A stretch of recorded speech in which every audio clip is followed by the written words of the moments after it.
Chapter 1, The Mysterious Ring. Dad, can you buy me a gaming pod, please? Jiang Fei asked his father, his face feverish with excitement. Almost instantly, the reply came blaring into his eardrums, as his father's face, cheerful just a moment ago, turned into a scowl.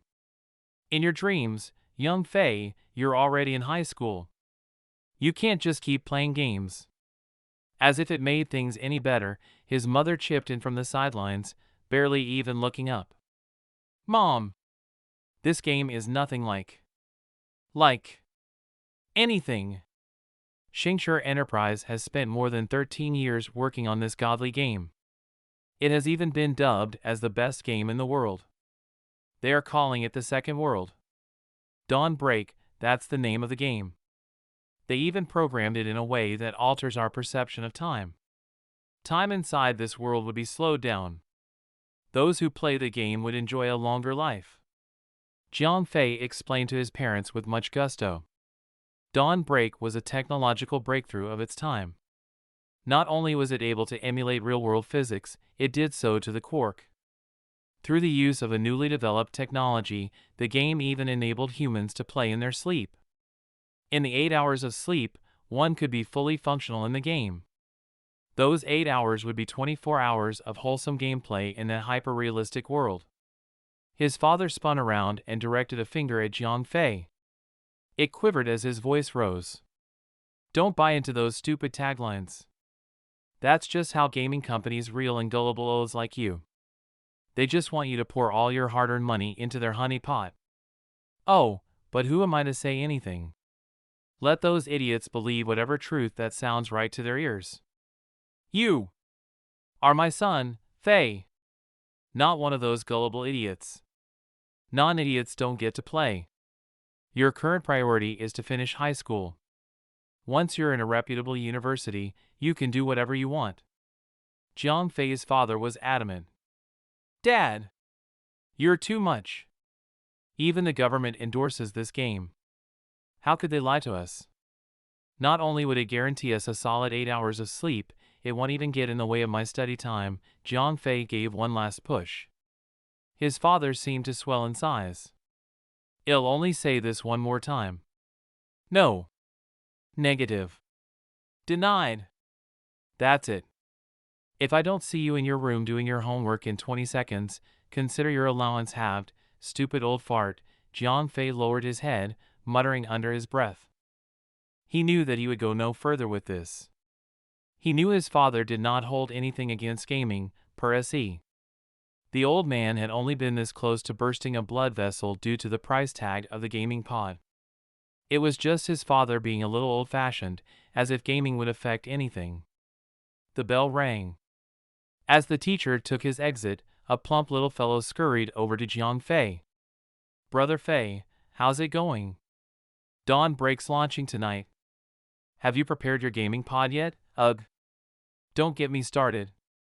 I won't be joining you guys this time.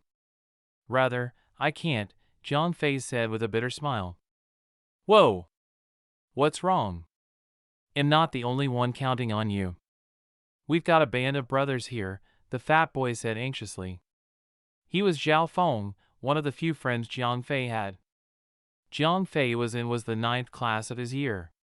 It was supposed to be the class filled with smart students. Ironically, Jiang Fei's results were only average at best. He never got any better, neither did he get any worse. His physical education wasn't any good either, making him the characteristically unsociable shut-in. With all those characteristics, Jiang Fei was the perfect invisible man.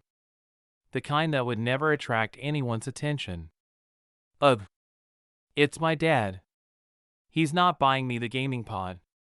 Not like there's anything I could do to change his mind.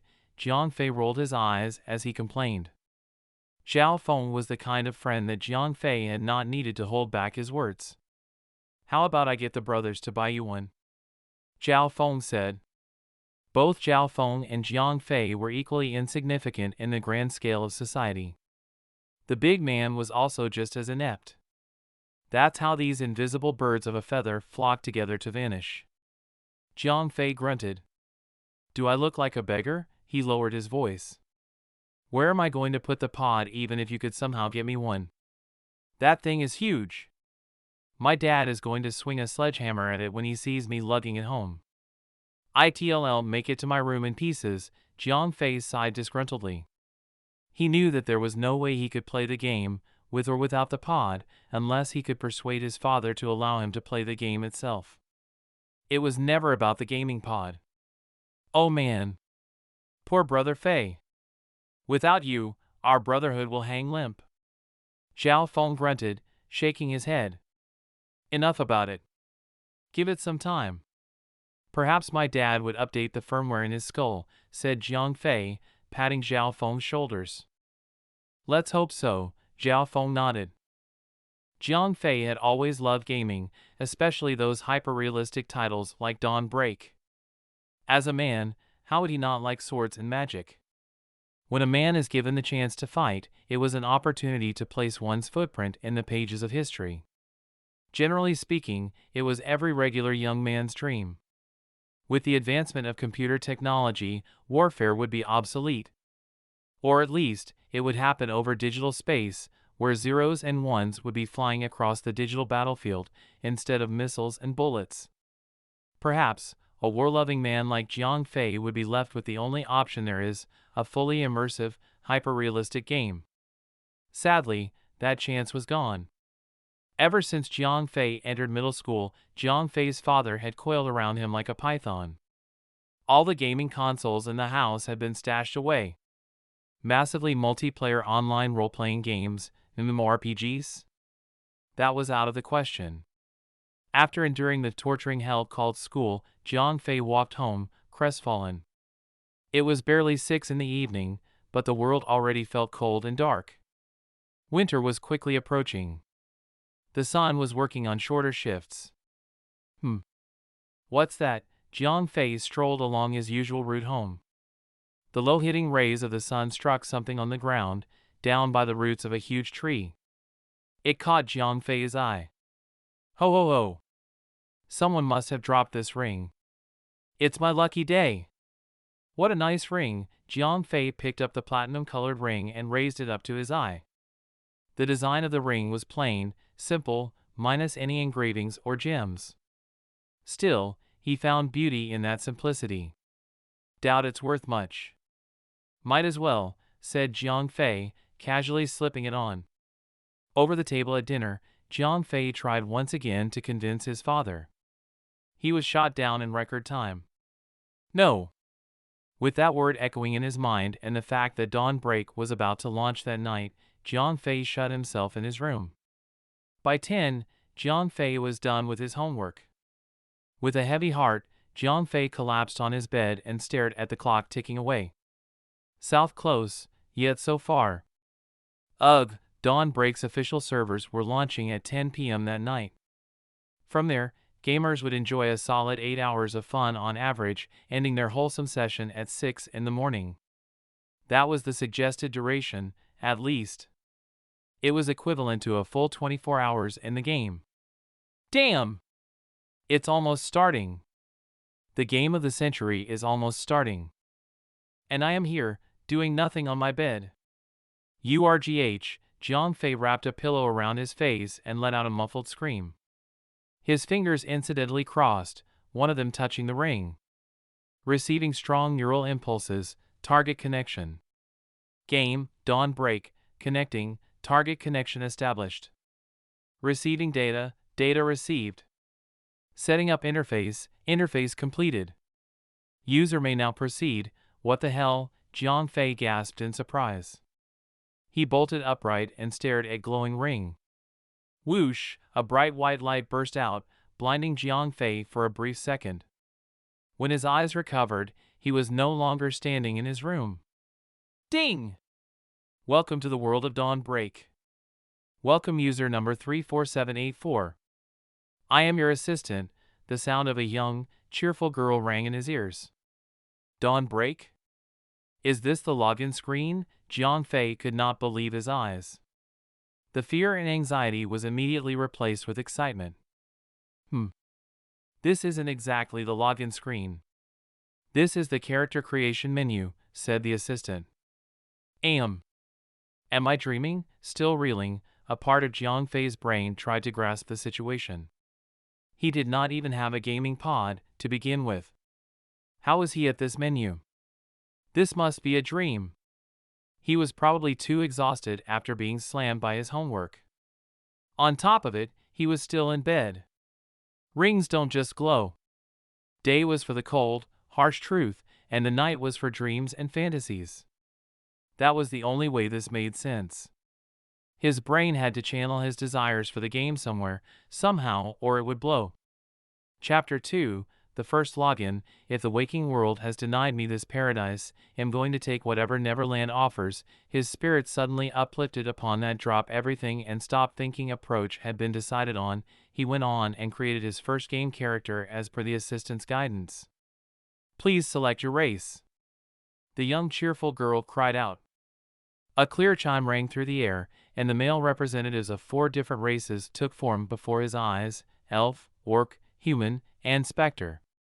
When Jiang Fei honed in on the male elf, a notification popped up stating, "The elves. A peaceful loving race gifted with strong, agile bodies. They possess a natural talent for magic control. Strength growth, B. Health growth, C. Agility growth, A. Intelligence growth, A. Spirit growth, B. Initial attribute bonus points, agility +1, intelligence +1, race perk, child of the forest. Gains 10% bonus overall attribute points whenever the character is in a forest terrain." Jiang Fei nodded after reading the full message and moved on to the remaining 3. The orcs. Known for their commanding bravery and overpowering strength. A race of warrior that values strength above all else. Possess significantly denser musculature and along with it, immense strength. In exchange for this power, they do not have any aptitude for magic. Strength growth, A. Health growth, A. Agility growth, B. Intelligence growth, C. Spirit growth, B. Initial attribute bonus points, strength +1, health +2, raise perk, berserk. Instantly increases attack power by 50% and reduces defense by 50%. Lasts for 10 seconds. Cooldown duration, 10 minutes. Humans. A jack of all trades. An isolated race that pursues knowledge while ironically knowing little of other races.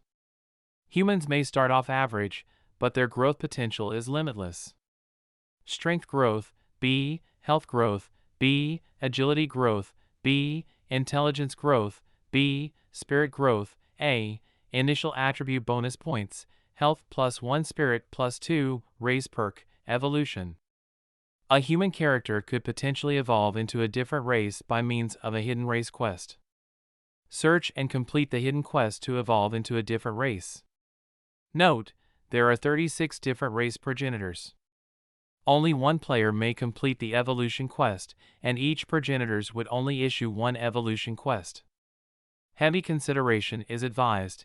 The Unyielding One. Completion of an evolution quest will grant the player the blessing of the Unyielding One, granting the player an additional 5% experience points, EXP, for foes slain, quest rewards, and skill masteries. The Spectre. The living dead. The undead. They broke free of the Spectre Emperor's control and are of their own free will. Persisting on this unnatural form of existence by sheer willpower, they only seek to extend their presence. Strength growth, A. Health growth, B. Agility growth, B. Intelligence growth, A. Spirit growth, C. Initial attribute bonus points, strength +2, intelligence +1, raise perk, Spectre's Will.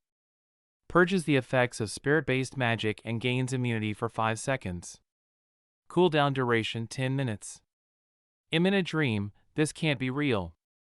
Might as well reach for the stars. Let's go! For humankind, if Jiang Fei had been playing the game in a real pod, it would have been the elf race, no question about it. He never thought of himself a professional player, where entire companies would be out there sponsoring his progress, actually paying him to play. There was almost no way for him to invest that much effort and butt heads with actual professional players to compete for those hidden evolution quests. This was a dream. Who the heck settles for mediocrity and risk-free decisions in dreams? If you did not go all out in dreams, you have a serious problem. Selection confirmed. Human race selected.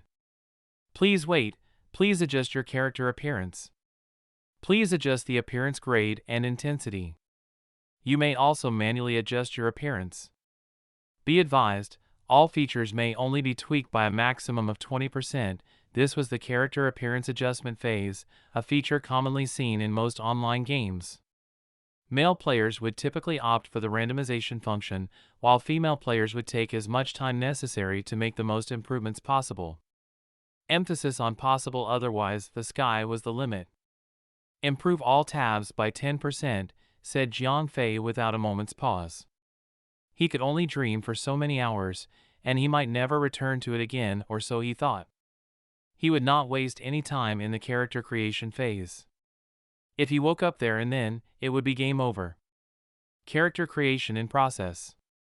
Please wait, please enter your name. An input box with the title name appeared in front of him, as well as a man with a slightly altered face of Jiang Fei who stood at a height similar to its real-life counterpart. Verger Glider, Jiang Fei was being an utter troll. In other games, Jiang Fei would never himself an uncool name. However, this was a dream. Why rack precious brainpower to come up with a cool name? Character creation complete. You will now be sent to NO 2015 Beginner's Village. A loud chime was heard, and a bright light flashed again. The light engulfed both Jiang Fei and the character he had just created. After a brief second, Jiang Fei came up and realized that his surroundings had changed again. Harg! Take this, someone in the distant plains screamed at the top of his lungs as he crossed blades with some unseen foe. Top of the morning to you, sir. How may I be of assistance? The shopkeeper called out to players passing the front of the shop. Those were only a few of the noises that Jiang Fei picked up. With a grin, Jiang Fei grew excited. Not bad. Not bad at all. Such a realistic dream. What are you talking about? Shengshi has spent years developing this game. How could it not real? It's the pride of the game. A player standing next to Jiang Fei snorted. How could I be? How is interaction possible in a dream? Jiang Fei grew anxious. Something was aloof. The scenery, the players, dialogues, ambience. They were all far too realistic. I'll try pinching myself. Jiang Fei reached out for his right leg and pinched it hard. Pain jolted through his body. The type of pain that did not belong in dreams, and if it did, would give the deepest sleepers a rude awakening. What's going on? This hurts way too much, Jiang Fei gasped. What on earth is going on? Is this real? Am I really in the game? Jiang Fei's brain got to its feet, patting the dust off itself. He started recalling past advertisements of the game. There was talk of how even the sensory level could be tweaked by 20% to 0%. If one went for the all 0% extreme, one might lose a huge chunk of what the game could offer. Naturally, most female players would opt for 0%. Oh my god! I am in the game. At that moment, Jiang Fei was on cloud 9. For that moment, he had completely forgotten about the mysterious ring that was still on his finger. How are you with me? Said Jiang Fei, his eyes finally catching its glint. Real-world objects did not typically follow their users into the game. However, if the ring was responsible for him being in the game, it had all rights of being in the game as well. As he rubbed the ring, a sudden pop-up gave Jiang Fei a mild start. It was 36-slot inventory page. Ho ho ho. This is a blessing, Jiang Fei smiled. As a longtime veteran gamer, he was all too aware of the benefits that came with a large inventory, especially in the early stages of the game. I'm not going to put too much thought into this. It's here, it's doing something, so he'll use it. With nothing but gaming on his mind, Jiang Fei decided to dive deep into the game. What ring? What about it? Chapter 3, In-Game Encyclopedia. Before getting started, Jiang Fei decided to calm his nerves and regain his bearings. He took a deep breath and opened up his status window. Name, Verger Glider, Level, 0, Class, Beginner, Profession, None, Experience Points, 0/100, Health Point, 110/110, Mana Point, 100/100, Physical Attack Power, 10+1, Magic Attack Power, 10, Physical Defense, 5+1, Magical Defense, 5, Strength, 10, determines a character's physical attack. Human Race Physical Attack Gain 1.0, Beginner Physical Attack Gain 1.0, Agility, 10, determines a character's attack speed, movement speed, and dexterity. Human Race Agility Gain 1.0. Beginner Agility again 1.0, Vitality, 11, determines a character's health points and physical defense. Human Race Health Point Gain 10, Physical Defense 0.5. Beginner Health Point Gain 1.0, Physical Defense 1.0, Intelligence, 10, determines a character's magic attack and magical defense. Human Magic Attack Gain 1.0, Magical Defense Gain 1.0. Beginner Magic Attack Gain 1.0, Magical Defense Gain 1.0, Spirit, 12, determines a character's health and mana point regeneration speed, skill mastery speed. Recover 1 point of health and mana every 5 seconds and out of combat status per spirit point. Recover 0.1 points of health and mana every 5 seconds in combat status per spirit point. Beginner Gain 0, Skill, Focus Strike, attacks the enemy instantly, dealing 120% damage. Increase 10% critical chance for 10 seconds. Cooldown, 5 seconds. The standard human beginner would have 2 complementary system gifts, a wooden sword and a cotton shirt, which were equipped by default. They were not without any attribute whatsoever, but he might as well be naked. Jiang Fei gazed around. The beginner's village did not offer anything impressive. Everything there was just the bare essentials, the bread and butter of all MMORPGs. There were a total of 12 NPCs around, and only 9 quests available. One quick chat and grab run would allow a player to easily accept all quests. Oh, great adventurer! You have arrived. Our restaurant has exhausted all our food supply. Could you please help us collect 10 pieces of chicken meat? You would be duly rewarded, oh great adventurer. You have arrived. We have used up all the leather in the tailor's shop. Could you please hunt and gather 10 pieces of deer's skin? You would be duly rewarded, oh great adventurer. You have arrived. We have run out of herbs to make medicine for the people. Could you please gather 10 briarthorns? You would be duly rewarded, it was all the same. The same conversation starter, the same reply options. Nothing gets old. This is getting out of hand. We're way too overpopulated, Jiang Fei sighed. Beginner quests from a beginner's village would be easy. That was a given. The problem now was a disproportionate ratio between the player/monster population. A monster would only be permitted its pathetic existence for an eternity of half a second before its head would roll to the ground, having been lobbed off by any single person in a sardine pack full of players before being stampeded into the dirt. The monsters could offer no resistance whatsoever. It was being the early bird and picking up your spoils that was quickly becoming a major pain in the neck. Just as Jiang Fei was on the verge of losing his temper, he found a monster that had yet to have found itself a dance partner. He dashed towards it. That was when something interesting happened. Plymouth Rock Chicken, Beast, Normal, Level, 1, Health Point, 50, Attack Power, 5, Skill, None, Note, Beginner's Village Weak Monster. Low Hostility. Related quest: Collect chicken meat. Quest Initiator, Restaurant Owner. Whoa! What the dash? That's a lot of detailed information. Jiang Fei stopped dead his tracks and stared at the information pop-up. Before playing the game, Jiang Fei had done some research on Dawn Break. According to the publicly released information, some skills allowed identification. Only players with said skill could have access to the monster's name, level, and health points.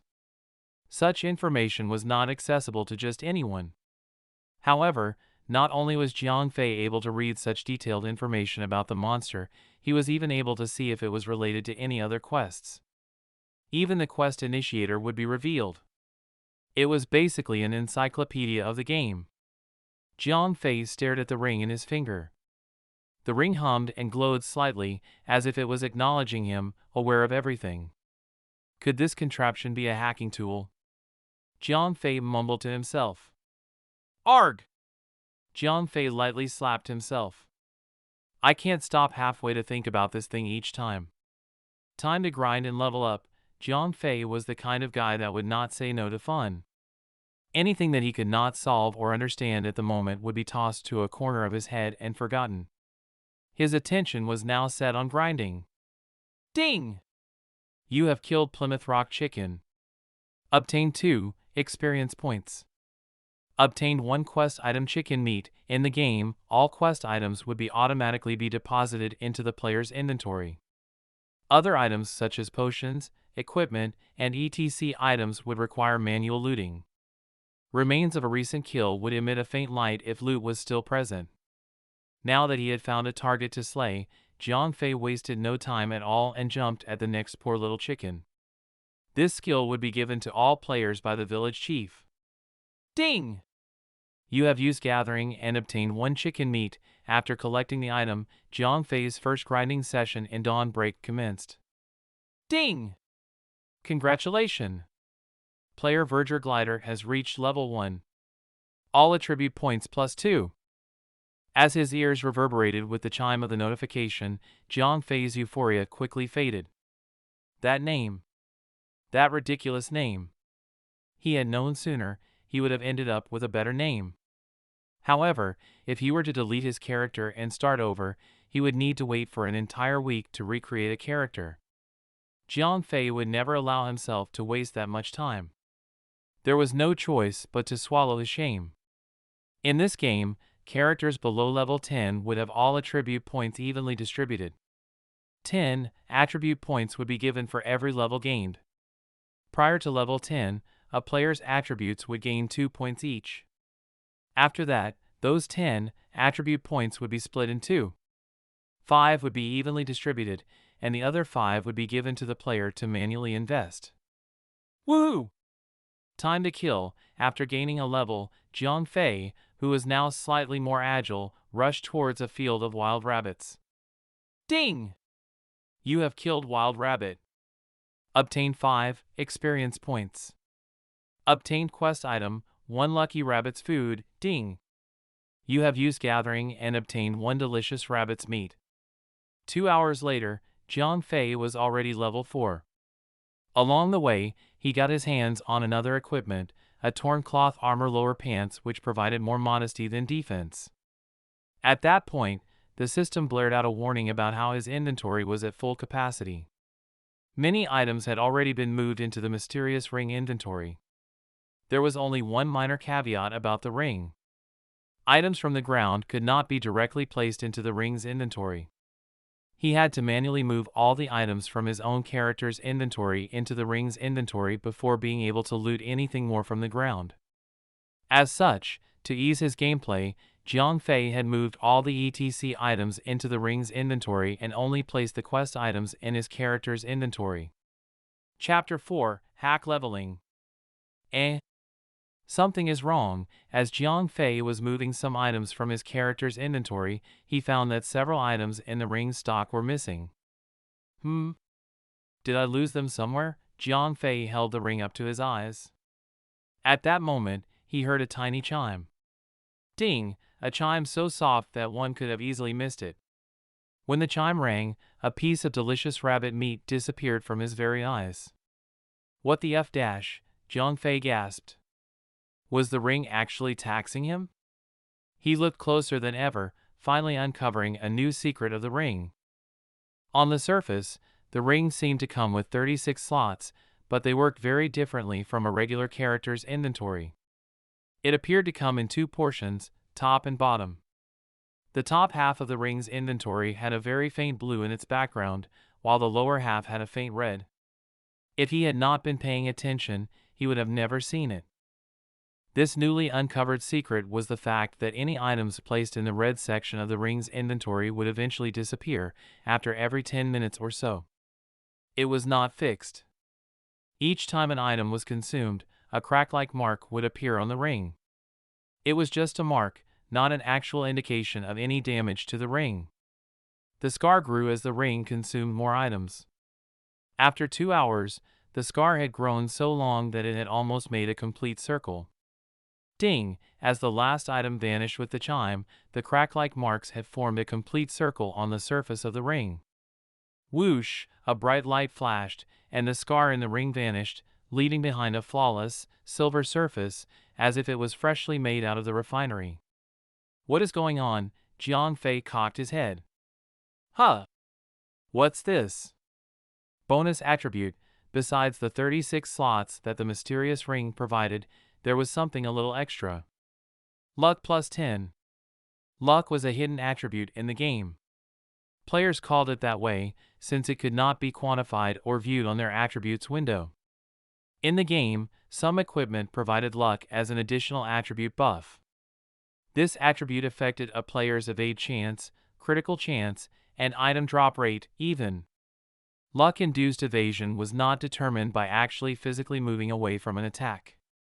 An attack may appear to fully land on a player, but the player would sustain no damage whatsoever. It will be the same as critical strike chances. Players may be able to deal 3 times the regular attack damage when one uses active skills to cause damage, or even when striking the enemy's weak spot. Critical strikes relied fully on the R.N.G system. Random number generator. A successful programmed random occurrence, would deal double the regular damage, while completely ignoring defense value. In some situations, such as fighting with an enemy with high defense, a critical strike would deal more than triple the damage commonly seen. Drop rate has been and would always be a source frustration for all MMORPG gamers. There was nothing else that a player could do besides pray to the RNG Lord and ask for his grace. However, when a player had enough of the luck attribute, the odds would be in your favor, especially it comes to drop rate. Still, great luck did not necessarily mean that one would find a celestial tier weapon from a level 1 chicken. Luck only involved the preset drop table of that particular monster. For example, if a chicken had possible grade A, B, and C drops, high luck enabled a higher chance of yielding a grade A drop. On the other hand, a luckless chap could only dream of living under the shadow of a grade A drop. Just what is this ring? Jiang Fei mumbled to himself. He was sure that the ring was not part of the game. It behaved less like a regular item and more of a hacking tool. It was not recognized by the system, but it was working in the game just fine. Crap. I don't exactly condone hacking, not to mention how I might even get banned from this game. But if not for this ring, I would not even be in the game. To begin with, the dilemma infuriated Jiang Fei. However, it was also his only key to playing the game. There was just no other way. At that point, Jiang Fei had gotten a fair grasp on the ring's function. The mysterious ring doubled items up to level up. The scar on the surface of the ring was the representative of its EXP bar, and the red background in its inventory was the kill zone. But, what of the blue-colored ones? After thinking about it for a moment, Jiang Fei could not come up with any explanation, nor did he find anything particular about it. As usual, he shoved it aside and enjoyed the game without any further care. 7 to 8 hours later, Jiang Fei returned to the village, lugging all the required quest items along with him. He was still level 4. What a pain. Dawn Break was a slow and arduous process, as gaining levels sure took some time. It was the same for the drop rate. Even with 10 luck, Jiang Fei had found it remarkably difficult to get a good fix on his desired items. The quest items had taken him almost an hour each. Bless you, adventurer. Bless you. You have saved me. Please take this deer skin leather jacket, ding. You have completed the quest collecting deer skin. Obtain 550 experience points. Obtain deer skin leather jacket. After submitting the first quest, Jiang Fei had obtained little experience points and a white tier equipment. Although it was painfully cheap, it was the kind of reward one could expect from a lowly quest in the beginner's village. The game categorized equipment grades as such: gray, white, green, blue, violet, and gold. Outside those categories were also unique types, the chromatic evolving equipment, and finally, the greatest of them all, the celestial grade. Gray equipment had been established as the lowest tier in the equipment grading, as only players in the beginner's village would equip them. This equipment adds only less than 50% of the basic attributes. TL note: author did not explain what the basic attributes were. When a player outgrew the beginner's village, any gray equipment would most likely be sold to NPCs, as they were not even worth using. White equipment was the bare-bones equipment that provided some basic attributes. Nothing additional would be gained from them. TL note: again, no explanation of what basic attributes are. Equipment of this grade could be sold to NPC, but they could also be broken down into metal ingots and sold to players. Players would then use the metal ingots as materials for their smithing skill.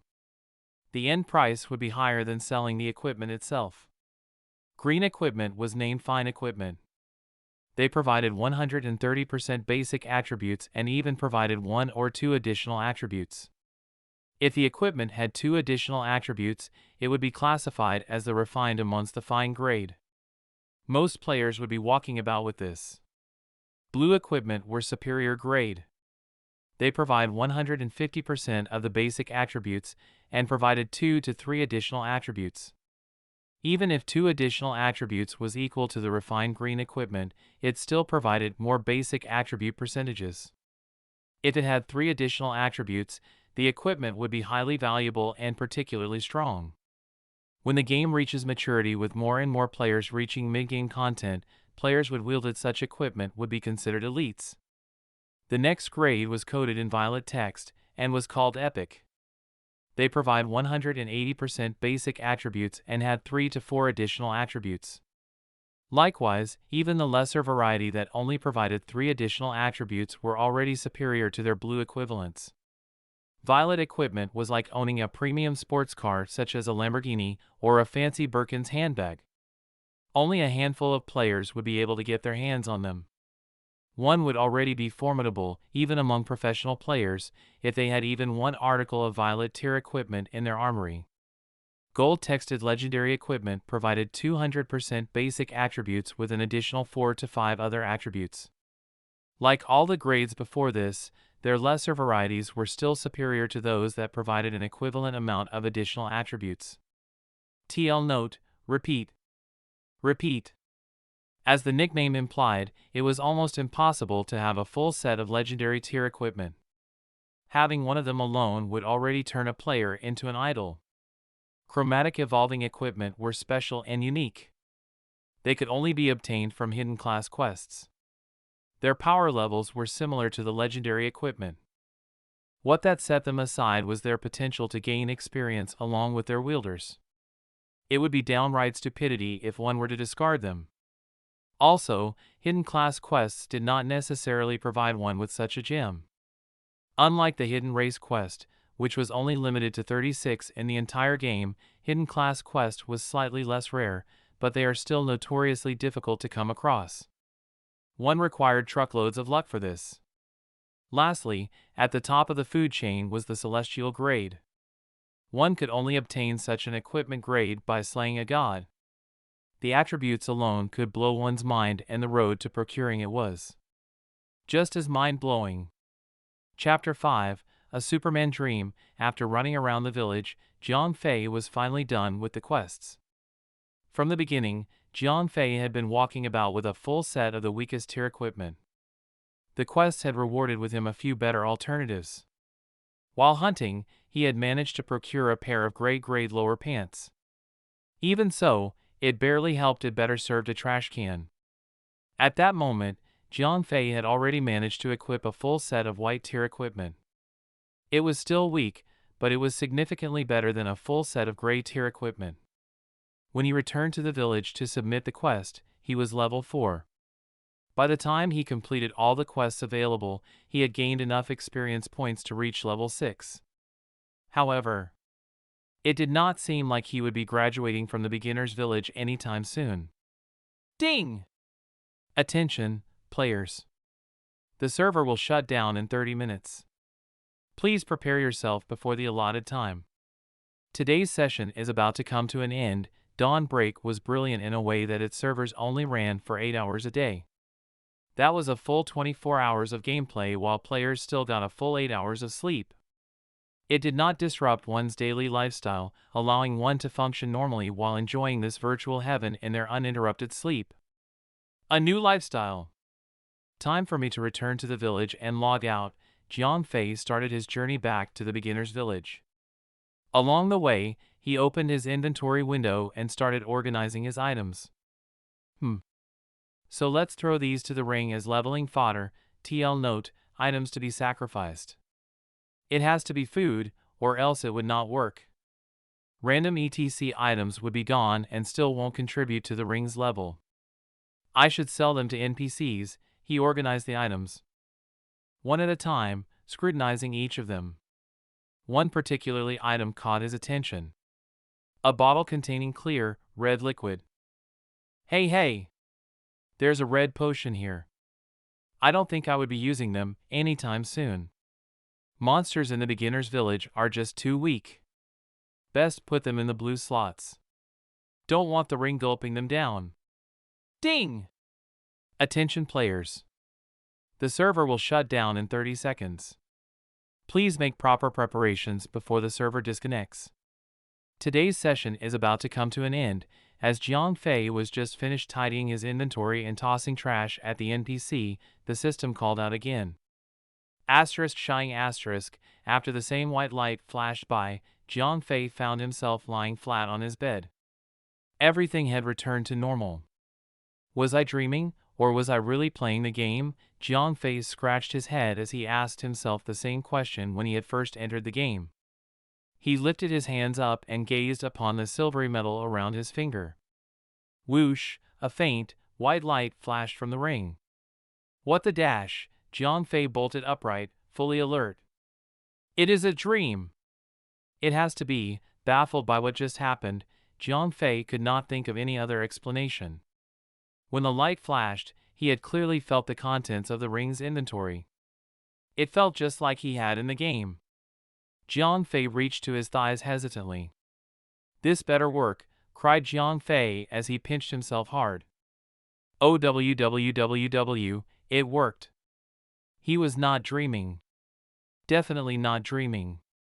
The pain was hell on earth. Wait, why would he even subject himself to such pain? Why the heck did he apply that much force? *T. Damn! This is real. This is real. He could only accept the reality that had been shoved right in his face. The ring was with him, and he knew that the ring's inventory was real.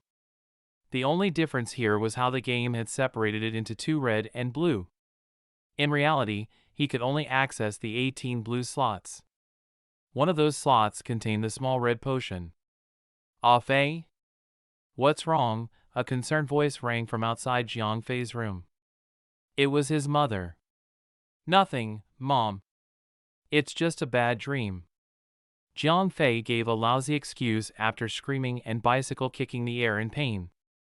It must have sounded like any mother's worst fears. If you say so.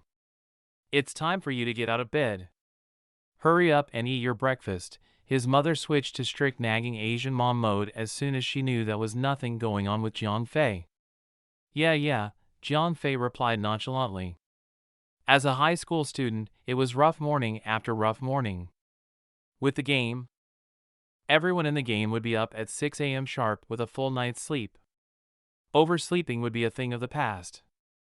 Jiang Fei got up of his bed, more curious about the ring than ever. He had felt the ring's in-game functions in this real world. Would its contents manifest themselves in reality as well?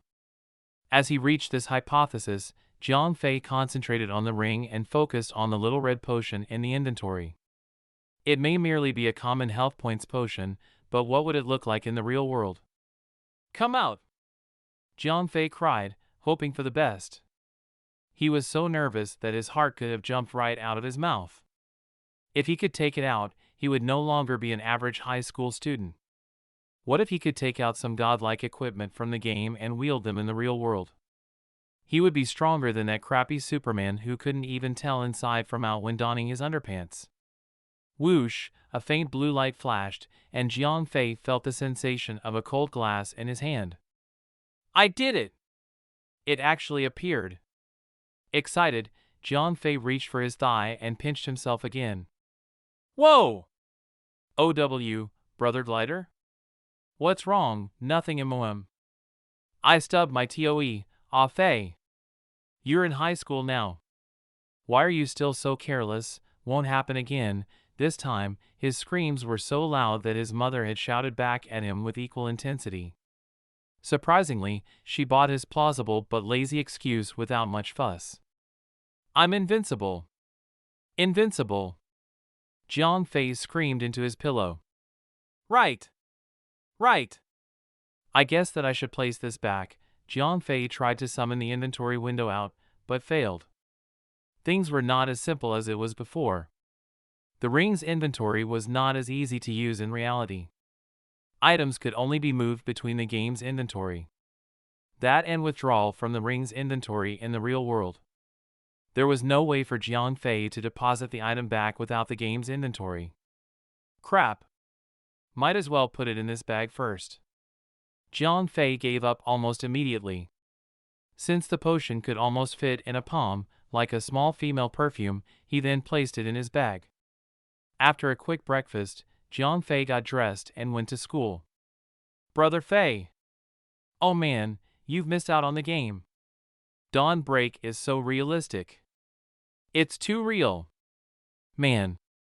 I can't even tell the difference between the real world and the game, am not done. After playing for the entire night, I woke up feeling refreshed. I won't have to worry about being late ever again. Jiang Fei's best friend, Zhao Feng, immediately sauntered up to him and bragged about the game when Jiang Fei entered the classroom. It's a shame that your dad won't allow you to play the game. Imagine both of us playing together. We could be dominating the entire server. Dude! I reached level 6 yesterday. I'm going to pump all my energy to play tonight and leave Beginner's Village as soon as possible. Zhao Feng's rambling continued on without showing any signs of stopping. Haha. Is that right? Jiang Fei laughed as he listened to his friend. Even though Zhao Feng was his best friend, he hesitated telling him about the mystery ring. That guy was infamous for his loud mouth. There was no secret he could hold, no tales he would not tell. If he knew about the ring, the whole world would soon know about it. Jiang Fei knew of its power. He knew what would happen if others got to know about the ring. He might not be able to protect it on his own. He could not afford to let any living soul know about it. The rest of the day, his body sat in class, while his mind continued drifting around the ring. He was extremely excited. After a single night, that ring had already produced a red potion from a video game. That was just one night. Just how much change could the ring bring to his life? Brother Fei, I think you should persuade your dad again when you're back home.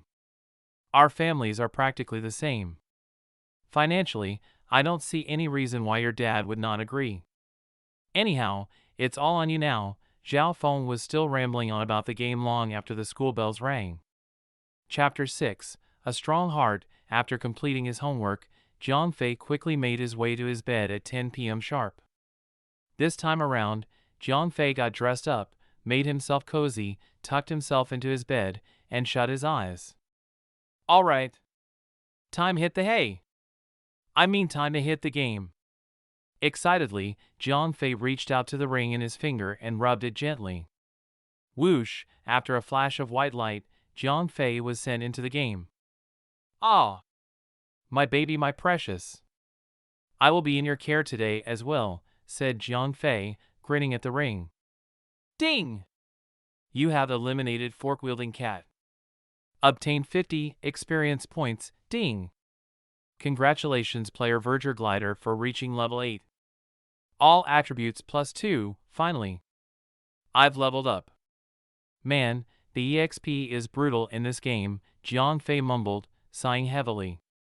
All the quests in Beginner's Village had already been completed yesterday. Jiang Fei could only grind and kill monsters, gaining little EXP at a time, hoping to level up. Truth be told, the monsters here were way too weak. In fact, any greenhorn player could effortlessly dispatch these monsters. Jiang Fei, on the other hand, was a veteran MMORPG player.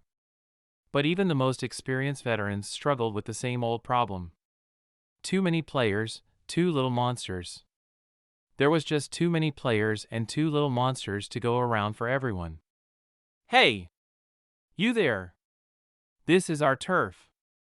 Buzz off. As Jiang Fei allowed his momentum to take control of himself, someone roared at him. 3 male players walked up to him, clearly wanting his advantageous position. Jiang Fei turned around, frowning. Due to the special function of the ring, Jiang Fei was unaffected by the system restriction of the game which protected a player's privacy. Jiang Fei could see the names and levels of the players, as clear as daylight. Their names were not exactly original or creative: Hungry Wolf, Venomous Wolf, and Vicious Wolf. He had heard of those names. They had created a small name for themselves as bullies. Even though they were level 8 at that point, PvP was restricted in the Beginner's Village. Jiang Fei had no reason whatsoever to fear them. However, things could get troublesome if those 3 decided to snatch his kills. It could severely hinder his progress. Hey brat! Know your place and get lost. We are the Tri-Wolf Gang. Cross us, and things won't end well for you, barked Hungry Wolf. He seemed to be their leader. What if I don't know my place? What are you gonna do about it? Jiang Fei taunted them. He did not intend to back off. Even since Jiang Fei first started playing games, he had never allowed anyone to step on him. The boy had talent, albeit not the type to land him in any top 10 position. However, things have changed with this mystery ring. The top 10 position type of change. With the ring in his hands, Jiang Fei had grown far more confident in himself. His mindset. His courage. His heart. A strong man's heart. Ho ho! Little brat, who are you to act so snobbish here? Said Hungry Wolf, spitting at the ground, trying to imitate some Western cowboy. Jiang Fei clicked his tongue coldly. Hey! Are you out of your mind? I guess you've lived long enough to die today. Vicious Wolf yelled at Jiang Fei. Jiang Fei glanced at Vicious Wolf coldly before turning to Hungry Wolf. You 3 best enjoy this moment while you still can. Friendly advice. Try not to leave Beginner's Village so soon, said Jiang Fei monotonously. His voice carried a tone so cold that the trio felt a cold shiver down their spines. Jesus Christ. He's just a kid. Why am I so afraid him? Hungry Wolf thought to himself. Little brat. I don't know what sort of conceited life you've led to this date, but you finally ran out of luck when you met us. When you leave this Beginner's Village, we will find you, and we will make sure that you start wishing for a simple death, said Venomous Wolf. At that moment, Hungry Wolf received a message. Hungry Wolf, where in the hell are the 3 of you? Chief found a mini-boss here. Get your asses over here, quick. Hungry Wolf froze in his steps and quickly called out to his comrade. Enough with this shithead. The chief is calling for us. You got away lucky this time, kid. The next time we see your scrawny-ass face, well, bash it in. You best pray that we don't meet outside the Beginner's Village. Well, kill you, and well, keep killing you. Vicious Wolf said before dramatically wheeling around. As they hurried away, Jiang Fei scoffed. With the ring in hand, he would be so far ahead of everyone, including those 3 wombats. Give it a little more time, and they would know who was prey and who was predator. All right. Those guys are not worth dwelling on about. I only have one thing to do today. Level up. Jiang Fei's goal of the day was fairly easy and straightforward. He wanted to achieve level 10 before the day ended and leave Beginner's Village. Ding! You have obtained Violent Tiger Refined Longsword, yes. Finally! Some decent equipment, Jiang Fei smiled from ear to ear when a weapon dropped out of a fork-wielding cat. Dawn Break was truly amazing. From the various sceneries, the replay value, the endgame content, the weapons designs, the immersion, it was all perfect. The only source of frustration would be the horribly low drop rate. At the beginning stages of the game, almost all players in the beginner's village would still be stuck with 6 white tier equipment obtained from quest rewards. Only a handful of luckier players might be walking about with superior, monster loot. Even so, they would still be of the white grade. Green grade was still practically non-existent. Jiang Fei excitedly picked the longsword off the ground. It was a green grade, a fine weapon. Even with that chi-hack tool of a ring in his hands, he had only managed to farm 4 pieces of white tier equipment after 2 days. Farming would never be easy from here on out. Fairly speaking, this was the part Jiang Fei was left out. If he had bought the Real Gaming Pod to play Dawn Break legitimately, he would have obtained the game manual. That manual went into detail on how the game really worked. Equipment that could be farmed in the beginner's village had a higher drop rate compared to the other regions. In fact, the overworld monsters would not even drop any equipment whatsoever. Equipment could only be found by killing bosses. Another way to gain equipment would be to rely on professions. Dawn Break had been dubbed as the second world. Besides the fantasy genre of the game, society, economy, and community were all closely based on the real world. Not all players like to get their hands dirty by killing monsters. In the game, you could easily live out your life as a non-combatant. After reaching level 10, players could become chefs, tailors, blacksmiths, and merchants even. Sadly, legitimate options aside, what the real world considered illegal such as cheating, theft, robbery, and many other crimes were unrestrained in the game. It was a hostile world, and one needed to pay extra care as one attempted to make their mark. Profession players could produce equipment on their own, but that required considerable advancement into their specialties. Any players below level 10 would not yet be able to craft their own equipment. This was why equipment was so scarce in the beginner's village. Violet Tiger Refined Longsword, Two-Handed Sword, Fine, Physical Attack plus 12, Strength, plus 2, Agility, plus 1, Level Requirement, 7, with the Human Race perk, this level 7 green grade longsword would provide a total of 14 physical attack. Plus 14 did not sound much, but it was far stronger compared to the plus 4 physical attack white grade dagger that Jiang Fei currently wielded. After equipping the green grade weapon, Jiang Fei's physical attack had increased by at least 30%. Suffice to say, he started killing the monsters at a similarly faster rate. Ding! You have killed fork-wielding cat. Obtained 55 experience points. Ding! You have killed strawman. Obtained 40 experience points. Ding! Congratulations to player Verger Glider for reaching level 9. All attributes plus 2, 5 hours into the game, Jiang Fei had gained a level. He was only one more level from graduating. Yes! It looks like reaching level 10 would not be a problem. Jiang Fei cooed. Chapter 7, Easter Egg, so many items. So little space, Jiang Fei clutched his head, staring at his overloaded inventory. When he glanced at the ring's inventory, he noticed that the ring's scar, or rather, experience bar, was no longer moving all that quickly. In fact, it had only moved up as little as 10%. What's going on? It's barely budging. Jiang Fei remembered how swiftly it had leveled up the first time. Does it gain far lesser experience from random ETC items now? Jiang Fei thought to himself. Let's try this one out. Jiang Fei pulled out a white gray dagger that had long outlived its use and placed it in the red slots of the ring's inventory. Whoosh, lo and behold, the ring swallowed the dagger 5 minutes later, and the ring's mark had increased by roughly 5%. It was a significantly more massive leap, compared to the other items it had recently ingested. What the hell? Looks like you're getting picky all of a sudden, eh? Can't feed you rubbish anymore, Jiang Fei sighed. Obviously, that simple experimentation had paid off. After gaining levels, the ring had developed a far classier palate for food. Back at the beginner's village, Jiang Fei went to the closest NPC he could find and sold all his trash off.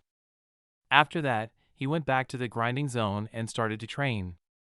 As the monsters were only level 7 or level 8, the experience points per monster were horribly low for Jiang Fei, who was already level 9. Even though the monsters available there were of lower level, they were quite a ways from the village, which meant that after that abrasive the trio from earlier, no one else would be coming around to disturb his grinding session. Of course, it meant that Jiang Fei was now free to fight the monsters and hog all the experience points alone. Ding! You have killed fork-wielding cat. Obtained 50 experience points. Meow. Just as Jiang Fei was collecting the loot, he heard an extraordinary roar. Ding! You have killed over 500 fork-wielding cats. For that, the chief himself has set out for your head. What the? Did I just trigger some special event? Jiang Fei was surprised. This was the spawning of a mini-boss, triggered by the killing of a certain number of monsters. It was basically a slightly larger version of that specific monster. Players typically jump training grounds upon reaching a certain level. Hence, they rarely ever killed that many monsters, and in extension to that, trigger the spawning of a mini-boss. No one in their right mind would spend that much time in a fixed location to grind. That was why no other player had encountered such a scenario. Following the sound of the roar, Jiang Fei spotted a larger version of the fork-wielding cat. It was at least 3 times larger than the normal monster. Even the fork in its paws was larger than normal. And shining at that too. One might not want to poke its tail. Fork-wielding cat chief, humanoid, rare elite, level 10, health points 700, attack power 12, skill, power strike, deals 5 times the basic attack damage. Note, the chief of the fork-wielding cats. Low threat. Related quest, none. In the game, monsters were categorized in 3 tiers, normal, elite, and advanced elite. Bosses, on the other hand, had 4 tiers, rare elite, leader, lord, and overlord. Rare elites were not exactly real bosses, per SE. They were more of an Easter egg for players. They were only slightly stronger than normal monsters, yet weaker than elite monsters of the same level.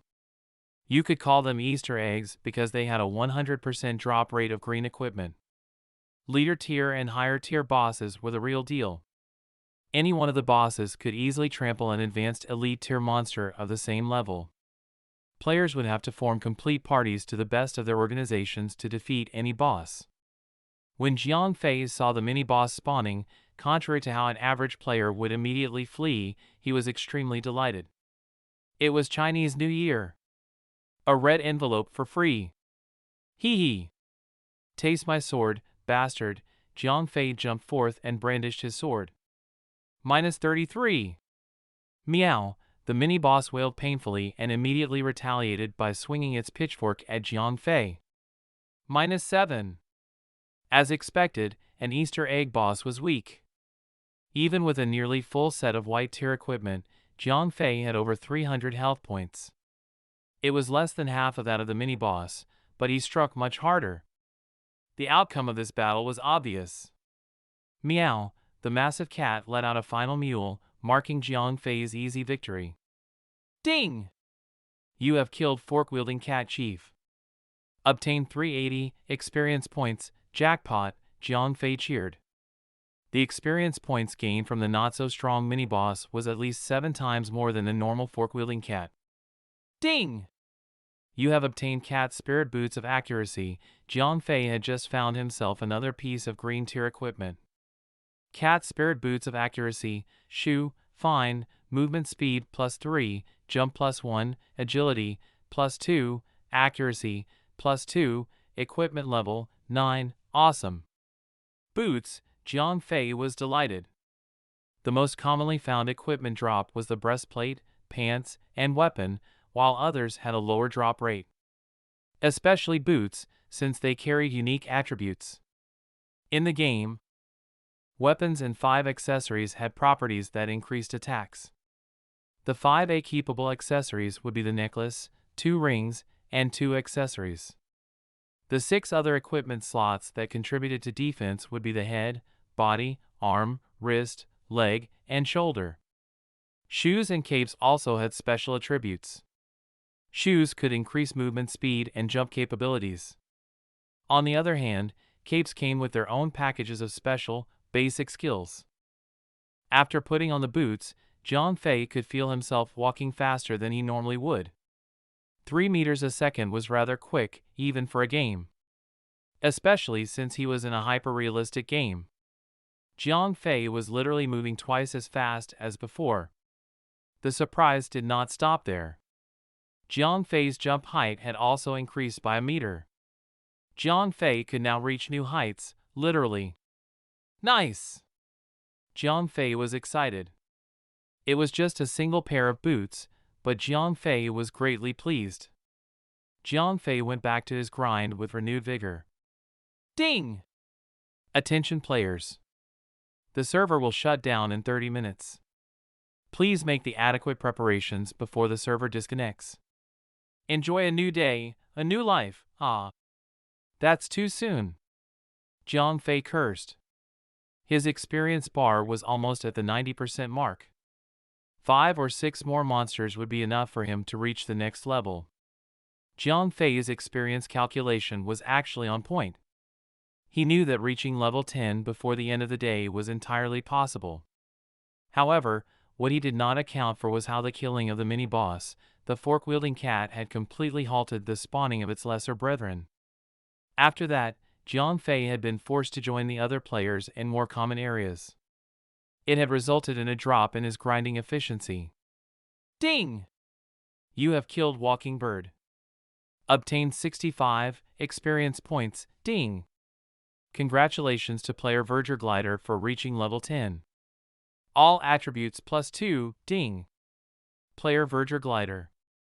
You have successfully graduated from the beginner's village. Please head back to the village and talk to the village chief about your progression to the next city and class. Before accepting a new class, you would be unable to obtain any experience points. A big red arrow appeared beneath his feet and pointed towards the general direction of the village. Ding! Attention players. The server will shut down in 5 minutes. Please make the adequate preparations before the server disconnects. Enjoy a new day, a new life. Yes. I was just in time. 5 minutes is just enough for me to return to the village and log out. Jiang Fei grinned from ear to ear. That minor hiccup aside, his primary goal of the day had been accomplished. Welcome to the double digits. Chapter 8, The Shoes from the Game. Alright, let's try something out.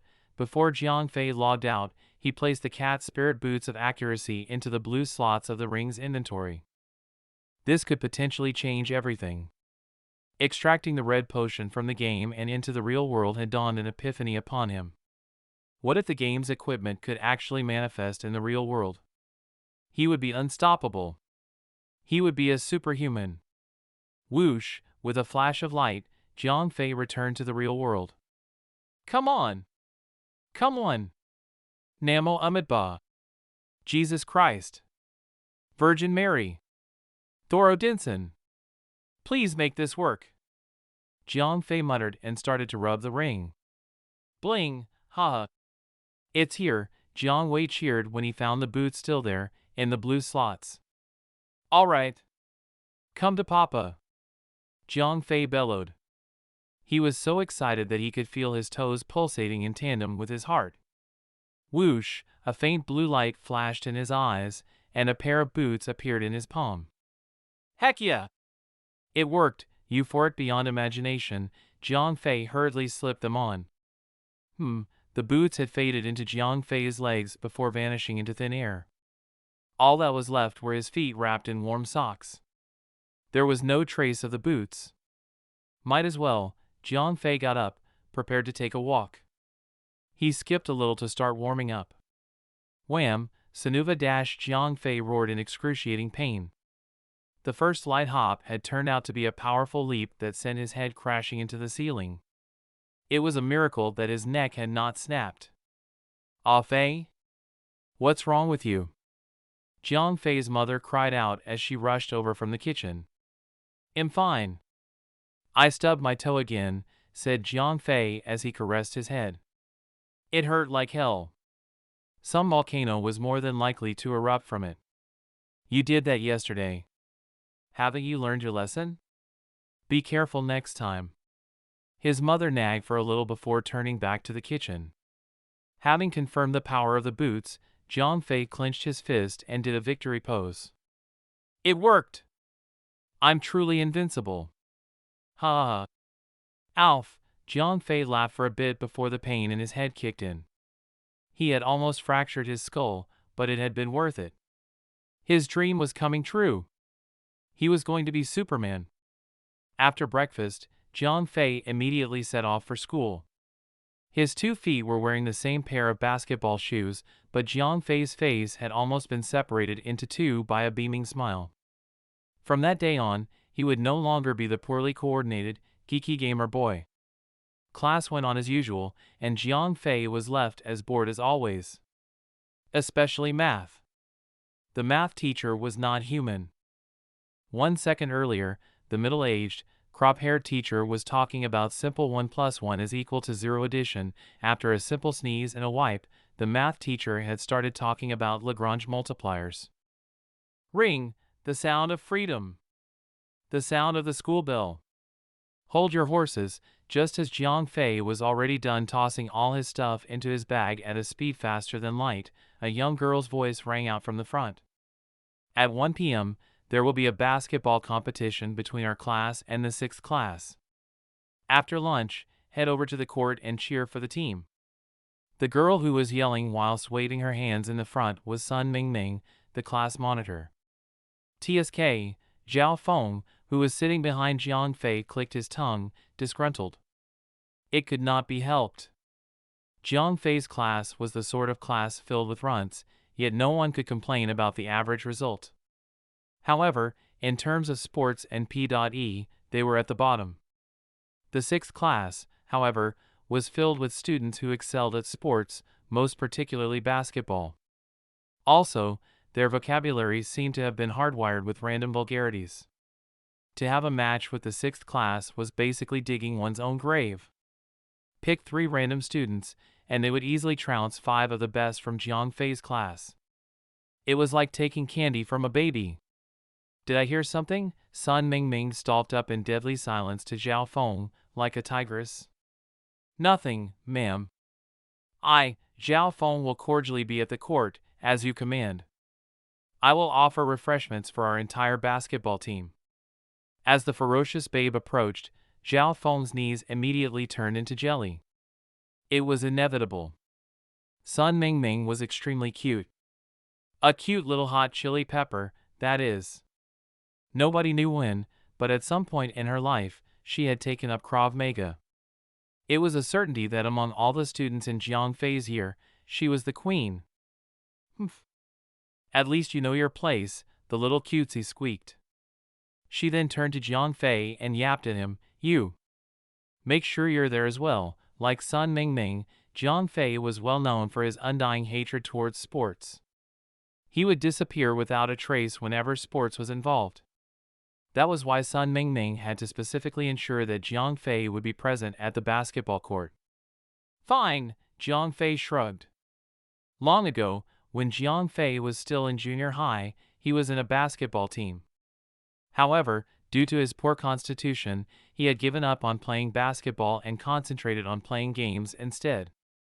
At least games did not require strong bodies. After lunch, Jiang Fei went back to his desk in class and got some shut-eye.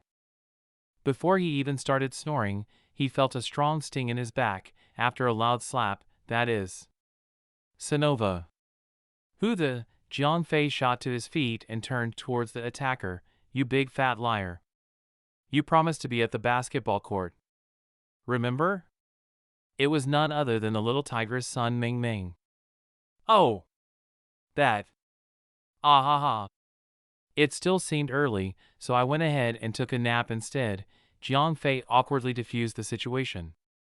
He did agree to be present at the court for the match, so some level of guilt was nibbling away at his heart. "Let's go then." The whole class is still cheering for Wang Chen and the boys. Sun Mingming grabbed a handful of Jiang Fei's sleeve and dragged him out of the classroom. When Jiang Fei arrived at the basketball court, the match had already started 20 minutes ago. The second round had only just begun, yet the score was too painful to read. The 6th class had scored 37 points and the 9th class, Jiang Fei's class, only had 8 points. It was only the first round, but the score was a complete pitfall. Oh damn, Jiang Fei saw the scoreboard and could not help but gasp. One look at the court, and it was no longer a surprise. No one could even get close to the 6th class backboard. Standing abnormally tall at 190 centimeters, weighing over 90 kilograms, was their center, who could easily send the 9th class Yang Ming flying with a casual stretch. His smaller complements were no small fries either. Wang Chen was the 9th class point guard. As a result, the ball could never get past the center line. Basically, whenever the ball was on the 9th side, it would get snatched away in less than 10 seconds. Based on that situation, getting 8 points was already a miracle. Fight! Fight! Fight! Fight! Go 9! Go 9! Jiang Fei turned to the audience and found that all the girls of his class were cheering, while the guys were all bunched up in one corner, completely ignoring the game. Some of them were like old professors in university, pulling out papers, working their pens on them. Haha! Look at them! They are like monkeys, hey! Stop pushing them! As things are, the 9th class can't even run on their own. Let them walk. If you push them too hard, we won't have anyone to play with, haha. Good ball. That's a 3-pointer, nice. Slam dunk. Compared to the very animated 9th class, the 6th was completely passive. They were barely even cheering. On the contrary, they were actually laughing and snickering away at the 9th class. They were not even taking the game seriously. What a scam. That class should be made illegal. Who the heck actually expects them to find a proper competitor, said Zhao Feng, appearing by Jiang Fei's side. Chapter 9, The Superhuman Nerd, Trash of Class 9. Tremble under the shadows of your betters.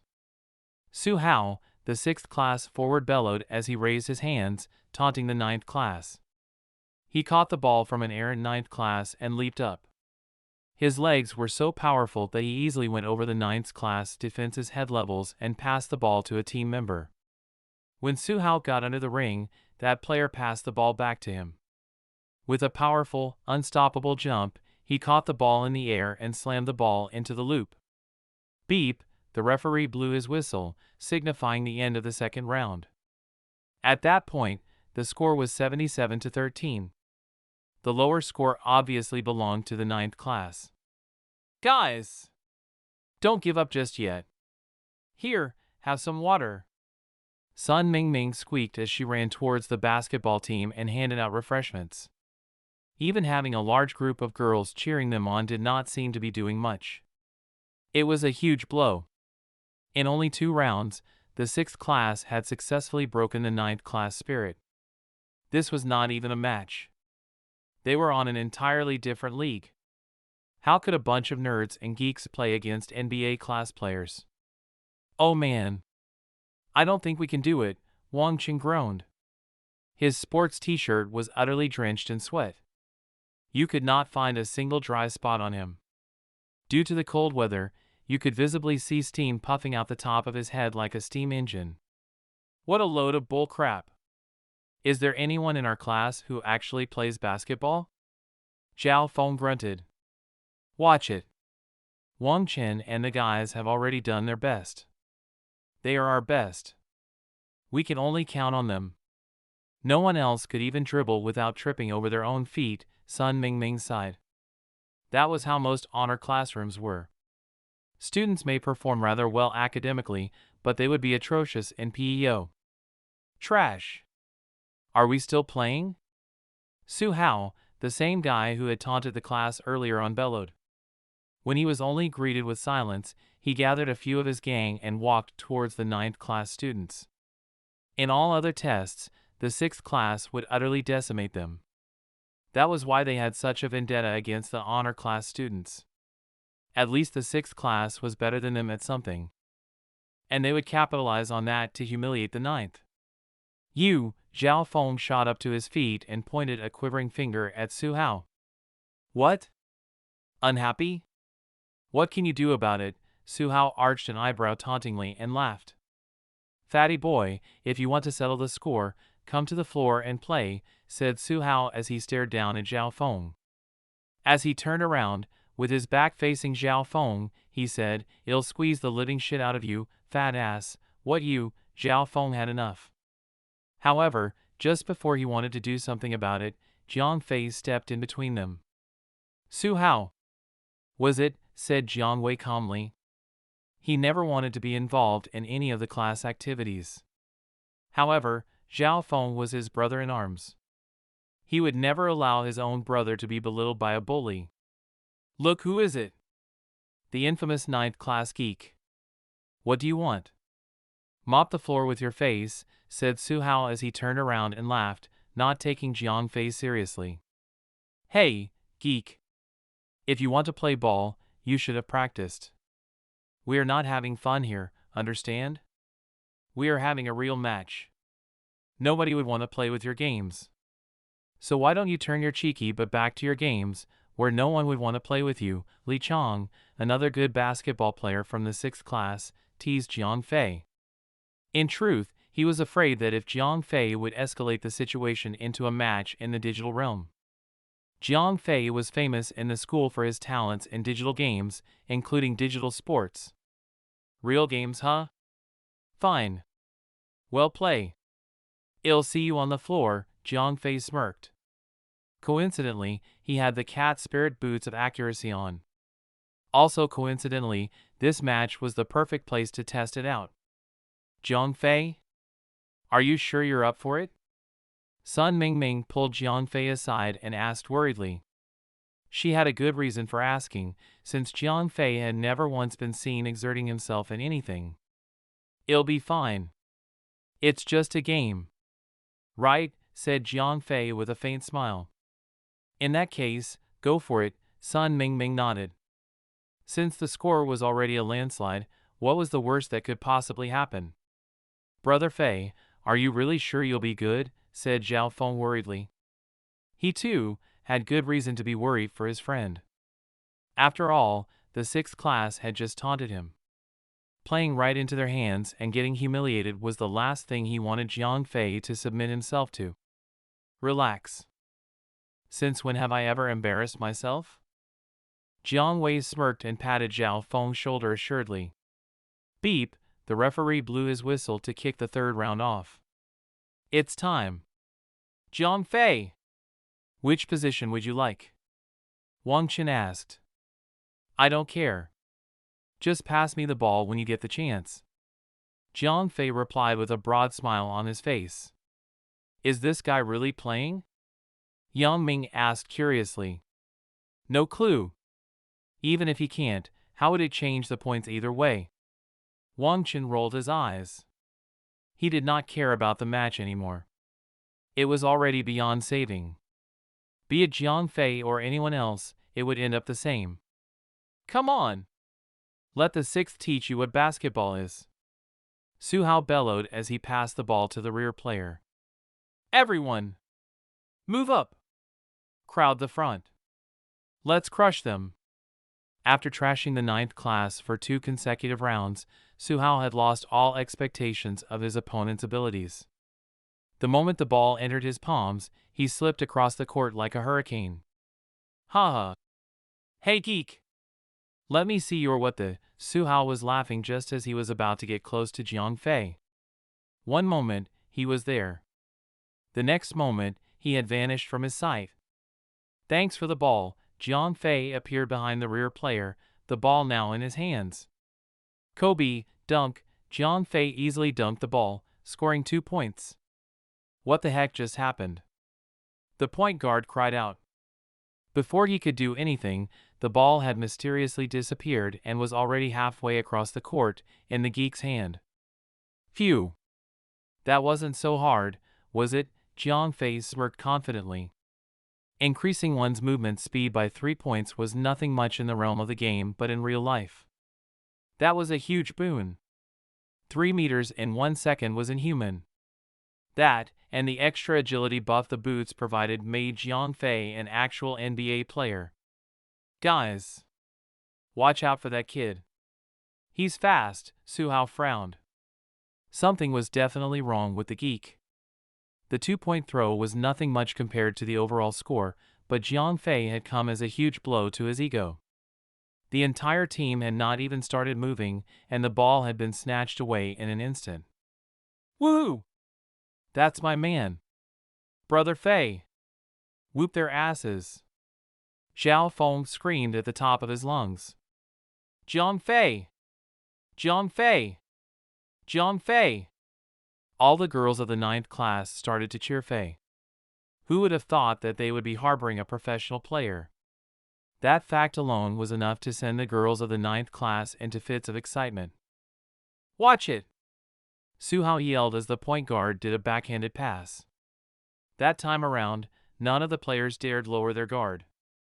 They returned to their standard strategy and spread out. Jiang Fei frowned. It had been easier in the beginning since everyone had seriously underestimated him.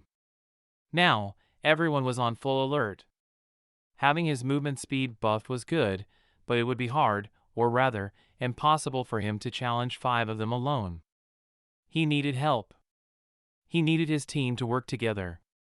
Listen. Stand and guard outside the circle. Ignore the loop, cried Jiang Fei. It was useless. The enemy's point guard was too tall and strong. Even if all of Jiang Fei's team rushed forward as one, they would not be able to get past their defense, much less get near the opposing hoop. There was just no room for them to make a stand. Give me the ball, cried Jiang Fei as the opposite point guard held him up. At that moment, Su Hao had pulled himself out of the crowd and was able to slip past the 9th class point guard and grab the ball, despite Wang Chen having the entire team defending that position. They were just too weak. Yeah, cried Su Hao as he was about to take a shot. He knew that Jiang Fei was not the same person he had in mind. He was a threat, and the 6th class dared not look down on him. Give me those 3 points, cried Su Hao. He took 2 quick steps back to create breathing space between Yang Ming and himself before jumping and taking the shot. Score! Su Hao yelled out again, confident as the ball left his palm. In your dreams, just as Su Hao was grinning with confidence, Jiang Fei swiftly rushed behind Yang Ming and got between Su Hao and the hoop. It was only a distance of about roughly 4 persons, yet Jiang Fei was able to reach that spot in a split second. Wham! Before the ball could even reach to the hoop, Jiang Fei had furiously slammed the ball away. What in the world? Brother Fei is just too cool. Xiao Feng cried out with excitement, as if he was the one who had just performed that stunt. Chapter 10, The Heroic Moment. Pass the ball, cried Jiang Fei once again. Yes, Brother Fei, everyone on the team was getting along fine with Jiang Fei at that moment. Since you like basketball so much, let me show you how it's done. Jiang Fei growled like a ferocious tiger. When he got the ball in his hand, he jumped up high, outside the penalty line and tossed the ball. It flew high above, went over the heads of 2 opposing players, and went into the hoop hard. Beep 2 points. Whoa! Everyone in the court, including the spectators from both sides, gasped. Their expressions were not acted out. They had just witnessed an alien possessing Jiang Fei. What's going on with that little geek? Michael Jordan reincarnated. What's his name? I only know that he's a geek. Nothing more. Why has no one else spoken about him? Jiang Fei smirked as he heard the overwhelmed grunts of the 6th class players. He then turned to his own team and said, Guys, keep it up. We can turn this around and win the match. Heck yeah, the team responded happily as they huddled up and cheered. Everyone, stay frosty. Have faith. Out of the 5 of them, only one of them is a good player. The other 4 aren't much. We can win this, said Su Hao. His perception towards Jiang Fei had shifted 180 degrees. At first, he was completely making fun of him. Now, despite not admitting it, he was genuinely scared of the geek. That and how the morale of the entire team had risen drastically. Inversely, the 6th class playstyle had changed. They had started to focus on defense and were stalling as much as possible. They were consciously trying to maintain the lead. They could not afford anything reckless anymore. Jiang Fei could just turn the tables around. Beep, by the end of the 3rd round, Jiang Fei had already narrowed the score down to 85-62. It was a miracle. In the first 2 rounds, they had managed to score 77 points. When Jiang Fei entered the court in the 3rd round, the 6th class had only managed to score 8 points, while the 9th class, under Jiang Fei's lead, had managed to score 49 points. Brother Fei, what the hell, man? Did an alien get inside your body? Xiao Feng hurried over to Jiang Fei when the entire team cleared the court. Without any warning or whatsoever, Xiao Feng began to observe Jiang Fei's body at point blank. Yo! Keep your hands off me. I'm not into that sort of thing, Jiang Fei snarled as Xiao Feng came to him with his outstretched arms. Good job, Jiang Fei. You have outdone yourself today. I have never known that you could be quite the player in the court. I'd always thought that you were always in front of a screen 24/7. You have indeed changed my mind. I'm proud of you. Sun Mingming was beside Xiao Feng when she praised Jiang Fei. When Jiang Fei saw her, he was momentarily stunned. Her large eyes were glimmering with light from the court. From a certain perspective, it could send the wrong signals. Wow! Jiang Fei, you're such a genius. You're so cool. Never will I judge a book by its cover again, cried one of the girls from Jiang Fei's own class. In less than a breath, the entire class was running towards Jiang Fei for a premature celebration. Hee. It's no biggie. Jiang Fei laughed it off. To be honest, Jiang Fei's skills were only average. That, and the fact that it had been years since he last dribbled a ball. All the magic in the court had been thanks to the cat spirit boots of accuracy. His superhuman speed and agility allowed him to place himself at any spot of the court without being stopped by anyone. The outworldly jump height allowed him to throw the ball from any position he wanted. The cherry on top of the cream was the accuracy buff he had. That was just overpowered. Jiang Fei could score a 3-point throw from anywhere outside the penalty line. 100% rate too, at that. Beep, the last, final round kicked off with the shrill whistle. Brothers! It is our time to kick their ass, said Jiang Fei with vigor. Hell yeah! Wang Chen and the rest of the team's morale was on a fever pitch. With Jiang Fei, the newfound god of basketball, on their side, they would easily crush the 6th class sports athletes. Defense! Focus on defense! Ignore the rest of them. Keep your eyes glued on Jiang Fei, and Jiang Fei only. We cannot afford to lose. Su Hao gritted his teeth and snarled at his own team. He had expected this to be a cakewalk. Little did he know that he was about to eat his own words. Hoop! Jiang Fei lashed out with another huge shot. Beep, 3 points, let's go. Make sure you don't blink, cried Jiang Wei as he circled around the point guard and 2 others before slam dunking the ball right through the loop. He made sure to hang on to the hoop for dramatic effect. Beep, 2 points, what the hell, I quit. This is outrageous, King hell. This is a one-man show, and where is extras, Sonova Gun? I ain't playing no more. Just in the middle of the 4th round, Jiang Fei had managed to even out the score between his team and the opposite team. While his entire team was basically on fire, the other team had had their morale beaten down the drain. Beep, the last whistle blow ended the match, and the final score was 92-104. The 9th class had achieved the final epic comeback, beating the 6th class sports athletes. Go Nines! Go Nines! Jiang Fei rules! The entire class was in a frenzy as Jiang Fei and the team returned to the bench with a victory smile on their faces. What that seemed to be a devastating, hopeless, and undesirable match had turned out to be an epic battle with the help of Jiang Fei, a man who was basically a miracle from the heavens. Hold up, girls. Watch where your hands are.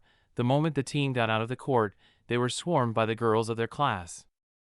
Some had brought them refreshments, others brought them towels, and others were just laying their hands on their bodies for some unknown reason. Not bad. Not bad at all, Jiang Fei. Why haven't you come out of the cloister any sooner, said Sun Mingming, as she came to Jiang Fei after the crowd dispersed. She had a finger buried in Jiang Fei's chest as she questioned him.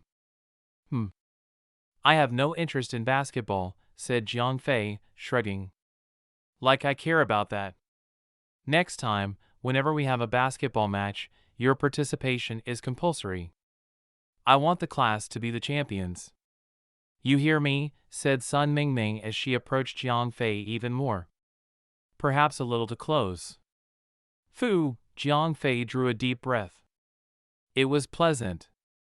The lingering scent of the girls was still in the air around him. He then grinned and said, Ma'am class monitor, could you please keep some distance between us? I might accidentally kiss you, why you?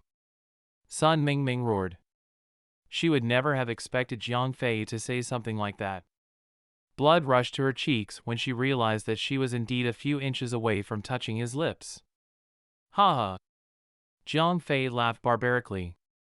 The class monitor was indeed very cute. However, it was a question of her upbringing. How is it possible for one to resort to violence, yet blush like a peach in an embarrassing moment? I take it that I have your consent. If you dare to cross me, I'll make sure that. Sun Mingming could not stand it any longer and decided to bolt as Jiang Fei was still laughing like a monkey. That's sick, bro. I'm impressed. Not only were your basketball skills impressive, you could also tease the class monitor and send her running red. Am I dreaming? Is this real? Xiao Feng teased Jiang Fei. Ha. That was all real. Keep your eyes peeled for more. Let's head back. Class is about to start. Jiang Fei stopped laughing and smiled. He never intended to explain himself. Ever since he had obtained the mysterious ring, Jiang Fei had changed. Before the ring had entered his life, Jiang Fei was already infamous for the wrong reasons. A gamer geek would never earn any honor in school. Jiang Fei's academic results were extremely mediocre and his P.E. was atrocious.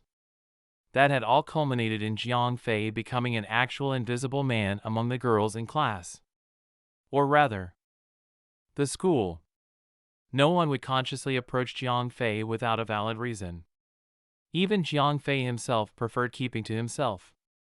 He had never thought of talking to any girls.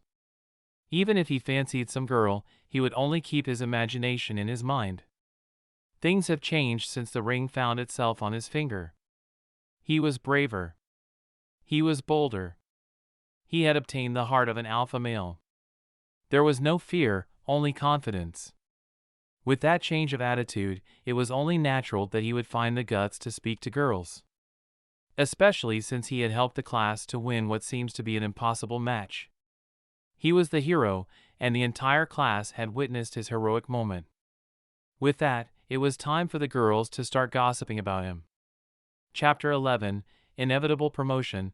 While enduring the whole afternoon class session, Jiang Fei had received plenty of small paper passed to him by the girls in his class. There was even one paper that came from other class. Jiang Fei had never once experienced such a blissful moment when he was only a gamer geek. That euphoric moment did not stop there. While Jiang Fei was actually listening to the teacher's words, he could feel the stare of others coming from all directions. That made Jiang Fei felt excited. Not in the wrong way. He was excited to go back into the game as soon as he could. Whatever happened that day was thanks to a level 10 green grade boots. Just a level 10. It changed Jiang Fei from being a regular lame gamer geek into a professional NBA class basketball player. In just one morning, he had become the star attraction. In the future, if he could procure stronger equipment, being Superman would not be a dream but a reality. As his mind drifted along the idea of procuring more and more stronger equipment, he got highly agitated. When school was over, he bolted home and finished up his dinner and homework with lightning speed. Once he was done with his daily chores, he sped to his room and waited for the right time to log into the game. Once the clock strikes 10 p.m. sharp, Jiang Fei closed his eyes and entered the game. Since the boots was taken out of the game, it would not be removed from his physical self. Hence, the only equipment he had with him was a green grade two-handed sword. The rest of his equips were white grade. Even so, Jiang Fei did not regret his decision. The boots had little impact on him in the game but was a huge bonus in real life. Time for me to hit the city. It's time for me to get a class.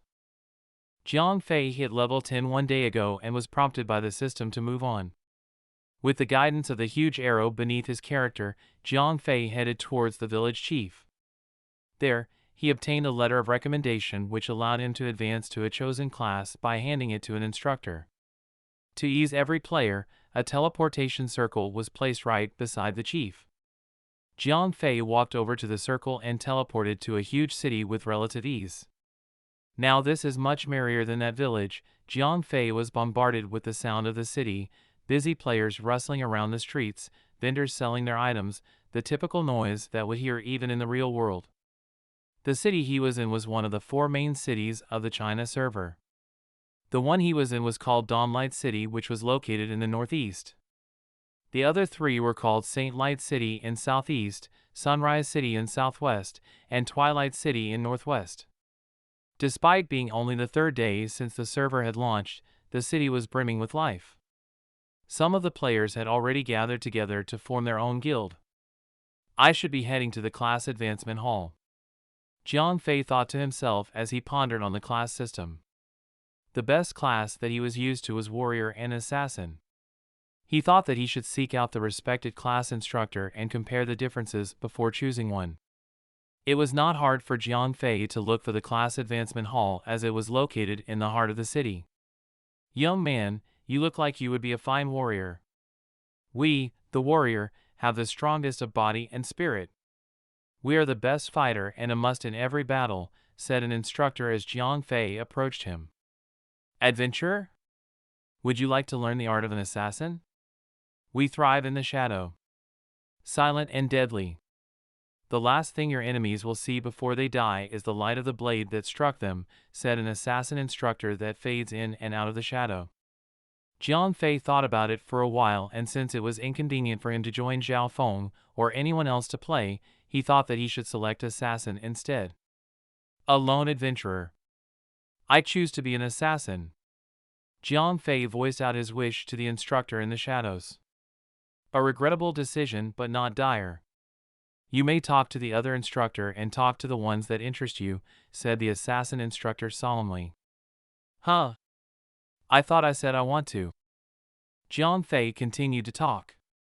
Please don't waste my time.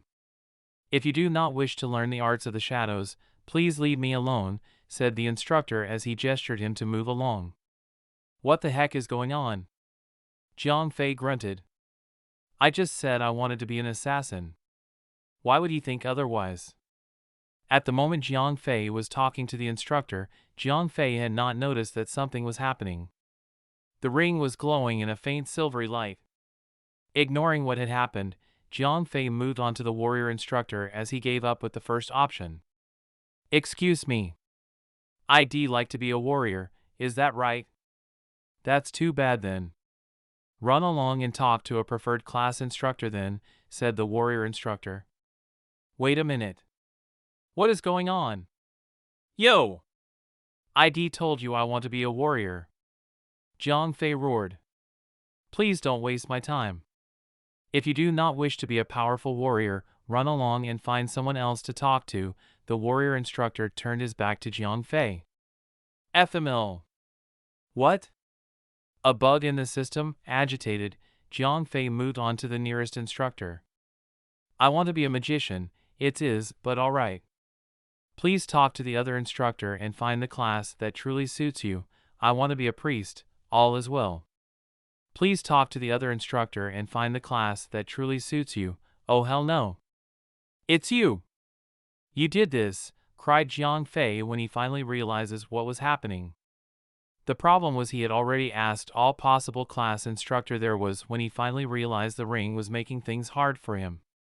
Whenever he talks to a class instructor, the ring will glow faintly.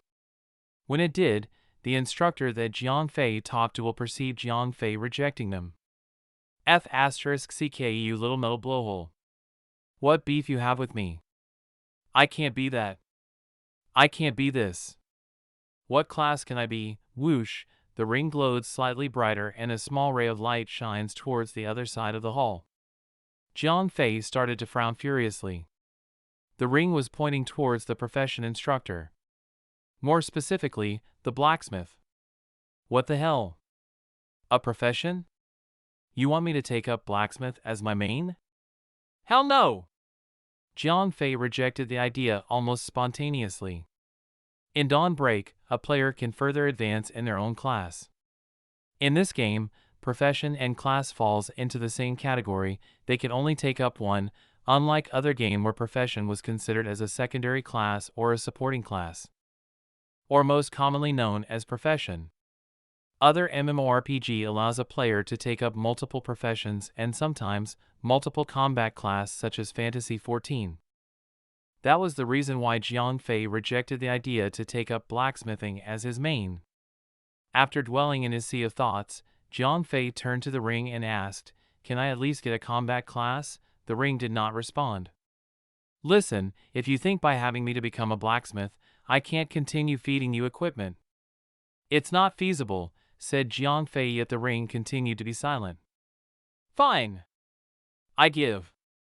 You win." Jiang Fei sighed heavily. So, blacksmith, it was.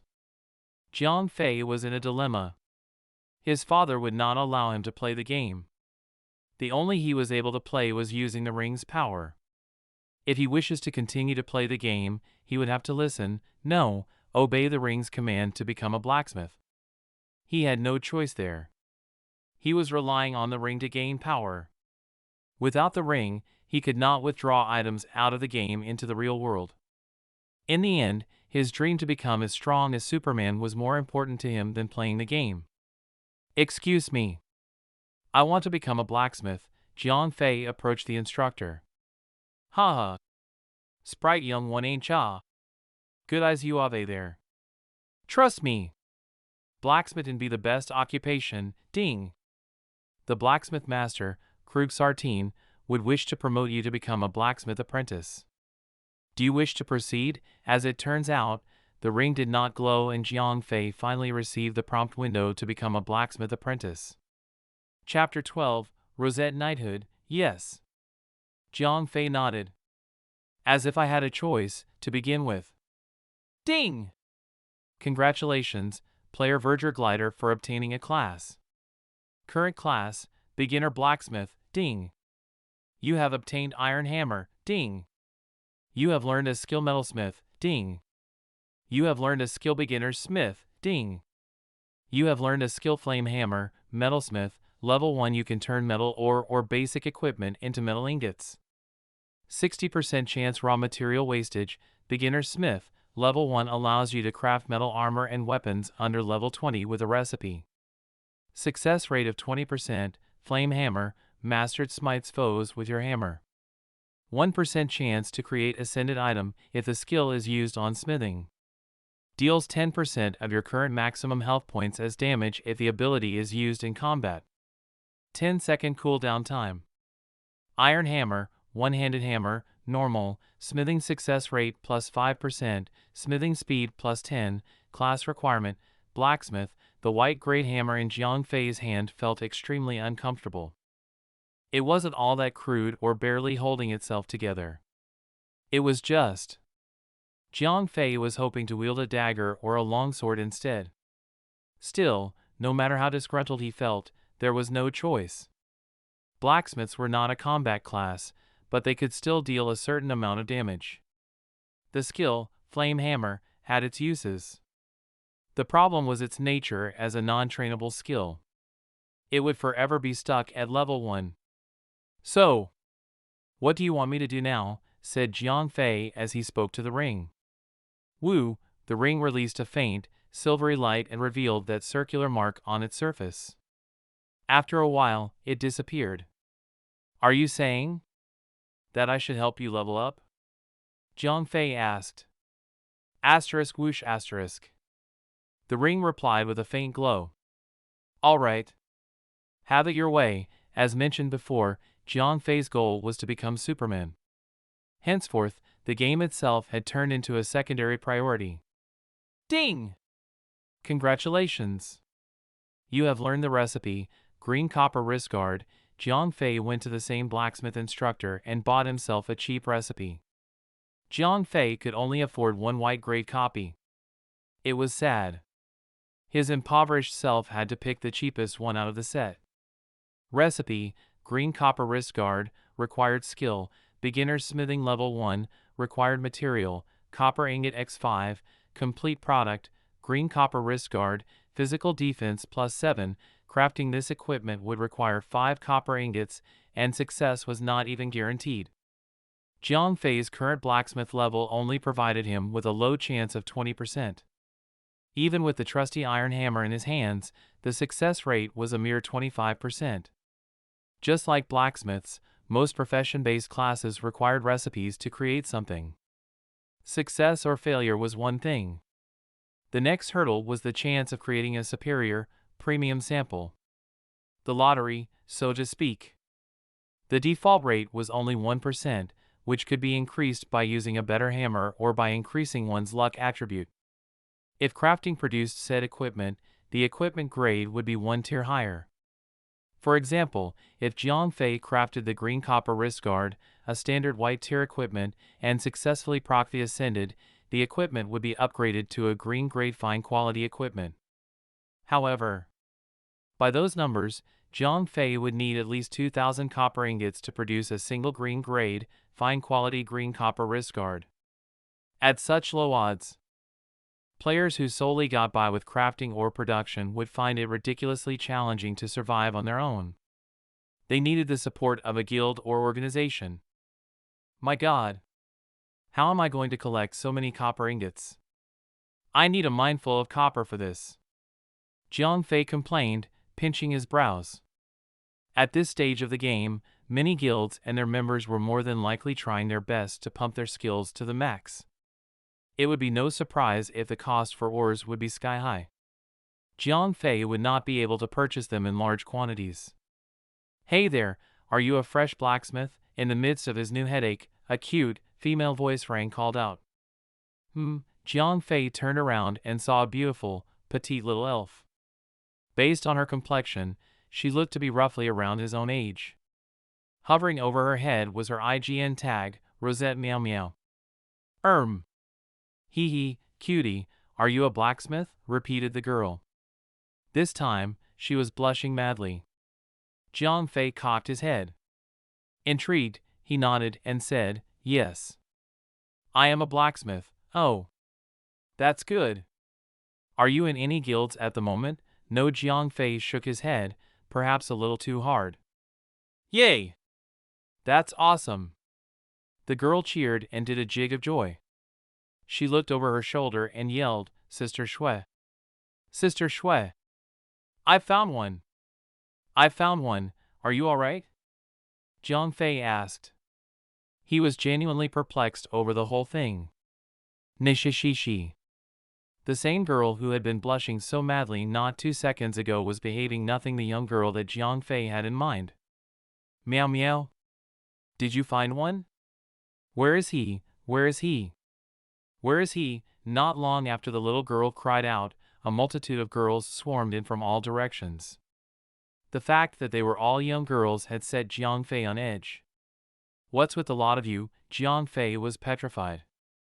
First, a cute girl was asking for your profession, the next thing was a herd of curious-looking young girls swarming up to you. How could anyone remain calm? Hello there. My name is Rosette Rose, the guildmaster of the Rosette Knighthood Guild. A slightly taller human girl stepped out of the swarm and approached Jiang Fei with a stoic face, offering her hand. Ah yes. Nice to meet you. Do you have any business with me? Jiang Fei asked, taking her hand. Yes. It's just that. We are a bunch of sisters, and we've played many games together. In other games, we would take up our individual professions and be on our way. Since Dawn Break is quite different, players can only take up one class, professions included. To be fair, none of us wanted to take up non-combat class. We have been searching for such players. I hope that we could work together. What say you? Rosette explained. Ah. Understandable. Jiang Fei nodded.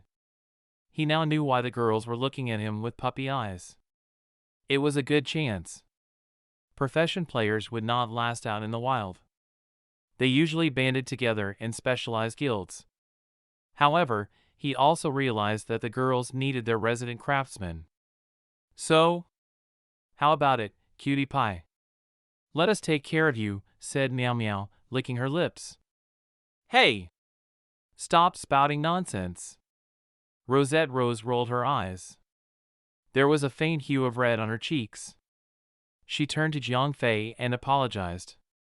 Please, don't get us wrong. We hope that you'll join us.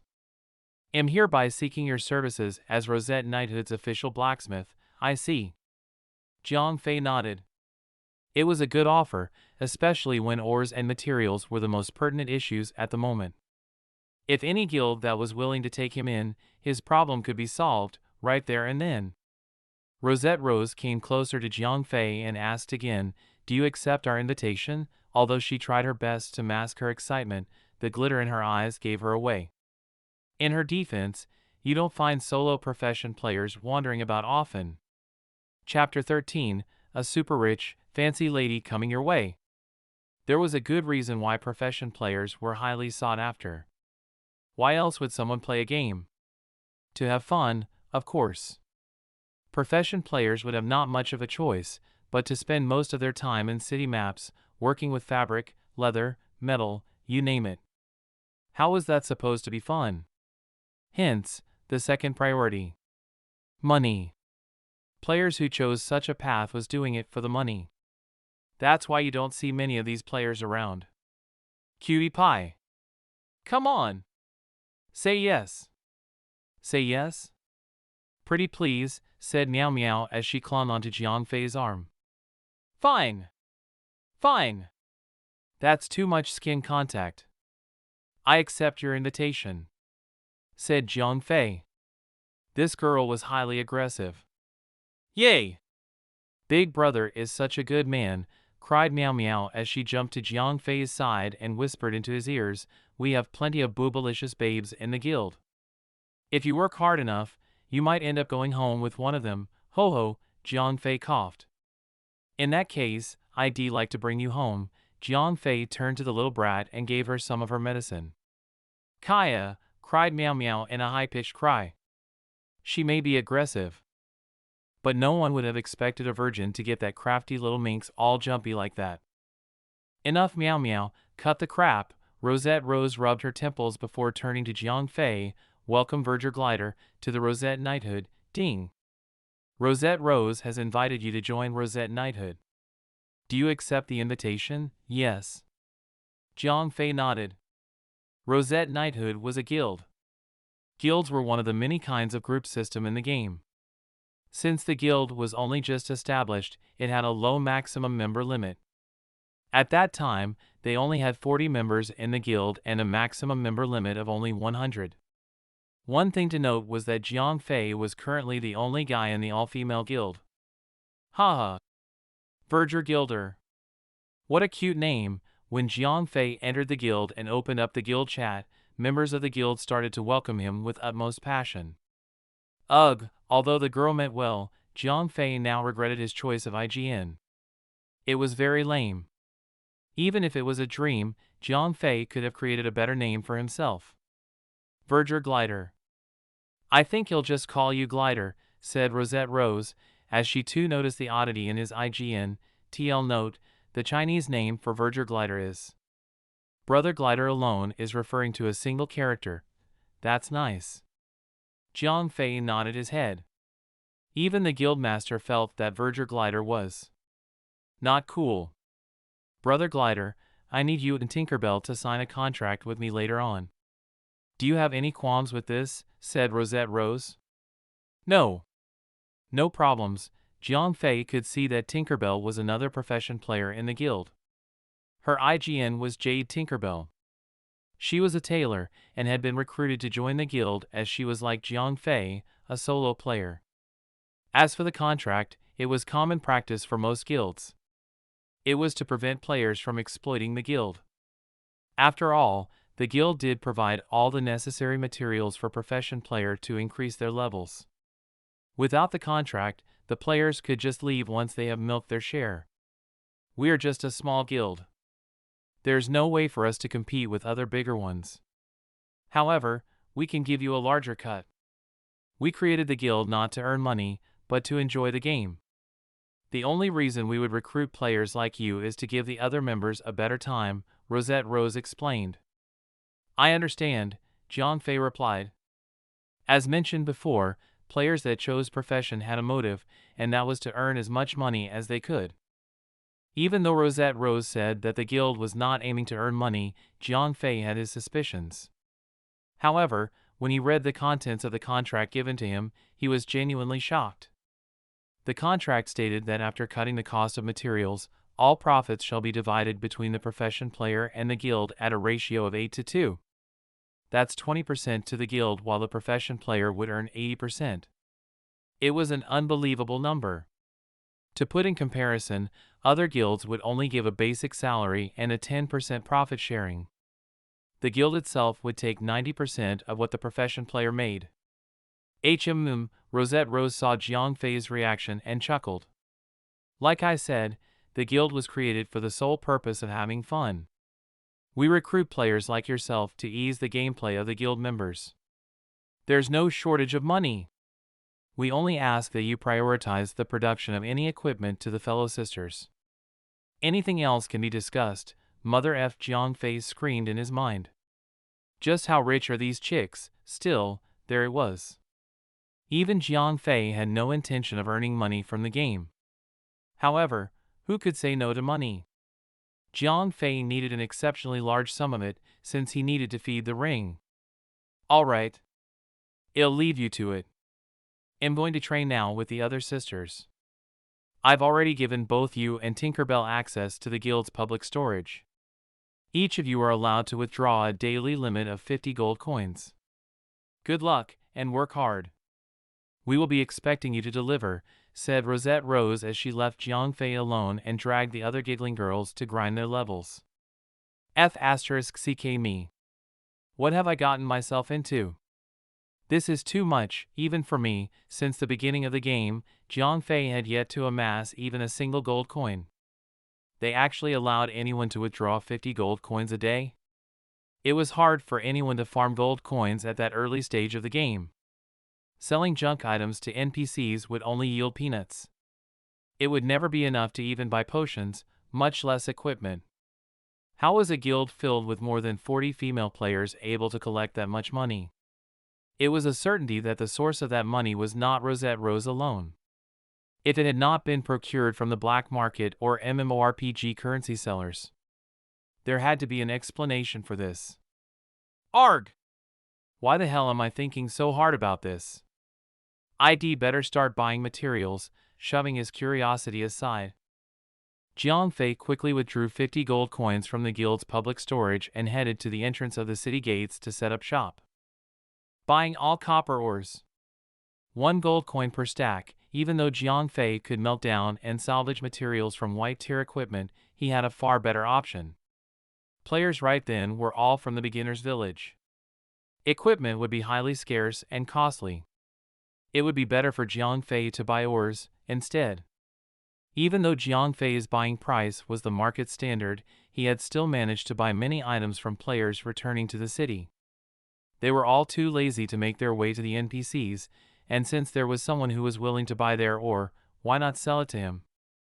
Jiang Fei's profession was considered to be of the crafting variety. Some other profession players focused on gathering. That said, there were very few crafters around, but several more gatherers about. Crafters required capital to start their business. On the contrary, gatherers did not need any starting money to earn money.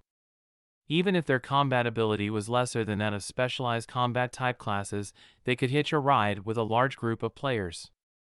As they slew monsters for experience points, the gatherers could take the opportunity to gather the necessary materials. That was why players who purely wanted to earn money through the game had chosen gathering as their profession. In less than an hour, Jiang Fei had spent all 50 gold coins to buy more than 50 stacks of copper ores. He had even run back to the guild storage to offload most of the ores that he could not hold on to. Alrighty then. It's time to smith for a living. Satisfied with the number of copper ingots, Jiang Fei headed for the blacksmith workshop with 20 copper ingots in hand.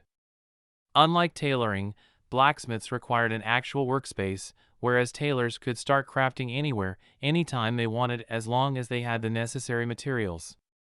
Blacksmiths needed an anvil and furnace. Dang! Dang! Ting! Ting! With each strike, Jiang Fei sent sparks flying. It was beautiful. Jiang Fei was able to begin appreciating his profession as a blacksmith. Soon, he would be able to survey his first work. Soon, in this case, was literally 5 seconds. The green copper wrist guard was a cheap, white tier equipment. 5 seconds was all it took. Chapter 14, The Lucky Blacksmith, grew. Smelting complete. You have obtained 8 stacks of copper ingots. Smelting experience plus 20, a total of 20 copper ingots were produced. Almost half of them had gone up in smoke as Jiang Fei's smithing skill was only at level 1, a 60% loss. Ding! You have crafted an equipment green copper wrist guard. Smithing experience plus 1 inch, ding. You have failed the smithing process. Ding! You have crafted an equipment green copper wrist guard. Smithing experience plus 1 inch, ding. You have crafted an equipment green copper wrist guard.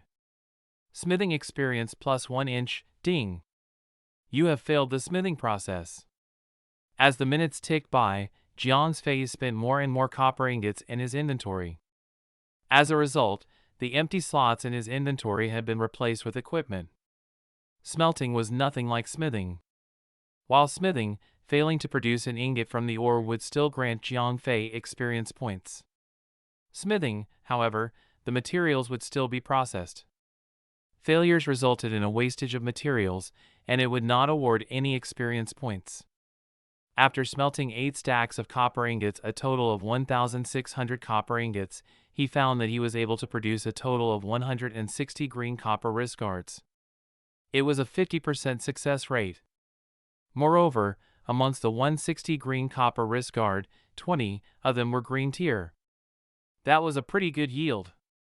Based on the market prices, a level 10 white tier equipment would cost roughly 20 silver coins. Green tier equipment at the same level would cost around 50 silver coins. To put it bluntly, Jiang Fei could sell all of his equipment for more than 40 gold coins. A total of 20 stacks of copper ore would only cost 20 gold coins. His profit margin was nearly 100%. It did not sound like much, but these profession players would not profit much from their labors to begin with. The main reason was due to the rat race of increasing one's crafting level. Almost all crafters at this stage of the game would have to invest heavily to gain levels. This once again proved that no profession player could survive on their own, not without the help of a guild, at least. Though their pockets would lighten as they leveled up, a good recipe could switch the situation around. Their pockets would end up bulging at the seams. Jiang Fei turned to the temporary storage at the blacksmith workshop, slightly happier than before. Even though he was a profession player, the euphoria and entitlement he felt then matched the elite players of the game. Still, having that many equipment was a problem. Despite being stackable, 140 of them had still taken up 14 slots. Asterisk whoosh asterisk, the ring hummed. Jiang Fei looked at the ring and finally realized that the ring had been flashing for a while now. It looked like it was hungry for those equipment that were threatening to give Jiang Fei more headaches. Haha. Good timing. I'll let you have them. Jiang Fei quickly deposited all 140 white grade green copper wrist guards into the red slots of the ring inventory. Ironically, he was grateful for the functions of the ring. Most of his success had largely been due to the ring. Jiang Fei took the 20 green grade green copper wrist guards and threw them into his own inventory before heading back to the bank. There, he extracted the remaining 30 stacks of ores and deported the equipment. 30 stacks of copper ore could be smelted into 12 stacks of copper ingots. With that amount, it would be another wholesome metal banging practice for him.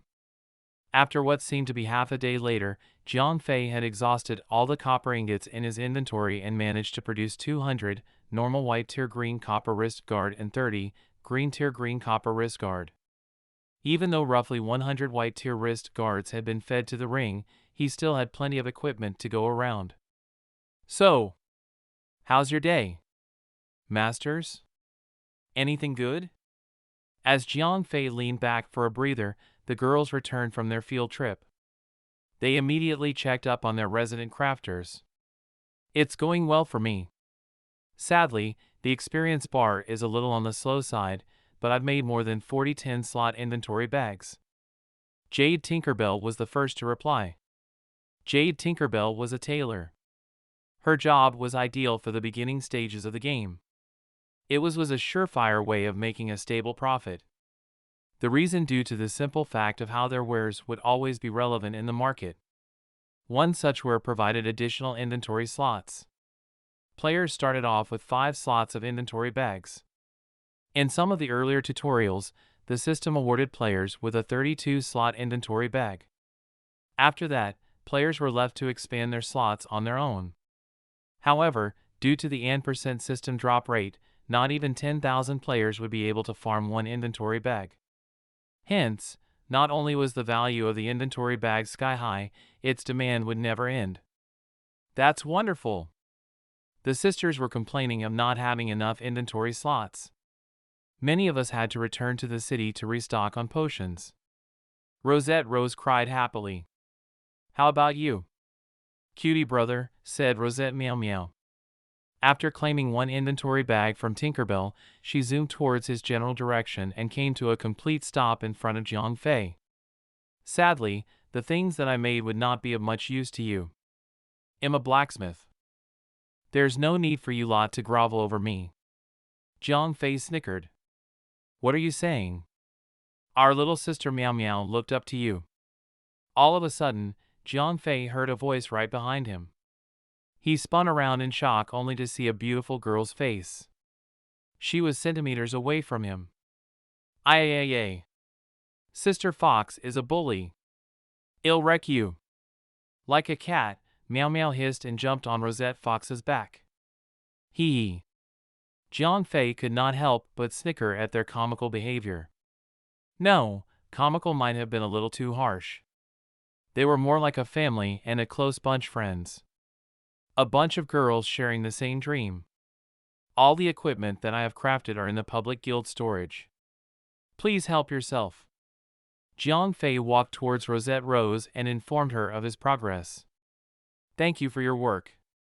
Rosette Rose thanked Jiang Fei as she smiled in response. Wow! How? There's so many equipment.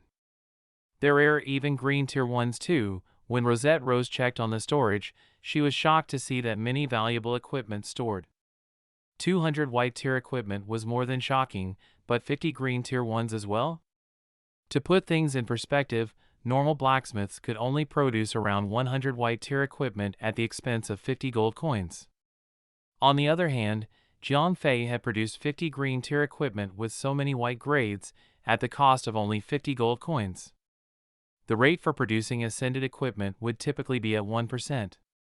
If Jiang Fei were to produce 200 white equipment, he would have produced around 3 to 5 green ones. Now, 50 of them were lying in the storage. What? How? The guy was basically a money printing machine. It's nothing much. I guess I was pretty lucky today. Jiang Fei brushed it off, hiding the fact that it was all due to the ring's mysterious properties. Haha. In that case, I wish you a lucky day, every day. Rosette Rose said. Even though the wrist guards were level 10, their green grades equated to a 130% basic attribute. Let's not forget those bonus attributes. The green equipment could last till level 15. Level 15 equipment would not be as good as a level 10 green grade wrist guard. She was already level 15, but that equipment would still serve as an upgrade. What made Rosette Rose more than happy was the fact that Jiang Fei had produced more than enough for the entire guild. There were only 40 of them, and only 20 of them were heavy armor users. There was more than enough for each of them. It was a fantastic feat.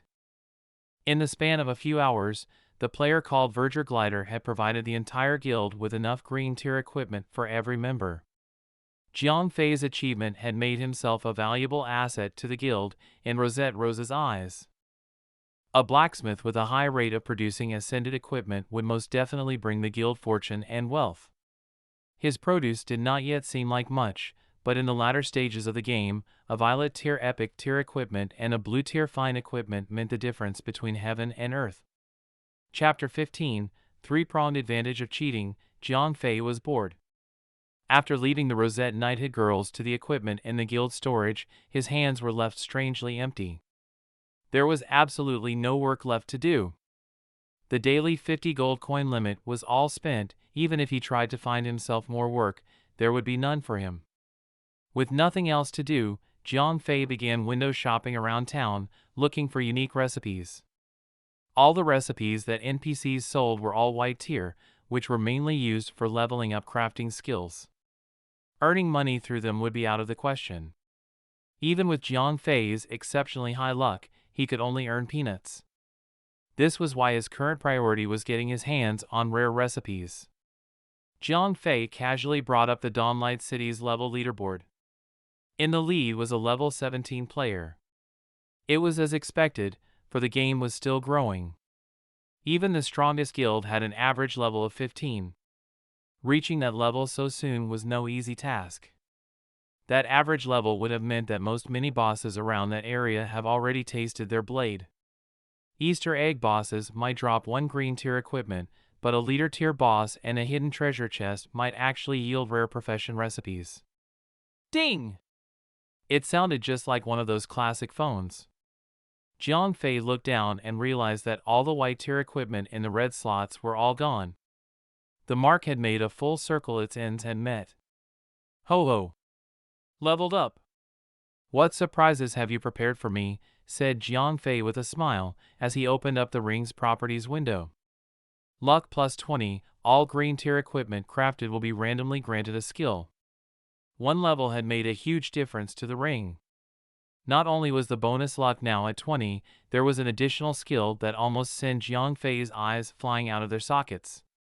All green tier equipment would have one additional attribute, and that attribute would typically be the common ones like strength, agility, or defense. Some attributes were better than the others, such as accuracy, evade, and block. On the other hand, outright passive skills provided a far greater advantage. And at the top of it all, having an equipment that provided an active skill was the ultimate upgrade. In the early stages of the game, having one or two additional active skills did wonders, since the default skills granted by their class was lackluster. Furthermore, despite having relatively longer cooldowns, equipment's active skills were cost-free. It would exponentially increase one's damage output. I have to get my hands on some rare recipes, Jiang Fei decided. White tier equipment may sometimes come in green tiers, but the success rate was low. With such an amazing cheat tool around his finger, why even aim for white grades when you can make green tier equipment even stronger? Sadly, after spending an entire day scouring the entire city for player-sold higher grade recipes for sale, he came up short. It was expected, but did nothing to ease off the disappointment, as the recipe could only be found in rare hidden treasure chests or a leader tier boss drop. At the current stage of the game, not even one of these leaders have tasted defeat. Even if someone did manage to farm one, their guild would never allow them to put it up for sale. What? Cried Jiang Fei when he finally saw one such recipe. Recipe, Corsair's breastplate, recipe, fine, requirement, beginner blacksmith level 1, my good brother. How much is this recipe? Said Jiang Fei, rushing up to the bandit behind the counter. This? 100 gold coins. No more, no less, the bandit replied in a flash. Deal! Give me one moment. Jiang Fei accepted the offer and took off. The recipe was expensive, probably priced higher than its actual worth, but it was worth every coin Jiang Fei was willing to fork out. The drop rate was too low to begin with. But to amass that amount of money would take at least a week. He might already be level 20 by then. However, Jiang Fei had an idea. He remembered counting the number of gold coins in the public guild storage. They had at least 400 to 500 gold coins stashed away. Guildmaster. Are you busy? Jiang Fei sent a written message to Rosette Rose. At that moment, he was broke and had already spent his daily limit of 50 gold coins. He could only get more money through the Guildmaster. What's wrong? Rosette Rose replied after a short delay. She was busy killing monsters with her band of sisters. I need some gold coins. How much? 200 gold coins. Jiang Fei hesitated. If he only asked for 100 gold coins, he would not have enough to buy the materials. The materials of green tier equipment would not be cheap. That much? What is it for? Rose had thought that Jiang Fei wanted 10 or 20 more gold coins. That was completely fine. However, when Jiang Fei requested 200 gold coins, she had to raise an eyebrow. That amount was almost half of what the entire guild owned. Even though she had spent her own cash to purchase in-game currency, she could feel the sting. Plus, the game was spanking new. The gold-to-dollar ratio would be extremely high. I need it for a rare recipe. It's an emergency. I cannot miss it. If I get my hands on it, I might even craft a bigger surprise for you guys. That's alright with me. I'll send Meow Meow over to you, Rosette Rose replied. She decided to take a leap of faith in the new boy. That sum was enough to give even her pause. It was a risk that she was willing to take, especially after the blacksmith's strong showing in his debut. Okay. I'll be waiting at the east gate. Please tell Meow Meow to be quick, said Jiang Fei. Brother, did you get the recipe from a treasure chest? Asked Jiang Fei. While waiting for Meow Meow to come over, Jiang Fei tried to strike up a conversation with the bandit. Ha! You want to give it a go? Said the bandit. His tone suggested that he had taken some offense to it. Ah! No. Nothing of that sort. I'm just a crafter. Going out in the field would be suicide, Jiang Fei said. Jiang Fei deduced that the bandit was a lone adventurer. Only a solo player would sell the recipe for money. So? Are you going to buy it or not? Said the bandit. He was getting impatient. Please wait. I'm waiting for someone to deliver some coins. Jiang Fei hurriedly explained. What if the bandit suddenly up and left? Brother! I'm here, cried Meow Meow, running towards Jiang Fei. Did you bring the money? Jiang Fei asked, barely able to keep his voice level. Here! Rosette Meow Meow sent him the gold. All right. I've got the money. Brother Bandit. Let's make the trade. Jiang Fei then sent a trading invite to the bandit. All right. I've got the money, you've got the recipe. It's a done deal, and I've got to get back to grinding. The bandit promptly turned and left. Brother, cried Jiang Fei. Let's be friends. I'll buy all the rare recipes that you find in the future, Gale Moonwalker, said the bandit without turning back to face Jiang Fei. I got it. Thanks. Jiang Fei sent a friendship request. The bandit accepted it before disappearing into the crowd. Satisfied with the transaction, Jiang Fei smiled. When he turned back to face Meow Meow, she was sulking. What a douche, she said. Ha ha. Jiang Fei could not care less about her comment. He was the big winner in life here. Brother! What are we going to do next? Said the petite little girl. Huh? Weren't you just training with the other sisters? Hey! You just took 200 gold coins. "I'm going to observe you," said Meow Meow as she crossed her arms and put on a conceited face. "Did the guildmaster put you up to this?" Jiang Fei was worried. Had he lost credibility in their eyes? "Nope. Sister Rose just asked me to deliver the money. That's all," said Meow Meow with a broad grin. Jiang Fei quickly turned his back to Meow Meow. He was blushing madly. Godway and disturbed someone else. I'm busy," Jiang Fei stuttered. He was happy that Rosette Rose had trusted him that much. "Hell nay, I'm coming with you." "Bite me!" Meow Meow clung onto Jiang Fei's arm. Fine. "Do what you want," Jiang Fei shook his head. He immediately put the recipe to use and learned the art of smithing.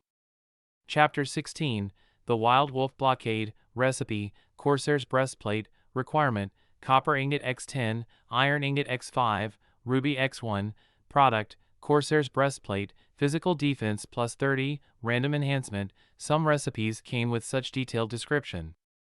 The finished product would not exactly be as stated. They often came with random enhancements and connotations.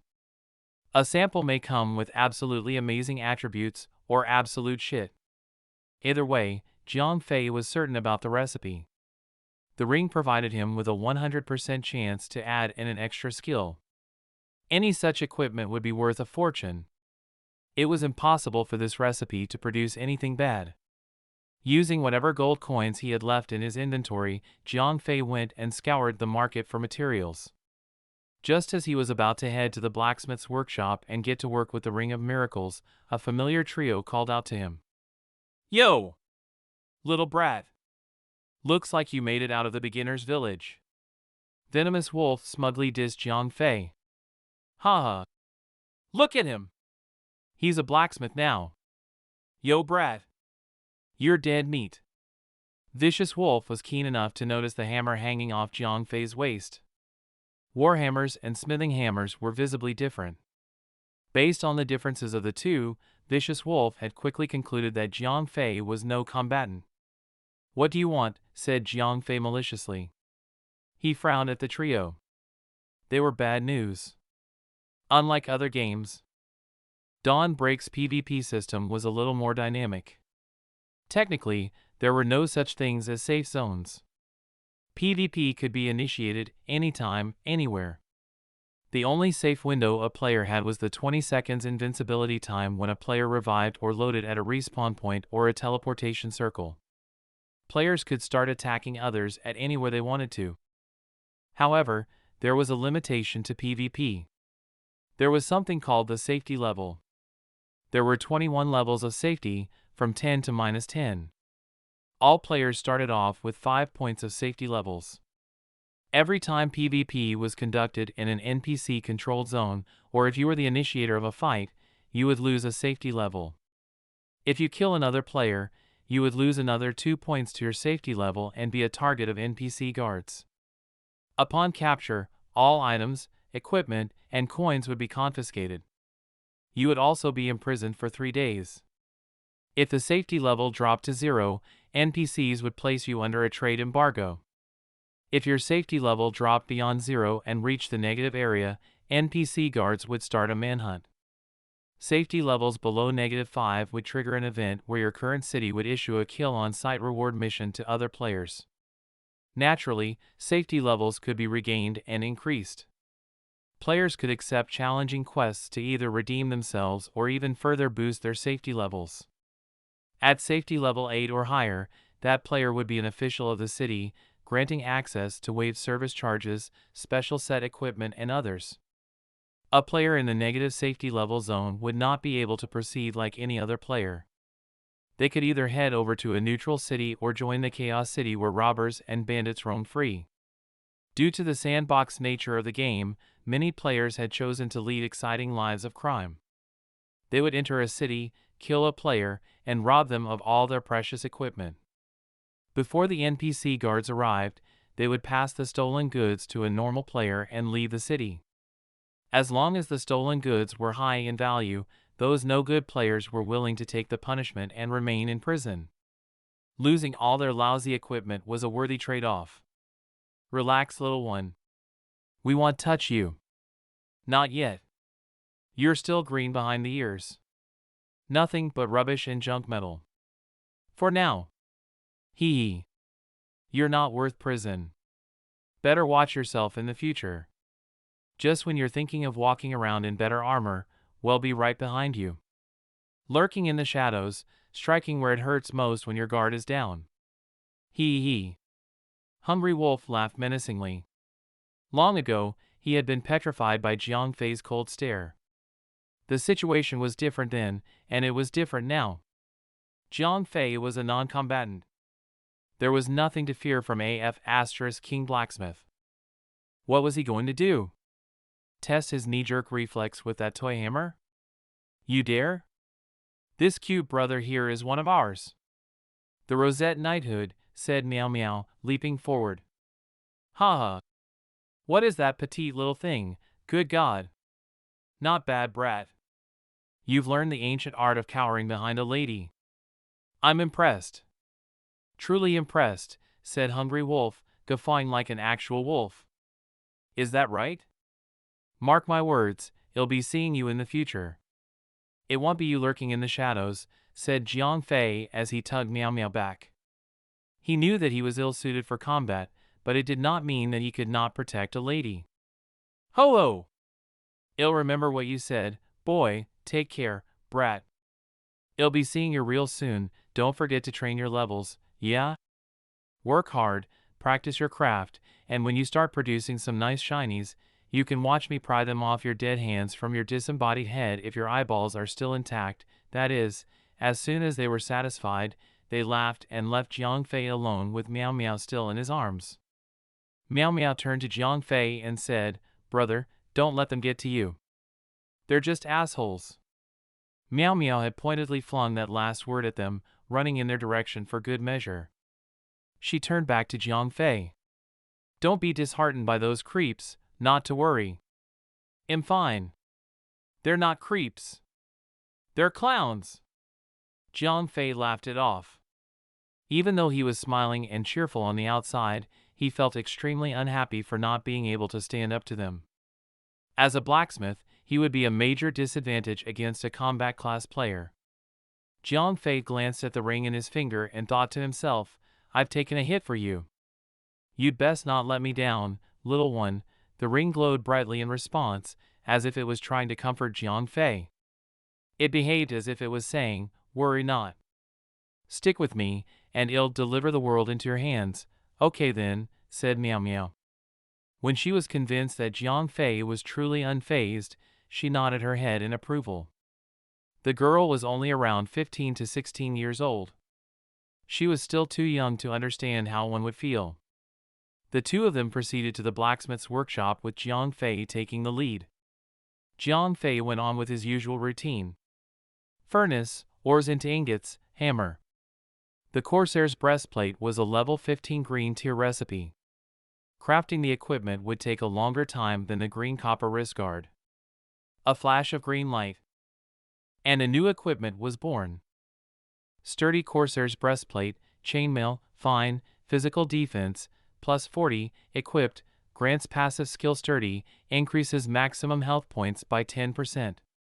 Level requirement, 15, Jiang Fei's first equipment crafted under Mao's supervision had lived up to the ring's amazing ability. The equipment was green tier and possessed an extra attribute. Its defense value was only 30% more than a similarly leveled white tier equipment. Then, there was the passive skill. It turned the equipment into something else entirely. Here!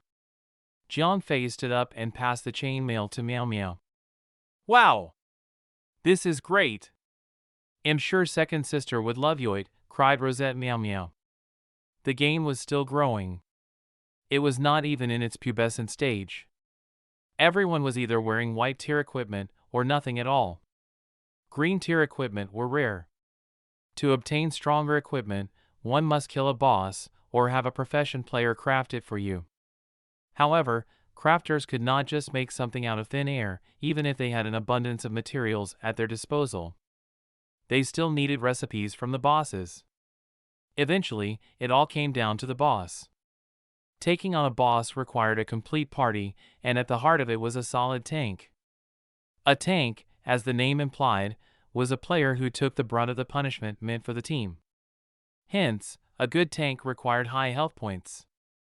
The higher health points a tank had, the stronger he would be against high-profile bosses. That was why Rosette Meow Meow had been so thrilled to see a passive skill that increased health points.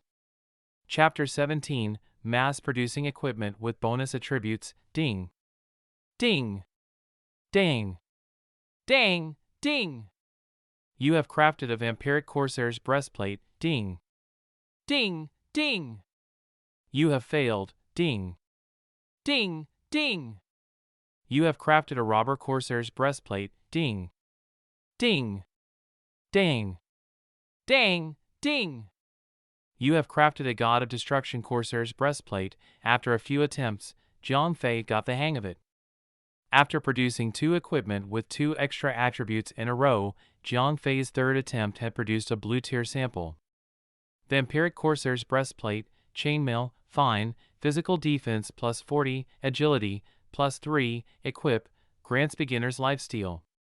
Deals additional 10 damage and heals oneself. Level requirement, 10, Robber Corsair's breastplate, chainmail, fine, physical defense plus 40, strength, plus 3, equip, grants mug. Attacks have a 10% chance to rob the target of 10 copper coins.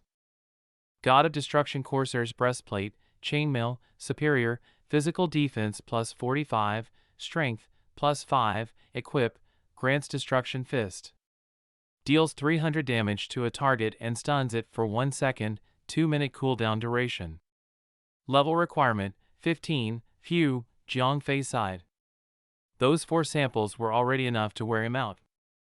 Crafting green tier equipment or better was not as easy as white tier equipment. The crafting process required full concentration, or the process would fail. As such, Jiang Fei had wasted enough materials for 6 attempts. If other profession players knew of Jiang Fei's success rate, they would have been beside themselves with envy. How could they not be? Their success rate of producing Ascended was even lower than 25%. They were no match to Jiang Fei. Nobody else under level 10 in the game could possibly acquire 20 luck points. Wow! Cutie bro! How did you do that? That's so awesome, said Meow Meow as Jiang Fei leaned back and caught his breath. She gave Jiang Fei a pat to the back, but she did not stop there. Her hands slithered to his chest and started rubbing away vigorously. Hey! Jiang Fei jerked and involuntarily slapped Meow Meow's hands away. Even that brief moment of contact had been enough for him to feel Meow Meow's soft hands. Jiang Fei may be able to put up a straight face when he was handling others, but when it came to girls, he had 0 experience. He had been an invisible man since birth, all the way to high school. He had never once spoken to a girl, and he could not care less about them.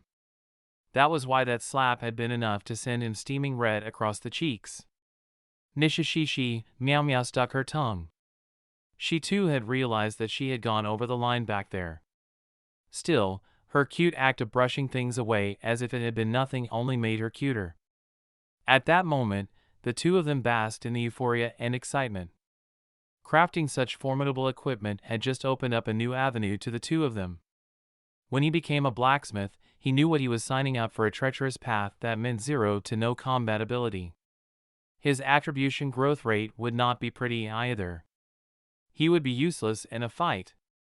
However, due to the ring's mysterious abilities, all his work would possess an extra skill at a 100% rate. No other crafter could boast of this. They needed hundreds of attempts before they could come up with a premium sample. Now, as the sole producer of such fine equipment, he had the full right to take the best of the best and wield them himself. He would be a beefed-up crafter, hacking his way through dungeons and adventure. Truth be told, Jiang Fei was not the only one that had that thought. Many other profession players shared the same thought. However, their success rate was far too low to be feasible. Out of 100 equipment, one of them might have a skill, who knows? It might not even have a useful skill. They would have to go through thousands of attempts before they finally win the lottery. That would take a lifetime. That was from the point of a profession player. Some players believed that money was all they needed to win the game. They were called whales. 1. However, it still came down to luck. Unless they were made of money, they could only sit and continue dreaming about their ideal set. I need recipes. I need more. That was the only thought in Jiang Fei's head. If he wanted to match the combat power of other classes, he needed to start matching skills. He needed multiple copies of the same extra skill. Having just one Corsair's breastplate was not going to cut it. Sister Shui. Over here, cried Miao Miao as Jiang Fei was worrying about the upcoming struggle. Rosette Rose came towards them with a warm smile on her face. When Jiang Fei had first produced the first 2 green-grade pieces of equipment, Miao Miao had silently contacted Rose. Rosette Rose's real name was Murong Xueqing. Rosette Miao Miao and Xueqing had known each other for a long time. Their families in the real world were close. Jiang Fei had been right. Every single member of this guild were rich Ojusans. Murong Xueqing hailed from a wealthy family, and she was the only child. The Murong family ran Wanlong Industries. That was why she behaved ever so elegantly, very much like a woman of the house. What's wrong, Miao Miao? Did someone bully you? Miao Miao had sounded frantic in her private message. It was only natural, for it was not safe to be alone, not even in the city. Nope. I found a big treasure trove. Nishishishi. Miao Miao snickered as she jumped towards Jiang Fei and hugged his arms. It was the exact behavior of a little girl hugging a teddy bear, her precious treasure. Ha! Is that right? Said Rose as she patted Miao Miao's head and smiled gently. Hey! I'm not a little kid anymore. Don't do that! Rosette Miao Miao grunted as she pushed Rose's hand away. She brought Rose to the 4 newly crafted equipment. With a big grin on her face, she said, Look at these. Cutie bro made these. Isn't he great, these? What? Rose was stunned. As the leader of the Rosette Knighthood, Rose was a fairly experienced player who knew the game far better than Miao Miao, even though she was only 3 years her senior. As a woman who had had the value of economics imbued in her by her materialistic family, she knew all too well how valuable such equipment would be, and how important of an asset Jiang Fei was to the group.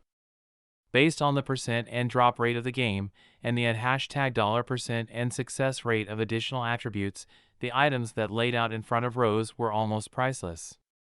Especially that blue tier one with an active skill. At that point, money was no longer the issue. This was the work of the divine. Chapter 18, The Overly Attached Girl? Guildmaster? What are you doing? Said Jiang Fei nervously. Rosette Rose was beautiful, and that was perhaps an understatement.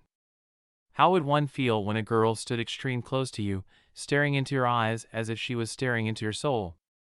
Some might feel happy, or their hearts might even skip a beat, but Jiang Fei was not one of those people.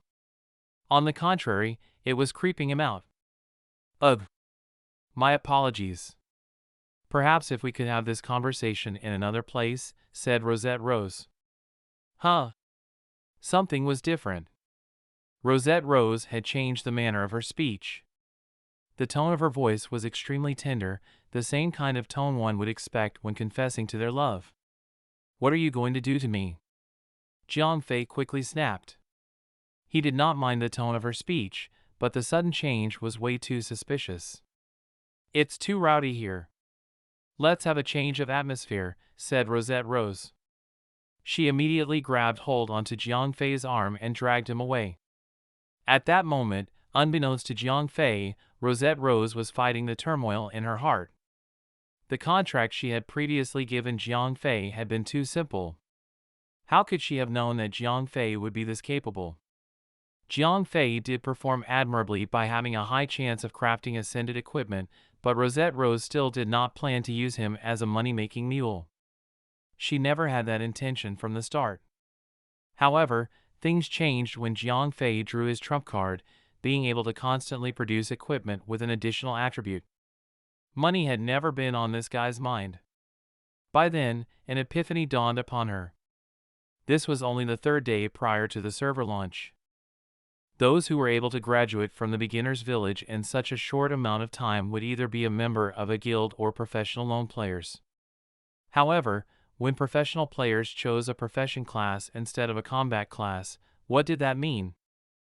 The man must have either obtained a powerful item or an enigmatic skill to support his perplexing choice of playstyle. No random pug player, one, would choose the boring life of crafting or gathering over the exciting adventures of the common class. Rosette Rose then regretted giving Jiang Fei such a lax contract. She had believed that the money would have been enough to buy his loyalty. She was only in this game to prove something to herself. She was a veteran MMORPG player, but her band of ladies were not. This was all about herself, not the formation of a top-end guild. Amongst the members of Rosette Knighthood, Rose most probably had the most experience. The rest of them were just playing it for the fun of it. That was why nothing in her party stood out. As prideful as Rosette Rose was, this had left her slightly disgruntled. Anyhow, she had to hold herself back and remain as a pub gamer if she wanted to keep playing with them. Today, Jiang Fei had reignited the fire in her heart. The fire that could drive her little guild into one of the top-ranking guilds of the game. Now, Jiang Fei was her VVIP. She swore that this Verger glider would never leave her guild alive. Desperation had momentarily driven her to resort to the cheap lady lure tactic. The signed contract was now a new source of headache. That contract had been written on the basis of having fun. It was extremely flexible, and the contracted player could just pay a minimal violation fee and be done with the guild. This Verger glider might just glide away whenever he liked. Brother Glider, something has been on my mind. You've had a good look at the guild. You're the only man around the sea of girls. See, there are things that us, girls, could never do as well as you could. Are you the man that I think you are? Are you capable of taking up such a responsibility? Rosette Rose took extra care to layer her voice with a hint of seduction. They were in a quiet hotel room. Jiang Fei had been sandwiched between Rose and Meow Meow with the both of them caressing his arms. Guildmaster. I cannot accept this. Could we just talk normally? I feel extreme weird right now. Jiang Fei cried out. Rose was beautiful, there was no doubt about that. But when two world-class beauties were sitting arm to arm with him, the only thing that rose were his goosebumps. It was as expected of a virgin. Shishishis. Nishishi, Meow Meow started off with a snicker. It quickly grew into a ridiculously deafening guffaw. You little brat. Whydu laugh. Rose started to laugh as well. The both of them started to laugh as if Jiang Fei had just pulled off the best stand-up comedy in years. Excuses US. Haha. That was a little inappropriate. Rosette Rose quickly tried to return to being as ladylike as possible. Fine, Jiang Fei stuttered. At first, he actually believed that Rose was going to court him. He felt an immediate relief when Meow Meow and Rose started laughing like possessed hyenas. That embarrassing moment had made Jiang Fei relax for a bit. That maniacal laughing was more heartfelt and sincere than anything else that came from them. Before that, he felt like he was about to be pranked, or worse, blackmailed. I'll be frank. The contract that you signed earlier was a mistake on my part, and I deeply regret it. If it's all right with you, I'd like to offer you a new one, said Rosette Rose bashfully. Jiang Fei cocked his head. Although there was a saying that girls changed clothes faster than the flipping of a page, but this was just too fast. It had only been several hours before. Here's the new contract. Please read it thoroughly, said Rose, handing over a new contract. Dragging Jiang Fei all the way to the hotel while crafting a new contract at the same time was no easy feat that only proved just how capable that girl was. This is a little. Jiang Fei read the new contract and did not know what to feel. The previous contract had come as enough of a shock with that ridiculous profit-sharing ratio. This revision blew the old one out the window. That ridiculous profit-sharing had just gotten even more ridiculous. The profit-sharing remained the same as before, but there was new clause beneath it. Jiang Fei now had the authority to withdraw anything from the guild storage. Moreover, he was now the vice guildmaster. Most shockingly, Rosette Rose had handed Jiang Fei 50% of the shares. This was not a contract. It's a partnership. And a pretty clingy one at that, too. Miss, are you trying a little too hard? Am I that good of man? Jiang Fei muttered quietly. For a moment, he felt smug about himself. For the longest time, he had been an invisible man, treated as if he had never existed in the school. However, the girl in front of him, Rose, was different. Unlike others, she was proposing to be with him. All right. I see nothing wrong here. I'm in. The contract was too good to be true, but he could find no reason to reject her proposal. Jiang Fei had deliberately turned a blind eye to one particular condition, and that was Jiang Fei was not allowed to leave Rosette knighthood by his volition. Who cares about that condition? Everything else was crazy. Only a fool would drop it. Chapter 19, Armored Shield. When Jiang Fei nodded his head ever so earnestly, Rosette Rose turned her back for a split second and rolled her eyes. If she had known Jiang Fei to be a man of sound reason, she would not have resorted to such unladylike behavior. It was just another one of her tricks that she picked up after years of conducting business. Since childhood, she had been taught to weigh the effort and benefits. If it paid off, no place was too low for her to stoop. On the other end of the spectrum, Jiang Fei had been raised in an average family. Men at his age would choose honor and glory over benefits. From Jiang Fei's perspective, Rosette Rose was there to help him when he needed help the most. She had accepted him into the guild and had supported his heavy investments without second-guessing his decision. Jiang Fei felt greatly indebted to her, so of course, he would return the favor. Like Rose herself, Jiang Fei was playing the game, not for the benefits in the game, but to take out most of the items from the game into the real world to complete his dream of becoming Superman. He was, truthfully, not interested in any benefits in the game. Both parties came from different backgrounds, so they viewed the same subject very differently. As it was, they eventually ended up at the same spot. Jiang Fei was happy, and so was Rosette Rose. Jiang Fei felt like he was making use of the girls, as he thought they were attracted to him. Rosette Rose needed him for his equipment crafting skills and had gotten him to stay in the guild. All right. Now that everything is said and done, we are now a family. So tell us, brother, what is your secret? Said Rosette Rose. There must be a reason behind his high luck and the ability to constantly produce ascended equipment. Yeah. Cutie brother.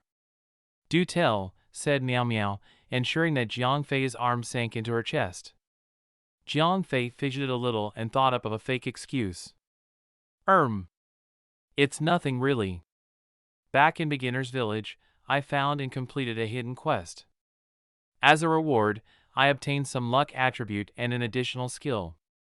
Every day, whenever I craft any green tier equipment, the first 100 equipment would have a 100% chance of gaining an extra skill. Jiang Fei decided to fake a story and blame it on a hidden quest.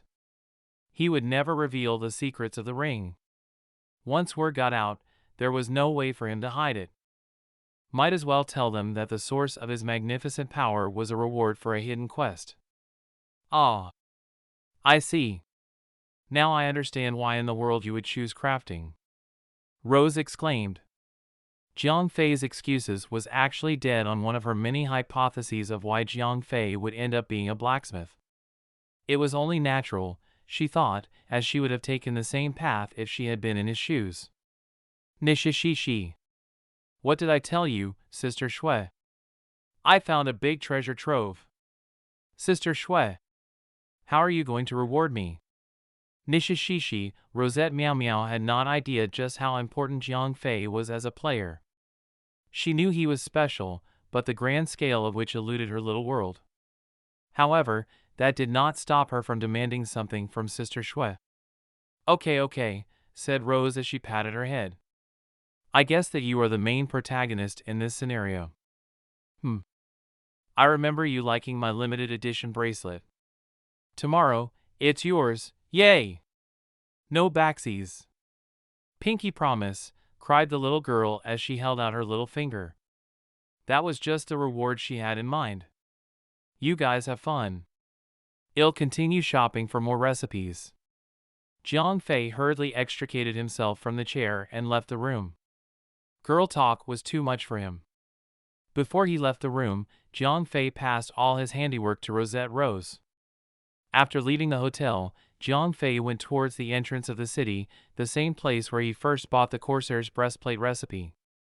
That place was a hotspot for small, player-run stalls. An auction was currently ongoing, but almost 99% of the players in the game were broke. They would rather sit for 2 hours than throw their hard-earned money at something that would be discarded a few levels later. After loitering for some time, Jiang Fei was left disappointed. Players at the city entrance were mostly selling materials. Pub players who picked up gathering classes could never compete with players in professional guilds. They could gather items quickly and pass it to the crafters in the guild. If there was any excess, they would store them in the public guild storage. Sadly, players without guilds had limited inventory slots. The bank storage system was too expensive to use and even more expensive to expand.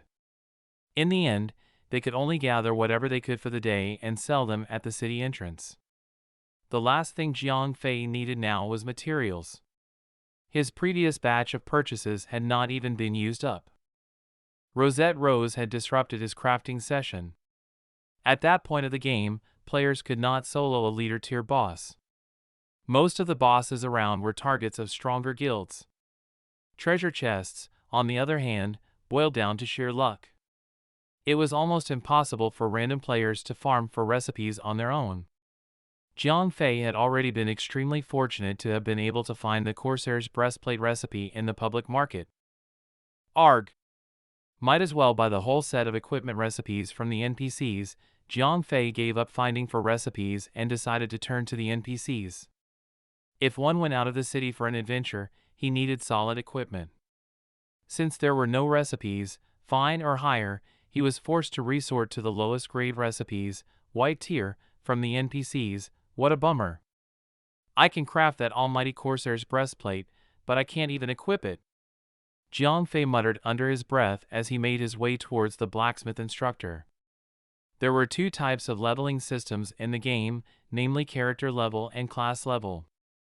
Character levels determined the attributes you gained, while also meeting the equipment's level requirement. Class level determined the skills you could learn, along with its potency. Players could raise their character levels by slaying monsters or completing quests. That was the basis of almost all MMORPGs. Class levels could be raised by repeated uses of the class-provided skill or completing class-specific quests. Right then, Jiang Fei's character level was level 10, while his class was only a level 1 beginner blacksmith. Fortunately, that level 1 experience bar was close to the brim. With money, one could easily get by with life. After buying all the Green Copper series equipment recipes, the instructor praised Jiang Fei with a few words and rewarded him with another recipe. Armor Shield, Enhancement Material, Normal, Use, grants a special skill on a breastplate armor shield. Absorbs physical damage equivalent to 20% maximum health points. Lasts 20 seconds. 5 minutes cooldown. Limited to blacksmiths. This skill was considered a class-specific perk. Any profession class could obtain such an item from their respective instructors simply by purchasing and learning more than 5 different kinds of recipes. Blacksmiths aside, other crafter classes had similar perks. Tailors could obtain a special mana absorption enhancement effect. Alchemists could obtain special flasks that allow the concurrent ingesting of 3 potions, minus cooldowns. These perks allowed profession players to survive a little longer whenever they came under the assault of pikers until the NPC guards came to their rescue. Chapter 20, Equipment Sales. After learning all the recipes on hand, Jiang Fei used all the remaining gold and copper ores.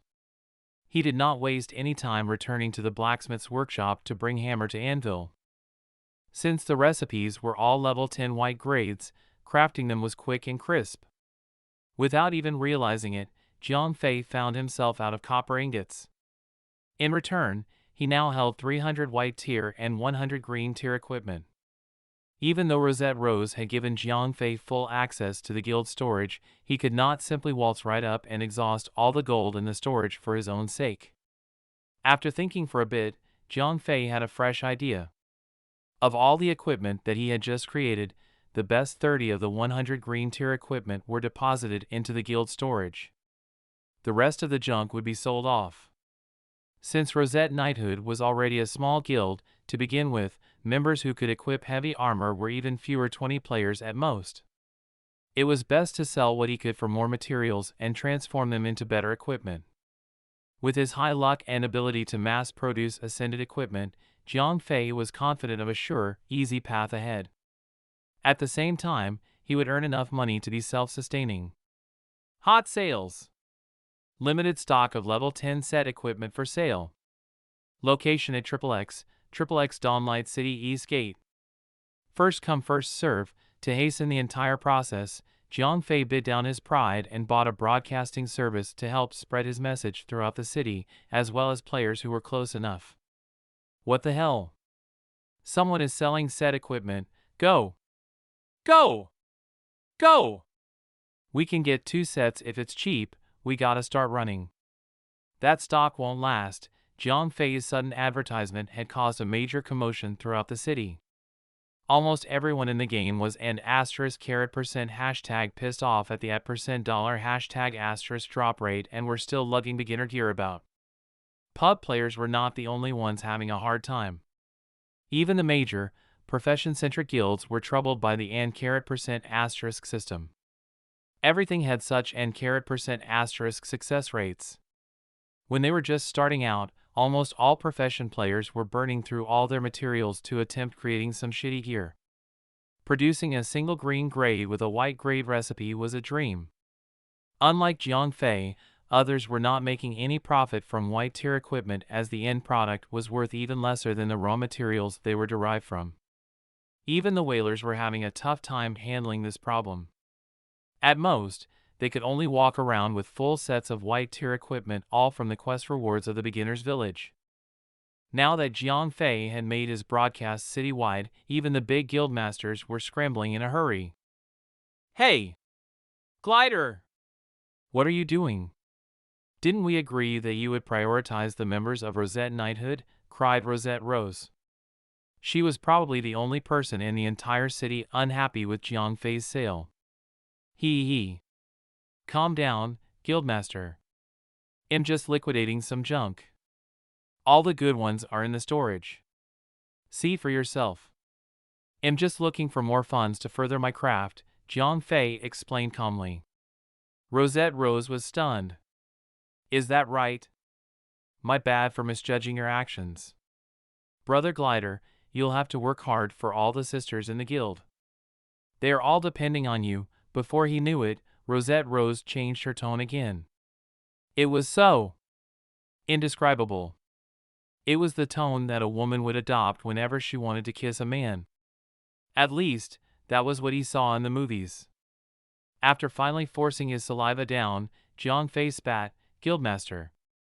Could you speak like a normal person? You're creeping me out, sigh. What an airhead. So be it. You're all on your own. Rosette Rose rolled her eyes and left. At first, she wanted to flirt with this young man, who was only 1 year her junior.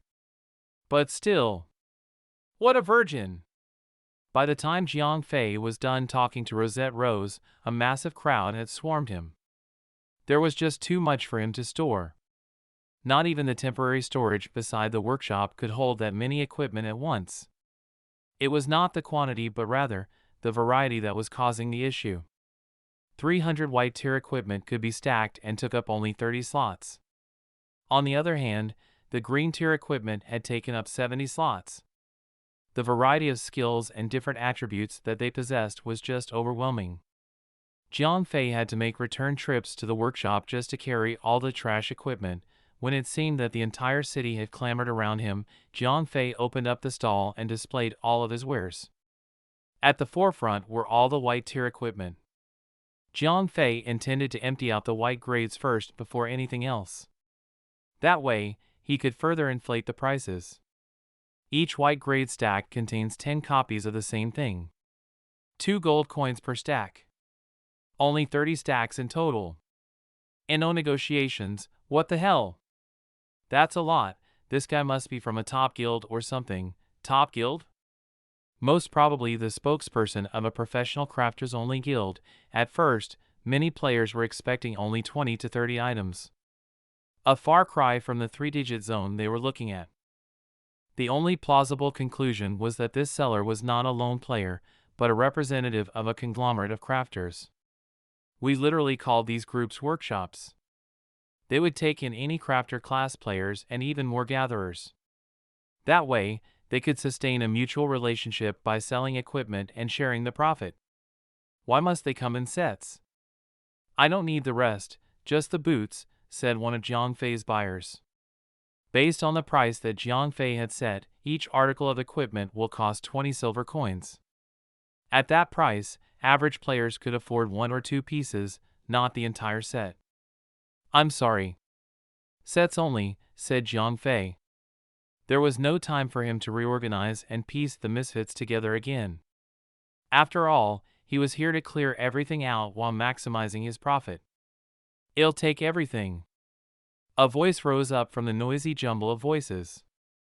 The husky voice was easily distinguishable, their owners even more so. 4 hulking orc warriors waded through the crowd and made their way to the front. Like a hot knife through butter, those strength-based players shoved the other players aside. Apparently, they were escorting a human, who quickly approached Jiang Fei.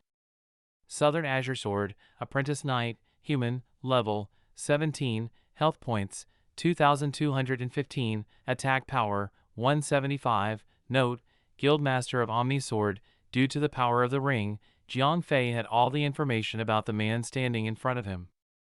Deal, Jiang Fei agreed without a second thought, even though the man did look a little sketchy. The transaction was made, and the Guildmaster's inventory was immediately filled with all the white tier equipment. In exchange, 60 additional gold coins jingled in Jiang Fei's pockets, eliciting a satisfied grin. He could now afford the next batch of smithing. Anything from the green tier equipment would be pure profit. Damn it! Just when I thought that I could finally get some upgrades, a random whale appears and sweeps everything away, someone in the crowd groaned. He was not alone in that sentiment.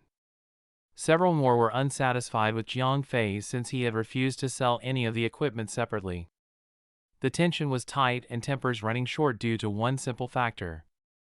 F** and hashtag and carat $1 and asterisk carat low drop rates. This led to a whole slew of other complications. Without proper equipment, players would struggle to continuously fight monsters even if they were at the same level. Leveling up became an absolute chore past level 10. The free level 10 white tier equipment were by no means insufficient, but the monsters also packed a punch of their own.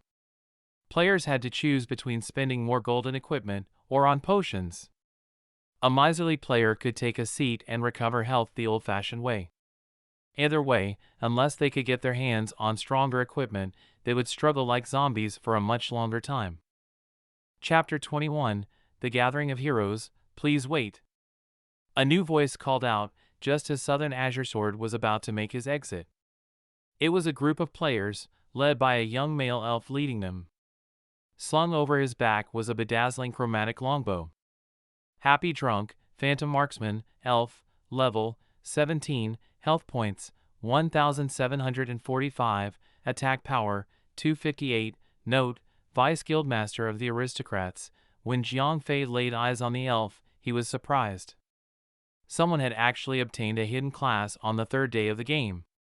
Being lucky would be an understatement. This was divine intervention. In the game, be it profession players or combat class players, there was a total of 3 different class tiers. The first being the most common type. The type that NPCs handed out like free tissue. The second one would be rare classes. Rare classes were stronger. However, they required particular means and methods to advance. The third would be the hardest to obtain. The hidden class. They were a special, exclusive, one-of-a-kind class. The elusive hidden instructors never made more than 2 appearances. Hidden classes were in a league of their own. Be it growth rate or skill trees, hidden class players would tower over their fellow players. With great power came great challenges. Locating a hidden class instructor was like searching for a needle in a haystack. Even if you did, their quest lines took exceptional skills and tenacity to complete. Whenever a player managed to complete the hidden class quest, he or she would obtain the class, as well as the chromatic evolving equipment. A chromatic evolving equipment would only increase with the player's own level. That was not all. The growth rate of a chromatic evolving equipment would be equivalent to that of a gold tier, epic tier equipment. There was no need to question the man. The bow that was glowing in multiple hues was enough proof for him to be a hunter's hidden class. That bow on his back had the same power as a level 15 gold tier weapon. At that stage of the game, that could very well be the first ultimate weapon seen in public. "What's up? What does the young master want with me?" asked Southern Azure Sword, raising an eyebrow. Jiang Fei could not prove it, but he guessed that the two of them knew each other well. "Ho ho! Brother Azure Sword, please don't be too courteous. Just call me Happy," said Happy Drunk, with a smile of his face.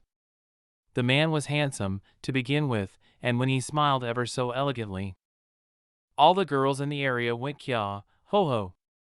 How else am I supposed to treat the young master of Tianyu Enterprise?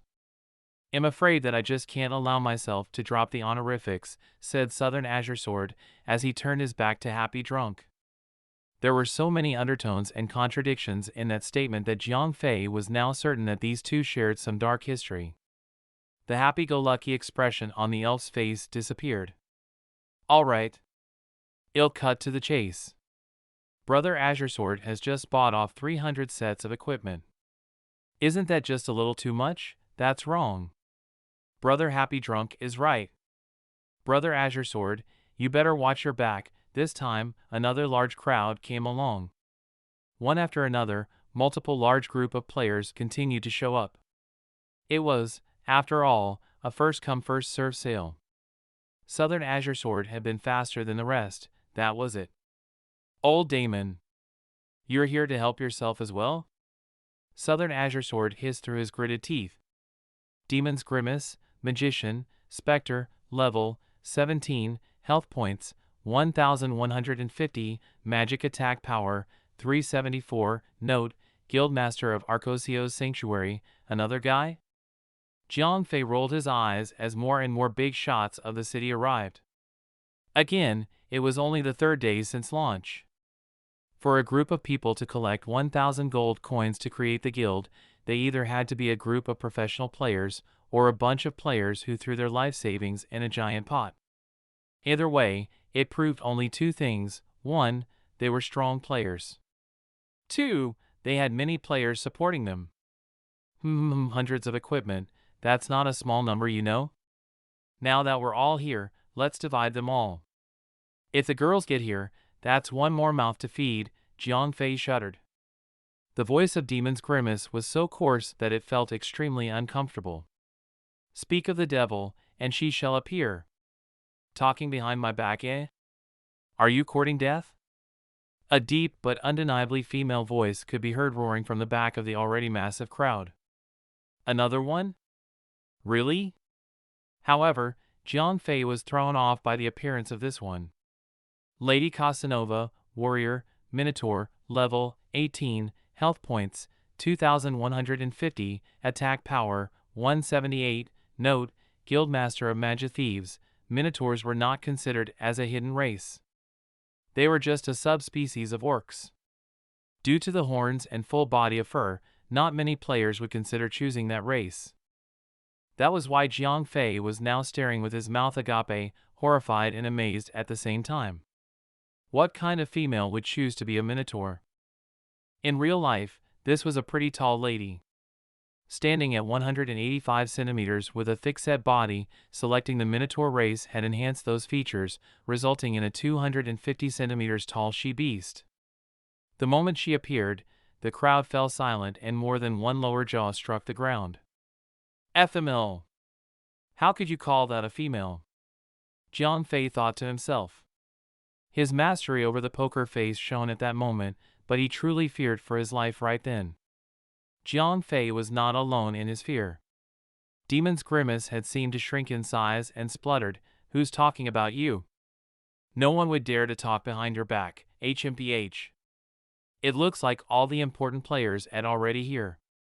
Well, let's split the equipment. I'm taking 100 for myself." Lady Casanova glared at Demon's Grimace and bellowed. "Deal." All three prominent players immediately nodded their heads. That response spoke volumes of her power. Just how strong were the Magic Thieves? There and then, Southern Azure Sword then resold the goods to everyone at Jiang Fei's original price. It was all too sudden and direct. Why would the other guildmasters and vice-guildmasters just agree to her demand? Jiang Fei could not wrap his mind around it. All his years of playing various games could not allay the mystery. Magic Thieves, the Aristocrats, and Arcosio's Sanctuary. Those three guilds were the bullies of Dawnlight City. However, they were merely random guilds in China's gaming community. Magic Thieves was something else. They were considered a professional guild in the entirety of China. The guild made its appearance in any viral MMORPG there was. That girl, Lady Casanova herself, was already a tough nut to crack. Her husband, Billy Boy, was even more famous. He had been dubbed as the Demolition Man. His PvP and large-scale battle skills led players in other games to trash various fortresses, lay waste to cities, wiping maps clean of players. The man was just as infamous as he was invincible. "Each of you get 50 sets. Take it and go," snapped Southern Azure Sword. He was slightly annoyed. If it were not for them, he would already have left Jiang Fei's stall. All the top players in his guild could have been adequately equipped. Chapter 22, A Real Workshop, all right. Demon's Grimace and Happy Drunk nodded their heads at the same time. Surely, if they voiced the content of their hearts, the giant female Minotaur would have their heads marked. Even together, their guilds could never compete against the Magic Thieves. "It's decided. We'll see each other again soon," Southern Azure Sword said curtly. "Very well. Until next time, bye." All the other big shots bade their farewells. None of them wished to be there any longer, especially when they were all rivals. At that moment, Jiang Fei was no longer relevant to the picture. He was just another random vendor making his daily living. "Wait!" Jiang Fei shouted at the top of his lungs. His customers were walking away when he had not even brought out the big guns. "What's wrong? Displeased about something?" Lady Casanova leered. She leaned over to stare him down. Jiang Fei took 2 involuntary steps back. This woman could really bring a hoof down and turn me into mush. Jiang Fei chose his next words, carefully and slowly. "I have some more equipment for sale. Green grades ones, would you like to buy them?" "Yes, sell them to me." "You have green ones? It'll take everything you have to offer." All 4 guilds representative responded differently, but Lady Casanova's voice boomed over them all. The 250 centimeters Minotaur took one huge step forward. Her face that was also so close to Jiang Fei that she could have kissed him. If one were to calculate based on current odds, 300 white equipment from Jiang Fei could produce at least 3 to 5 pieces of green equipment. With that knowledge in mind, all 4 of them knew that they would have to fight tooth and nail for these gems. "I have 70 green equipment. All of them with additional skills." Jiang Fei made sure to keep them hanging on to every word. "What?" Lady Casanova rolled her eyes. 70 green equipment was stretching the suspension of belief. Less than 10,000 players had just reached level 10, and many more were still having the time of their lives playing around in the beginner's village. As such, the total number of green equipment would not, could not exceed 50. Yet, this little boy was standing there, saying that he had 70 of them, and with additional skills on top of it? What a ridiculous claim. That was like claiming that the Earth had 3 suns and 8 moons. Lest mention Dawnlight City, all 4 cities combined could gather 50 green equipment with skills imbued. Brat. Don't bullshit me. If you claim to have 70 green equipment, I can still let that slide. But claiming to sell 70 green equipment, all with skills imbued? Are you in need of attention? You can't afford mine, said Lady Casanova, turning away from Jiang Fei. Ho ho. Do you really believe that the workshop is that inefficient? We have professional, in-house enhancers working round the clock. How else could we have produced 70 green equipment? We have our pride, Jiang Fei drawled like it was nothing. Rosette Rose knew how he did it, but he could not afford to have anyone else know of his methods. The less they knew, the better. If word got out that Jiang Fei could produce such equipment in his sleep, the game masters would be out for his blood. In answer, the 4 of them exchanged looks of fear and disbelief. Jiang Fei had proved that he was not the kind of player that they had assumed him to be. The boy might even be on equal standing as they were. Enhancers were a profession on their own. However, the class was as rare as the game's servers running during the day. The reason would be simple enough. Enhancers could only work with materials exclusively obtained from dismantling green tier equipment or higher. As the server was still in its infantile stage, no player would sacrifice their green equipment for the sake of a single profession. Not even blacksmiths would dismantle their white tier equipment. Even entire professional guilds could not afford to do so either. Such a system was meant to be carried out only its mid-game stage. We would have already dismantled these green ones here if not for the fact that our banks were running low, said Jiang Fei, conceitedly. Name your price. Lady Casanova roared. To have even one enhancer in the guild on the 3rd day of the game was something out of this world. To have someone being ahead of the magic thieves had been outside Lady Casanova's predictions. But there it was, those treasures, laying right in front of her eyes. She would have to work on obtaining as much green equipment as she could. Everything else would be dealt with later on. 1 gold coin apiece. No picking, like how I won't pick any favorites. Whether it's good or crap, it's up to God now, said Jiang Fei. Even though green equipment would only cost around 50 silver coins, those with skills were worth double that. Yes. The 4 of them nodded. It was the best and most unbiased method of distribution. An equipment with a 10% increase in health points and another with a 10% chance to steal 10 copper coins were worlds apart. Attempting to appraise them one at a time would take far too much time. Guys? What do you say? Lady Casanova quipped. With a single glance, all members of the Magic Thieves rushed into the stall and chased away the other players. Smaller guild and pub player would never get their hands on the green tier equipment, even if they could afford. Nothing much could be said about it, the biggest bullies were in town. It's your call, Sister Casanova, Happy Drunk grinned sheepishly. As the strongest out of the 4, nothing much could be done about her. Not even if the 3 others banded together. I will take 25, you lot get 15 each, said Lady Casanova after a moment's thought. All right. Agreed. But we get the first pick, it was a reasonable deal. They would have to pick the items in batches, as Jiang Fei had previously voiced out that there would be no selective pickings. Go on, said Lady Casanova, giving her consent. I take the first 15, second here, looks like I'm left with the last 15, they quickly took their turns. Ho ho. Thanks for your patronage. Jiang Fei grinned delightedly. Little brother, what's your name? Let us be friends.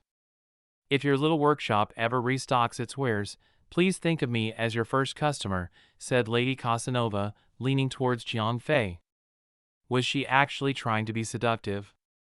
What the hell is this female cow doing? Is she trying to smother me? Jiang Fei was both disgusted and terrified. This hulking giantess had actually leaned in to whisper into his ears in a deep contralto. It was scary since the player leaned in close to him and whispered into his ears with her deep voice. Eventually, he swallowed it down and gave her his name. It was important to form connections with the big shots. Ha! Verger Glider. Hee. I like your style, boy. Demon's Grimace praised Jiang Fei as he too sent an invitation to befriend Jiang Fei. Please do contact me if you wish to conduct some serious business. I do wish we could go on and work together in the future. I'm sure that you would be happy to have me as your friend. Both Southern Azure Sword and Happy Drunk sent their invitations as well. They were all thinking the same thoughts. Befriending him was as good as befriending a large-scaled, equipment-producing workshop. What more, they had actual, in-house enhancers. Little brother. You must have heard about the magic thieves and what we can do. Don't pay any more heed to those pesky little guilds.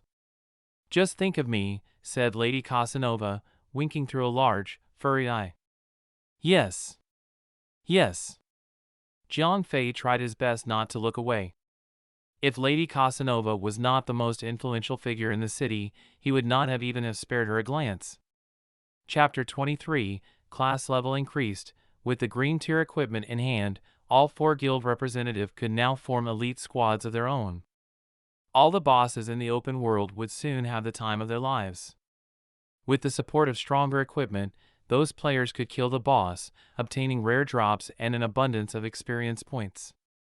After selling that batch, Jiang Fei had earned a total of 130 gold coins.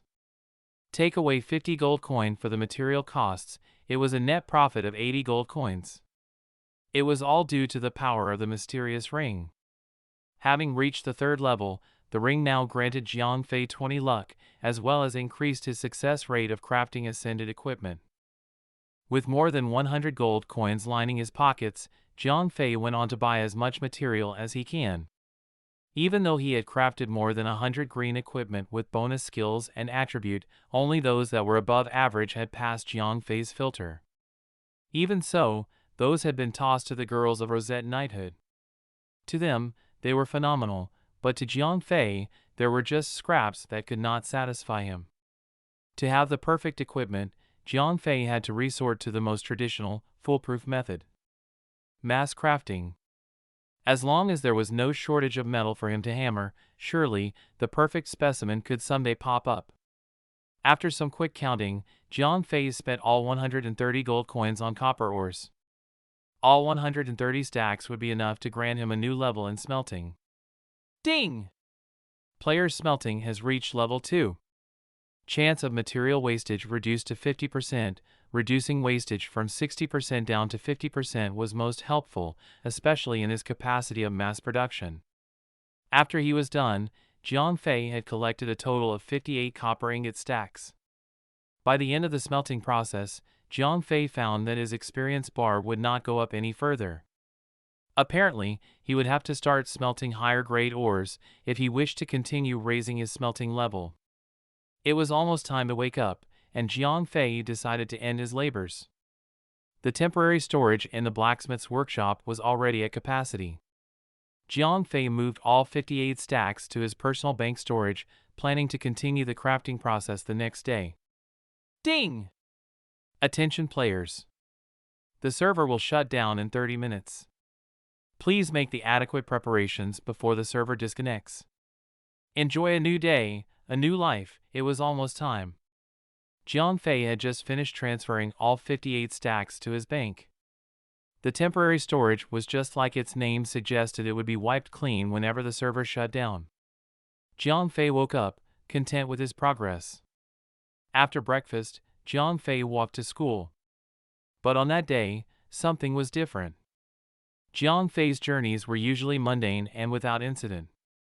On that morning, there seemed to be glares coming from all angles. Along the way to his classroom, he could hear students whispering his name.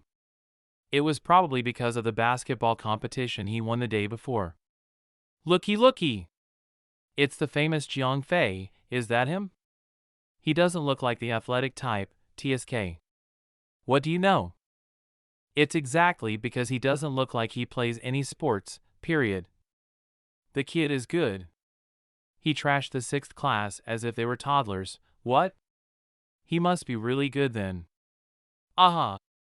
He does look a little cute from certain angles. PSS, don't even try. Dino girl, it'll flatten you nice. Look! It's the basketball Superman, you're right. Let's talk to him. Maybe we could be friends, doesn't that make us look easy? You're right. We should get someone from his class to introduce us, good idea. And the Oscar goes to that kid. What a fake. He wouldn't even budge when people are insulting him. Are you insulting him, or are you praising him? Make up your mind. Both, liar. You're obviously super jealous of him. He's got all the girls on him now. It was too much for Jiang Fei to handle. All the girls had a sudden change of heart, and all the guys were either impressed or envious of Jiang Fei. It was all due to this sudden influx fame of him. After all, he had led a class of bookworms to victory against the 6th class, the athletes' class, no less. His popularity had shot up like Jack's beanstalk, from a pebble on the side to the road, to a school celebrity. Jiang Fei was a magnet to the young girls who were just going through puberty. They were still young and naive, and they would rather drool over a man's abs than his gray matter. In this case, when it came to looks, Jiang Fei was average at best, but the girls still regarded him as a superstar nevertheless. Sometimes, one needed to throw a few slam dunks to get the girls. Jiang Fei had long been a master over his body. He managed to maintain his cool while making his way to class. Truth be told, he was screaming with joy in his heart. Xiao Feng had waited just long enough for Jiang Fei to take his seat. Brother Fei, you're a superstar now, oi, back off. I may be a superstar, but am not gay. Jiang Fei pushed Xiao Feng's face away from his, unable to contain a grin. Brother Fei. I'd have never known that you would be hiding your talent like that. Hey! Don't you dare forget me when you're up there among the stars. Xiao Feng pouted. Get lost, you! What's that supposed to mean, huh? Up among the stars, snapped Jiang Fei, flinging a pack of cookies at Xiao Feng. Good man. Good man. Apology accepted, said Xiao Feng, ripping the packet open and stuffing his face full. High school classes were so boring that Jiang Fei could not even think of a single item from the game that he could sneak in and lighten his eyelids. The basketball competition amongst the first-year students was still ongoing. On that day, the 9th class had been left without an opponent. Jiang Fei was bored enough to attend even regular class, much less a basketball match. Sun Mingming had not missed a chance to remind Jiang Fei about joining the next match as part of the team. The best of his class were just barely short of being massacred. Now that Sun Mingming had found herself a super player from their class, she would never stop whipping Jiang Fei like a workhorse. Brother Fei, when is your dad gonna let you play the game? Am finally graduating from the beginner's village, Xiao Feng mumbled, stifling a yawn during the last class. I'd no idea. Ring, that's the bell. I'll be going back home now. Catch you tomorrow, bye. Back home, Jiang Fei repeated his daily routine. Dinner, homework, bathroom. It was a boring cycle, and his family had no qualms about it. They were the epitome of China's most average family. Jiang Fei's father worked as a blue-collar in some random company, earning a decent amount that kept the family in relative comfort. Jiang Fei's mother was a full-time housewife who took care of Jiang Fei and his father. That was all to it. Welcome back to Dawn Break. With a bright flash, Jiang Fei entered the game for the 4th time. Time to work for a living. Again, said Jiang Fei with a wide smile on his face. To be able to keep up with the combat specialists, Jiang Fei would have to pack on some crazy, serious equipment. He would have to craft an insane amount of equipment to find the perfect skills and attributes. Ding! Class level has increased. Beginner blacksmith is currently at level 2. After continuously smithing for more than 10 hours, Jiang Fei had gained yet another class level. Blacksmithing was then level 2. His crafting success rate had increased by a mere 5%, and the success rate of crafting ascended equipment had risen by a minuscule 1%. Chapter 24, Clearing the Storage. 4 to 5 hours later, Jiang Fei was once more all out of materials. In its place was 1,100 white tier equipment and over 420 green ones. That heightened success rate of crafting equipment as well as the appearance of equipment with bonus attributes was clearly shining. Fortunately, the temporary storage system did not have a maximum capacity, or else Jiang Fei would have been in serious trouble. After carefully reviewing all the equipment, Jiang Fei had placed aside the best 100 for the Rosette Knighthood. On the other hand, the best out of the entire batch were placed in the ring's blue slots. The rest of the equipment would most likely be sold off. Truth be told, Jiang Fei had little to no knowledge about the mysterious ring. There were still a few pieces of white equipment in the red slot that the ring had yet to consume. Jiang Fei had even thrown in a few greens. Even so, the ring had not taken anything in. It was as if the ring had stopped leveling up after reaching level 3. Even though Jiang Fei did not fully understand the ring, he suspected that there were some conditions to fulfill. Conditions that he did not yet know. "Wow! Cutie Bro has made another 100 greens," said Rosette Meow Meow, as Jiang Fei was depositing the green equipment into Rosette Knighthood's storage. She had appeared out of nowhere and had clung onto Jiang Fei like a young little sister. "Are you really that bored, Meow Meow? Why aren't you training together with the other members? Hey!" "I did. I'm already level 15. Nishishishi," said Meow Meow, puffing her chest out in pride. Even though reaching level 15 was an achievement to some, it was auto snail's pace for elites. Meow Meow was a priest. This meant that she could afford falling behind on a few levels.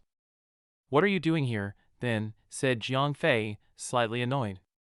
"I'm here to restock potions for Sister Shui." "Cute brother, this game is so hard. The monsters are too strong. It takes so much money, with all the damage taken and the healing potions. Someone has to return to the city and restock the potions for the party, and in the girl this time," Meow Meow complained. If only she knew just how lucky she and the other princesses of the guild were. Potions were the most expensive method when it came to spam training. That was one of the reasons why whales could gain levels faster than free-to-play players. Perhaps, not even the top 4 guilds would be willing to spend real money just for the sake of faster leveling. "TSK. What are you still doing here then? Go! Stop bothering me. Be quick about it, or the guildmaster will slap that butt," said Jiang Fei, laughing. "Bleh. Sister Shui would never be that violent." Rosette Meow Meow blew raspberries at Jiang Fei and quickly left for the potion shop. After she left, Jiang Fei deposited 100 greens. He found that the previous batch of green equipment were all gone. The current batch would most likely be snatched away just as quickly. Most importantly, all heavy armor classes would be fully equipped. With Jiang Fei constantly supplying and upgrading the guild's armory, Rosette Knighthood would soon be the best equipped guild in the entire game. His efforts would undoubtedly boost their leveling rate too. What remained in his inventory was over 1,000 white equipment and 300 green equipment. The only way to deal with them was to sell them away, especially now that he had a good source of income. The 4 guilds. Large quantities of equipment for sale. Please come to XXX if you wish to purchase them. Jiang Fei had copy-pasted the same message to all 4 big figures. "I will be right there." In less than a minute, all 4 of them had replied. They now knew that Jiang Fei's large quantities had to equate to several hundred, at the very least. By the time Jiang Fei got to his coordinates, the 4 players were already waiting for him. Fortunately for Jiang Fei, there was more than one blacksmith's workshop in the city. Jiang Fei had chosen a particularly remote location to prevent players from attacking him. "Ho-ho! Brother, it would seem that your little workshop is quite the productive one." Southern Azure Sword spoke up as Jiang Fei approached. "Ho-ho! It's only normal for us to produce this much. There's still plenty more to go," said Jiang Fei. "Little brother, Didn't I tell you to contact only me if you wanted to sell equipment? Why did you contact the rest of these buggers? Said Lady Casanova as she approached Jiang Fei. Jiang Fei could have sworn that she had eclipsed the sunlight that shone upon him. Sister Casanova, you shouldn't get too greedy, hogging away all the nice equipment for yourself, said Happy Drunk, as elegant and calm as always. Jiang Fei was shocked, but he hid his expression well when he saw Happy Drunk's level. In just one day, the man had surpassed Lady Casanova's level and had reached level 19. Yeah. Remember to share. Demon's Grimace joined the fray and started complaining. Jiang Fei glanced outside the blacksmith's workshop and saw a large number of players gathering. It was evident that those 4 big shots had brought in their members as a show of their power. Enough chit-chat. This current sale is meant for clear the workshop's storage. We would not be selling any equipment for the time being. Right now, there's a total of 1,100 white tier equipment and 320 green equipment. The prices remain the same as yesterday, said Jiang Fei with a stoic expression. Good man, said Southern Azure Sword. Even though all 4 of them knew that Jiang Fei had mentioned large amounts, they would have never guessed the number would actually exceed 3 digits. Since Jiang Fei was clearing an entire guild storage, that amount made some sense. Brother, what is the name of your workshop? Does it belong to any guilds? Asked Demon's Grimace. To have such a productive workshop would mean that its parent guild was bound to be extremely powerful. If they were not attached to anyone but themselves, it was the perfect opportunity to reel him in. Ho ho! Business first. That conversation could wait.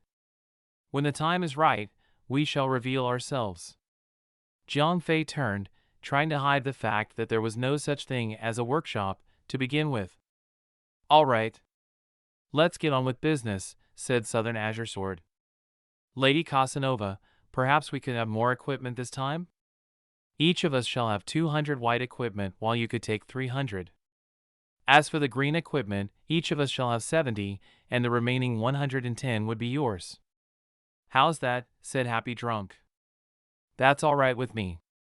Lady Casanova nodded. Even though the numbers were not as high as the previous transaction, it was fine.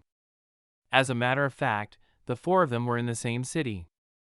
It would be unwise for either one of them to grow too powerful and monopolize everything. How about you guys? Happy Drunk turned to Demon's Grimace and Southern Azure Sword. That shouldn't be a problem. Lady Casanova answered on their behalves. The transaction was quickly made, and Jiang Fei walked away with 430 gold coins in hand. The fact that the 4 guilds, as well as Rosette Knighthood, treated gold coins like the paper currency in a game of Monopoly notwithstanding, the 430 gold coins in Jiang Fei's pocket right then was worth at least 4,000 RMB in the black market. Even though Jiang Fei did craft some equipment, it was nothing but scrap for the 4 big guilds. Arcosio's sanctuary alone should have over 10,000 players, and they were the smallest amongst the 4. A few hundred articles of equipment was nothing but a spoonful of water for 1,000 soldiers. They were only buying this equipment for their elite forces. Not even the core members of their guild would be able to live under the shadow of such equipment.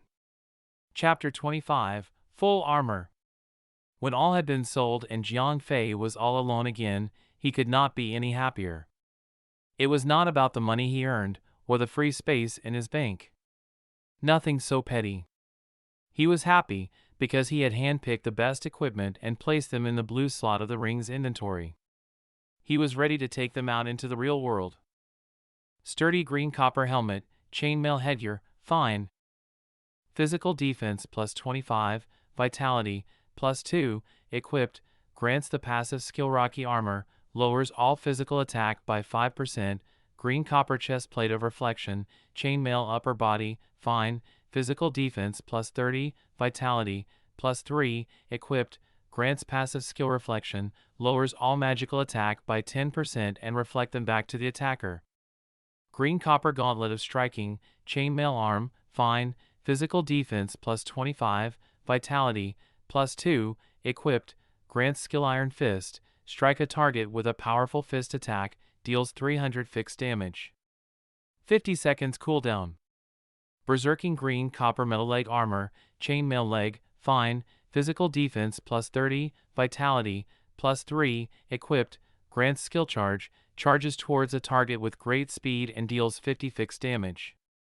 Stuns the target for 2 seconds. Effective distance, 3 meters 20 meters. 600 seconds cooldown. Green copper armlet of shredding, chainmail wrist guard, fine, physical defense plus 25, vitality, plus 1, equipped, grants skill laceration, enables all normal attacks to bleed a target. Deals 10 bleeding damage per second, lasts for 5 seconds. Maximum of 5 stacks.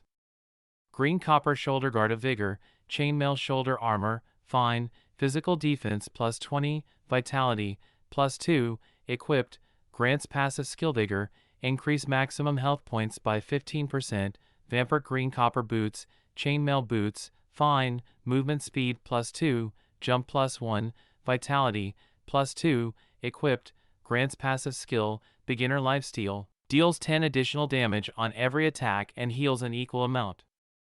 Out of hundreds, Jiang Fei had picked 7 equipment that would serve him the best. Since Jiang Fei was a blacksmith, attack, strength, intelligence, or any other attribute would have an extremely low growth rate. Besides that, he could never equip any other weapon besides the blacksmith's hammer. Sadly, the hammer would not increase any attack power. In the end, Jiang Fei decided to walk the path of a tank, selecting a full set of equipment with vitality as a bonus attribute.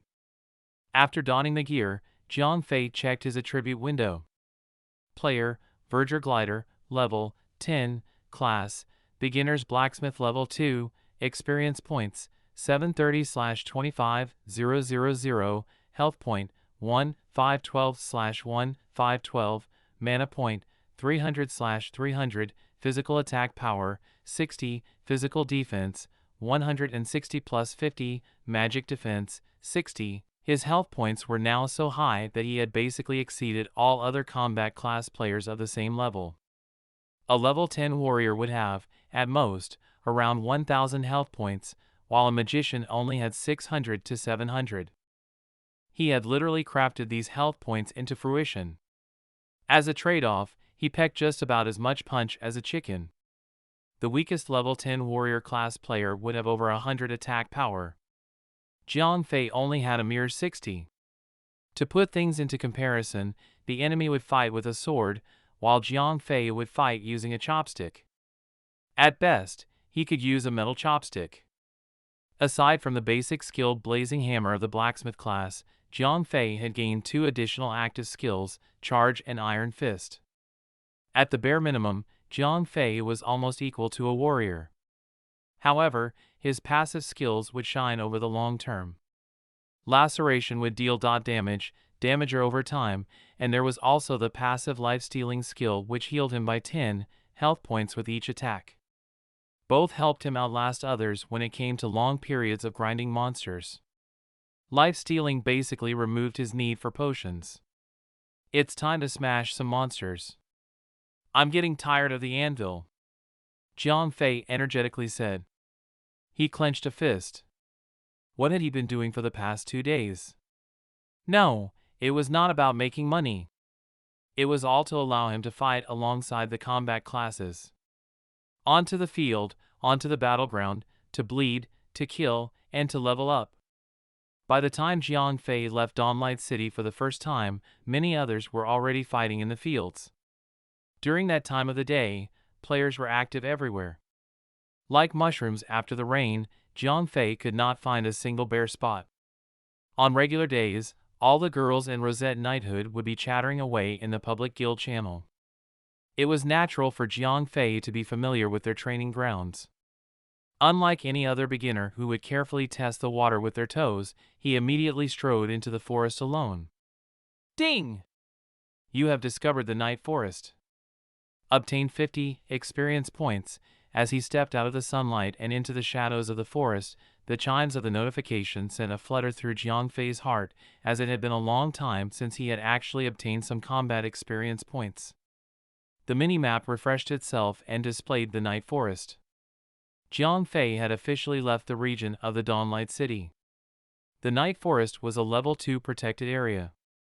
Compared to the main city, which was only a level 1 protected area, players were allowed to conduct PvP. As long as they kept away from NPC guards, they could evade the law, and their protection levels would also be out of danger. However, if you happened to be unlucky, the NPC guards would appear out of the blue, and you would suffer a penalty similar to a level 1 protected area. "Oh! Damn!" cried Jiang Fei upon spotting the first monster he had ever seen after what seemed like an eternity. Wild Tiger, Beast, Normal, Level 11, Health Point 800, Attack Power 70, Skills, Pounce. Leaps and attacks a target when in combat alert. Note: regular wild beast, low threat level. Due to the ring's mysterious power, Jiang Fei was able to see all of the monster's properties. "Settle down now, you cat." Like a bolt of lightning, Jiang Fei smashed the tiger with his hammer without any reservations. -40. -1. Jiang Fei struck like a chicken, but the wild tiger struck him like a gnat.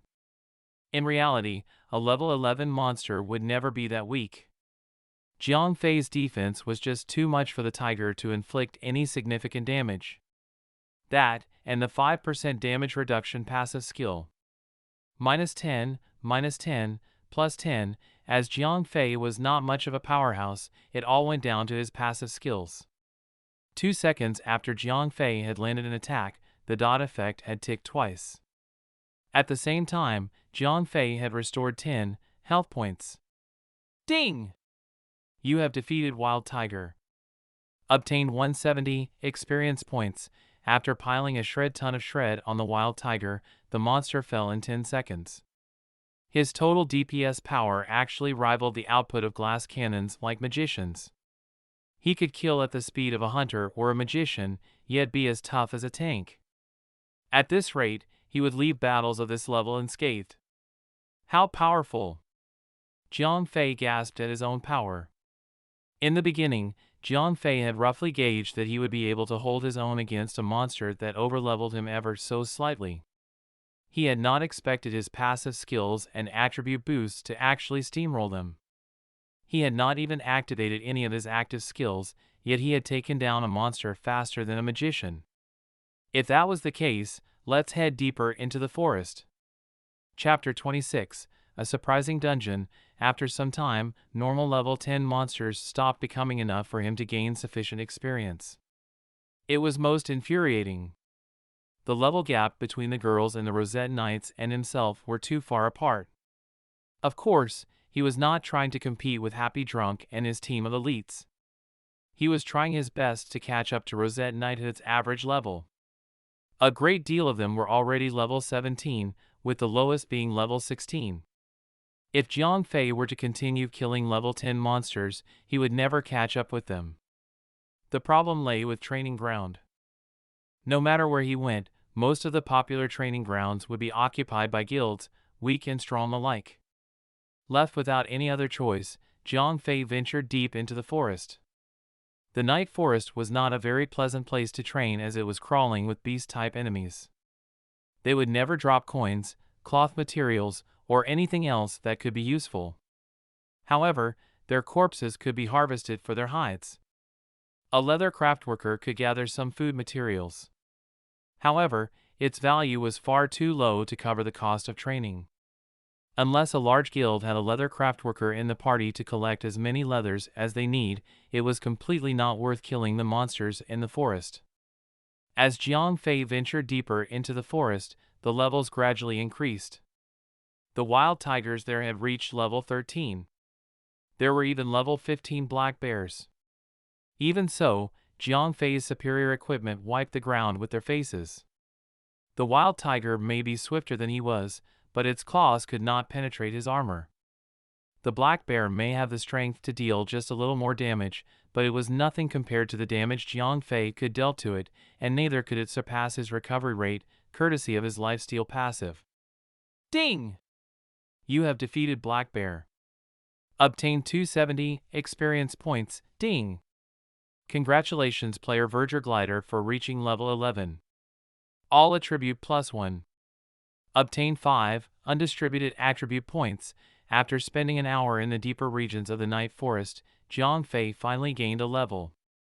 The bright glow was so satisfying to watch, especially when Jiang Fei had never leveled up since he left the beginner's village. 5 points? Full vitality, Jiang Fei swiftly opened the attribute window and invested all the given attribute points solely on vitality. As a result, his health points now reached 1,800 points. After walking deeper into the night forest, the monsters that spawned there posed no more challenge. It seemed that the levels of the wild tiger and black bear were capped at level 13 and level 15. Please hold!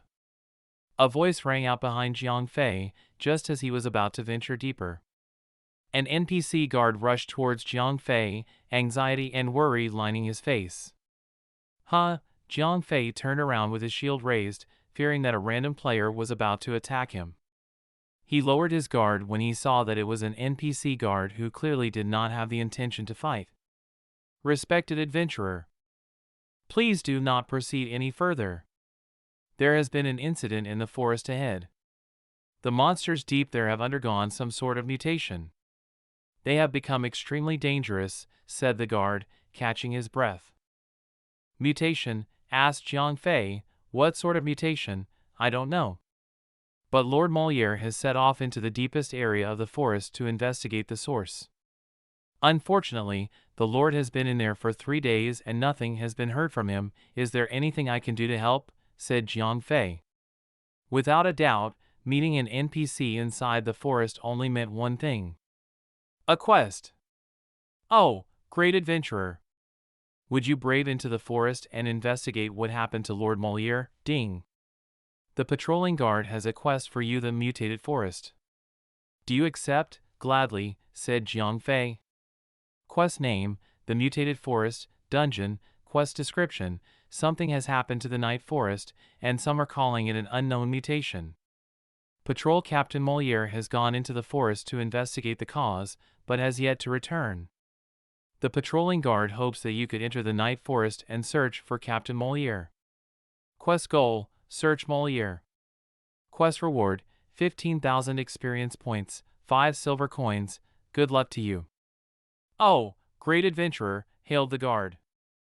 After that, he immediately turned away and left. It was the programmed response, the scripted line, and the limited artificial intelligence capabilities. That did not matter to Jiang Fei, as he had just received a very important quest. A dungeon quest. Nice! Both stunned and happy at the same time, Jiang Fei could not believe his luck. The quest alone did not mean much, but it would eventually lead him into an actual dungeon. That mattered the most. Although Jiang Fei considered himself to be quite the introvert, he was not all agoraphobic. At times, he would chat with the girls in the guild. Those girls may not be the most skilled players out there, but they had their uses. That being able to detect gossip faster than anyone. If anyone in the game ever finds a dungeon, that news would surely reach their ears. This gave Jiang Fei good reason to suspect that he might have just found the game's first dungeon. Some NPC had popped up to prevent him from proceeding any further. That must have meant that if Jiang Fei proceeded as planned, he would soon reach the dungeon. Precisely what he wanted. Ding! You are about to enter the dungeon deep into the night forest. The monsters inside are much stronger than you have ever encountered. It is recommended that you explore the dungeon with a party. Please bring sufficient potions. Do you wish to enter the dungeon? Yes. Jiang Fei replied. Ding! Deep into the night forest minimum requirement, player level 12. You are currently too weak. Please train more before entering the dungeon. What the F? Just when the game had raised his hopes sky high, Jiang Fei was immensely let down to learn that the system had applied a level limitation to the dungeon. Jiang Fei would have to gain another level to enter the dungeon. As he went on, Jiang Fei could see the entrance of the dungeon. It had a violet, glowing light barrier that acted as a door. Deep into the night forest, level 15 dungeon, level requirement, 1225, player limit, normal mode, 5 player small party, elite mode, 10-player party, heroic mode, 10-player party. Note, this is Dawn Break's lowest level dungeon. Dungeon difficulty, medium, high, very high. Due to the ring's special function, Jiang Fei was able to obtain detailed information about the dungeon. He was slightly worried about the dungeon's difficulty. At its lowest level, the dungeon's default difficulty was at medium. There were even high and very high threat levels. If the lowest level dungeon's default difficulty was already at medium, what would higher level dungeons be like? Worst of all was the fact that Jiang Fei did not meet the dungeon's entry-level requirement. He was just one level away. If anyone were to steal this dungeon from him, he would be devastated. In the end, Jiang Fei decided to sprint to level 12 and enter the dungeon. If he could survive the dungeon on his own, he would not need to summon the girls from Rosette Knighthood. To speed things up, Jiang Fei hurriedly trained in the vicinity of the dungeon. In just half an hour, Jiang Fei had killed almost all the monsters close to the dungeon entrance and reached level 12. Chapter 27, Zaire, the Ferocious Tiger. After investing all 5 attribute points into Vitality, Jiang Fei's maximum health had surpassed 2,000. His current health points were at 2,064, matching a level 20 warrior. Finally! I can enter the dungeon. Jiang Fei excitedly entered the dungeon, and a system notification popped out. Ding! Welcome to the Deep into the Night Forest dungeon.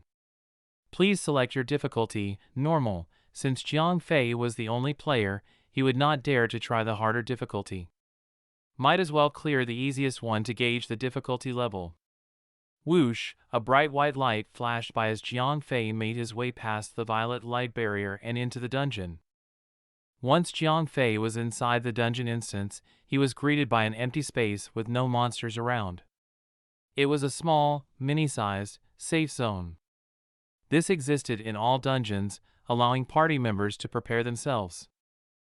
Not far from where he stood, Jiang Fei could spot 2 tiger-like creatures. They possessed the heads, tails, and limbs of a tiger, but walked on 2 legs like humans. From that distance, the creatures looked like the tiger folk of the beastmen race. Despite the low light, it was easy to spot the 2 creatures, as their eyes glowed red.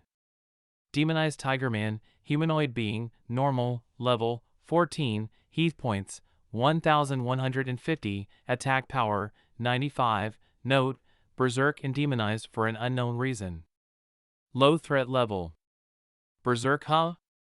I'll see you rage about with a caved-in skull. Jiang Fei roared as he charged towards the monster. Gruel! The 2 tiger men spotted Jiang Fei and roared. Unlike the monsters that spawned outside of a dungeon, monsters that spawned within the dungeon came in groups of at least 2. -34.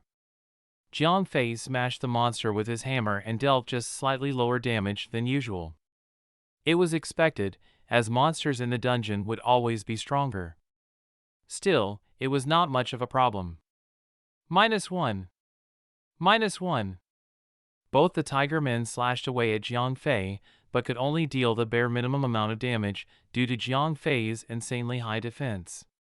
When Jiang Fei saw that the monsters still could not penetrate his defense, he sighed a breath of relief and continued to attack the monsters. Ding! You have defeated Demonized Tigerman. Obtain 525 experience points. Ding! You have defeated Demonized Tigerman. Obtain 525 experience points. While they were stronger than usual, they also provided more experience points. It was more than double of that outside of the dungeon. No matter the game, dungeons would always be the best places to grind. Ding! You have obtained 15 copper coins. Ding! You have obtained Linen X6. The demonized tiger men were not wild beast types, they were humanoid monsters. That was the reason why the loot had changed. TSK, trash items. Jiang Fei clicked his tongue disgruntledly and pressed on. Gruel! Another group of demonized tiger men appeared, but the numbers had increased exponentially. This time, it was a group of 6. If a small party had encountered them, the tank would find his hands quickly getting full. However, even alone, Jiang Fei stood strong, unconcerned about the little scratches they gave him. After 2 minutes of whacking and smashing, Jiang Fei stood victorious over their corpses. Since his luck was exceptionally higher than the norm, the group of tiger men had dropped some linen. They may be rather useless to Jiang Fei, but linen was a valuable material for tailors. They were valued much higher than ores per article. After looting, Jiang Fei continued onward, killing more tiger men, their groups increasing in size. At one point, Jiang Fei had encountered a group of 10 tiger men. Phew! No wonder the default difficulty was medium. The start of the dungeon is already swarming with monsters. Without a proper tank, there's no way a normal party would last. Ding! Congratulations, player Verger Glider, for reaching level 13. All attribute +1. Obtain 5 undistributed attribute points. Jiang Fei had gained a level, way ahead of expectations, and that was before the boss had even shown up. It was not all too surprising, since the dungeon had been designed for a party of 5. Since Jiang Fei was doing this solo, he was claiming a vast amount of experience by himself. Naturally, Jiang Fei had invested all the given attribute points into vitality. With his health points raised, Jiang Fei upped the ante. After defeating 2 more large groups of demonized tiger men, Jiang Fei stood before the first dungeon boss. Zaire, the ferocious tiger, humanoid, elite, level 15, health points 2,100, attack power 150, skills, heavy hit, swipe, blitz assault, note, leader of the demonized tiger men. Medium threat. Bring on the pain! Jiang Fei roared. After killing so many tiger men, Jiang Fei's confidence was at its peak. Unhesitatingly, he charged at the boss. Grua! The boss roared and answered with a charge of its own. Charge! Against that boss, there was no need for Jiang Fei to keep his skills in reserve. -50. Since this skill came from an equipment, the damage was fixed. But it was not that pathetic amount of damage that Jiang Fei was counting on, it was the 2-second stun effect. Iron Fist. -300. Equipment-derived skills came with their shortcomings. Not only did they have longer cooldown times, but their attacks were also incapable of inflicting critical damage. No player could rely on equipment skill for a lucky strike. Unfortunately, that was all Jiang Fei could depend on. Grua! After recovering, the boss roared and started retaliating. -55. As the first boss of the dungeon, Zaire was powerful enough to cause significant damage. Still, Jiang Fei had health points to spare. He was not too worried about it. Taste my steel! Jiang Fei bellowed, leaping into the air with his hammer held aloft. -25. Clearly, this boss did not have much defense, if even Jiang Fei's normal attacks could deal some damage. But it was the passives that kicked in next. Roar, with a fixed 10 damage per second, Jiang Fei started laying on as many laceration debuff stacks as permitted onto the boss. A few seconds later, Jiang Fei's total DPS was 134 damage. Grua, when the boss health points neared 60%, Zaire turned around rapidly and used its tail to knock Jiang Fei down before quickly pouncing on him like a furious cat. Even though the attack was nothing to Jiang Fei, it could have wiped out a regular party. The attack had a knockdown effect, as well as an aggro clearing effect. Without any aggro, the boss would no longer be focused on the tank. In that split second, the next member who deals damage or heals someone else would be the next target. Losing one, or even 2 party members would be inevitable in such a situation. As Jiang Fei was the only one present then, the boss could only pick on him. That attack was nothing but a minor setback for Jiang Fei. The final combo left Jiang Fei was momentarily stunned, but the boss just had to leap for him. How nice of you! I don't even have to walk back to you. Chapter 28, Might of the Tiger, Blazing Hammer. -215. That was the first time Jiang Fei had ever used his class skill. Surprisingly, the damage output was pretty good. The skill dealt damage equal to 10% of Jiang Fei's maximum health points. Right then, Jiang Fei's maximum health points surpassed 2,300. Even with the defense reduction, Jiang Fei could still deal more than 200 damage. His combat power was almost equal to a warrior of the same level. Best of all, Blazing Hammer's cooldown duration was only 10 seconds. It was not too long or too brief, but it could be used as the main attacking skill. If Jiang Fei's regular attack was any higher, he could rival a true warrior. Since Jiang Fei's normal attack was so weak, he could only rely on the dot to cause real damage to the boss. Paired along with Blazing Hammer, Jiang Fei's overall DPS speed was acceptable. Roar! When the boss health points reached the low 20% threshold, it roared deafeningly, indicating that an ultimate skill was coming. In an instant, Jiang Fei lost sight of the boss.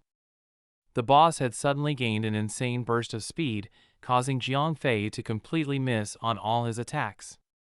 That was not all. Every time the boss flashed past Jiang Fei, a stream of blood would spew out of Jiang Fei's body, causing more than 70 points of damage. What a skill! Too fast! Jiang Fei grunted. Fortunately for Jiang Fei, he had solid defense and high health points. In just 3 seconds, the boss had dealt more than 800 damage on Jiang Fei, reducing Jiang Fei's health points down to only 30%. The skill Blitz Assault was a skill that attacked all targets at random, with 10 hits in total. On Jiang Fei, each attack dealt around 70 damage. However, if a cloth armor player were present, they would have been long dead. That was the reason why these skills were called ultimates, as they could instantly finish off players. Jiang Fei had just shrugged off an attack meant for an entire party. The boss was left with only 30% of his health points, and he already carried the maximum stack of dot bleed. The boss would die, even if Jiang Fei stopped attacking altogether. Oh, with a pained wail, the boss dropped to the ground, dead. Ding! You have defeated Zaire, the ferocious Tigerman. Obtained 3,725 experience points, ding! You have obtained 2 silver coins, ding! You have obtained Linen X15. Despite being a boss, it was only the first boss of the dungeon, so it was not particularly tough. Still, the drops were better. After killing a boss, the game was designed to reward players for their efforts. When Jiang Fei slew the boss, a silver treasure chest had spawned, right at where the boss corpse was. Heck yeah! There better be something good inside the chest. It's the first dungeon boss that anyone has ever killed in the game. Excited, Jiang Fei went on to open the chest, hoping that the system would reward him with something, like a first kill achievement or better. Pack! The treasure chest popped open, releasing a brilliant, blue light. Jiang Fei stood there with his fingers crossed, hoping that it produced the one thing he needed the most. Recipe! Recipe! Give me some recipes, cried Jiang Fei, as the blue light faded. A recipe would instantly propel him to Cloud 9. Crafting epic tier equipment would be a breeze. If he were to be the first to craft the game's first epic tier equipment, he would be a money printing machine. The embodiment of a walking gold mine. F**********K, cried Jiang Fei with rage when the blue light finally vanished, revealing nothing but an excellent tier necklace. Might of the Tiger, neck, excellent, attack plus 35, strength, plus 3, agility, plus 5, level requirement, 15, it was just an average grade excellent equipment. It was not the best amongst the excellent tier blue tier equipment, but it was still a necklace. Not only was the drop rate of accessories $hashtag at hashtag low, the crafting class, Jewelmeister, was just as challenging to play as an enhancer. It was almost impossible for anyone to take up the class without an entire guild supporting them. That was mainly the reason why not many players were equipped with accessories. Although many level 20 players were on the level ranking board, those players still had all 5 of their accessory slots empty. That showed just how low the drop rates of accessories in the game were. "I'll hold on to this for now," said Jiang Fei, sulking. No matter how precious the necklace was, it was a level 15 equipment that Jiang Fei could not yet equip. After the first boss, all the monsters that spawned had changed from tigermen to bearmen. Demonized bearmen, humanoid, normal, level 16, health point 1500, attack power 120, note, berserk and demonized for an unknown reason. Low threat level. Nothing new, Jiang Fei shrugged and proceeded to attack. Blazing hammer. Minus 207. The bearmen were surprisingly stronger than the tigermen. GAUU, minus 28. Minus 32. The two bearmen swung at the same time and dealt some damage to Jiang Fei. It was a low amount, but their attacks were strong enough to break through Jiang Fei's defense. Fortunately, they were marked slower, they only attacked once every 3 seconds. Ding! You have defeated demonized bearmen. Obtain 675 experience points. Ding! You have defeated demonized bearmen.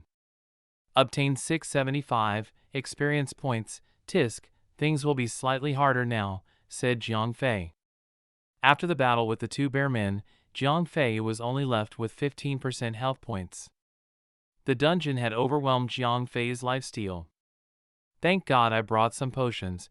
After earning more than 400 gold coins from the equipment he crafted, Jiang Fei had bought the necessary item that an adventurer would carry around at all times, potions. With the money in hand, Jiang Fei had started to behave like the rich girls in his guild, spending a total of 30 gold coins worth of health potions in one shot. Still, 30 gold coins worth of potion was only 5 stacks. Each potion healed 50 health points in the span of 10 seconds. Each stack had 30 bottles, at 20 silver coins each. It was equivalent to one of Jiang Fei's white tier equipment. Arg, screw it all. What's the use of having them sit around and gather dust? Groaned Jiang Fei, setting the potion on the hotkey bar and proceeding deeper into the dungeon. Come and taste my steel hammer. He roared, charging headlong into a massive group. Like an open faucet, Jiang Fei continuously spammed his potions. The price was steep, but it had been worth it. Standing among the corpses, Jiang Fei stood, basking in the afterglow of yet another recent level up. He had reached level 14. Chapter 29. Dungeon cleared. As per usual practice, Jiang Fei added all his stat points to vitality. His health points and defense had grown quite a fair bit. Fighting monsters had also become far less arduous. Although he was still not yet completely free of potions, he no longer had to glug them down like consecutive shots in Oktoberfest. Half an hour later, Jiang Fei finally came upon the second boss of the dungeon. Clomere, humanoid, elite, level 18, health points 3,150, attack power 188, skill, bash, roar, slam, frenzy. Remark, mini-boss of the demonized bearmen. Has groundbreaking offensive capabilities. Threat level, above average.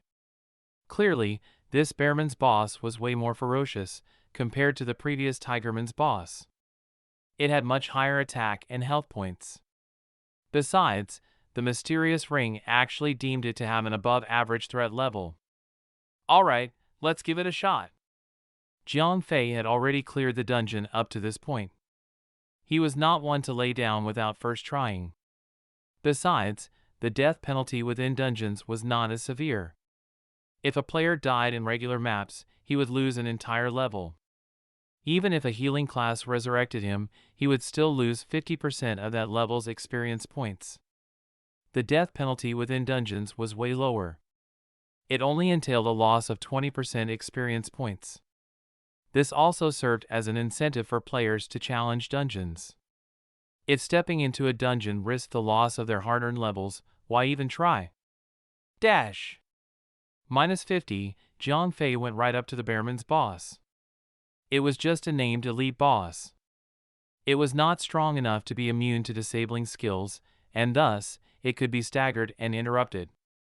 Jiang Fei's first strike had locked it down in a 2-second stun duration. Iron Fist. Minus 300. Blazing Hammer. Minus 552. Critical hit, minus 14. Minus 10, lifesteal, minus 10, laceration, 1 stack, minus 16. Minus 10, lifesteal, minus 20, laceration, 2 stacks. Jiang Fei went all out while the boss was still stunned. The critical hit from the blazing hammer had come as a pleasant surprise. Along with the damage from that prior iron fist, the boss had lost a third of his health points. However, his subsequent normal attacks were somewhat embarrassing. They averaged at around 20 points of damage. It was simply disastrous and barely watchable. Fortunately, the lifesteal and laceration effects were still keeping up the damage output. Ow! After 2 seconds, the boss regained consciousness.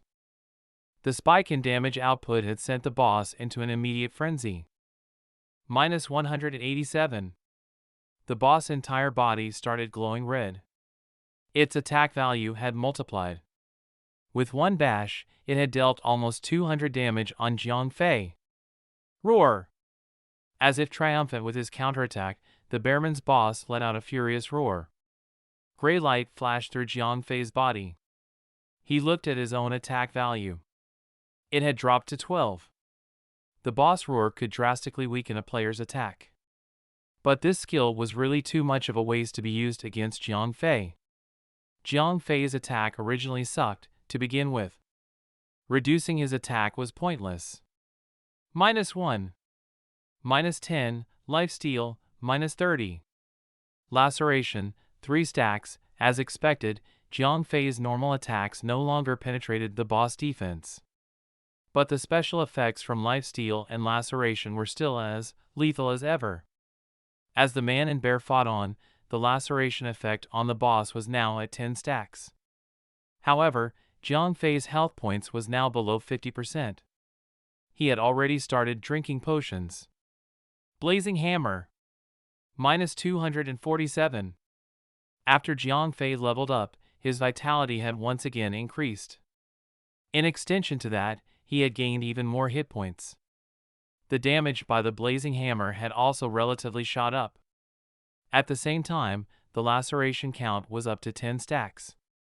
The bleeding effect of 100 damage per second turned out to be rather impressive. As the battle progressed, both sides traded heavy blows.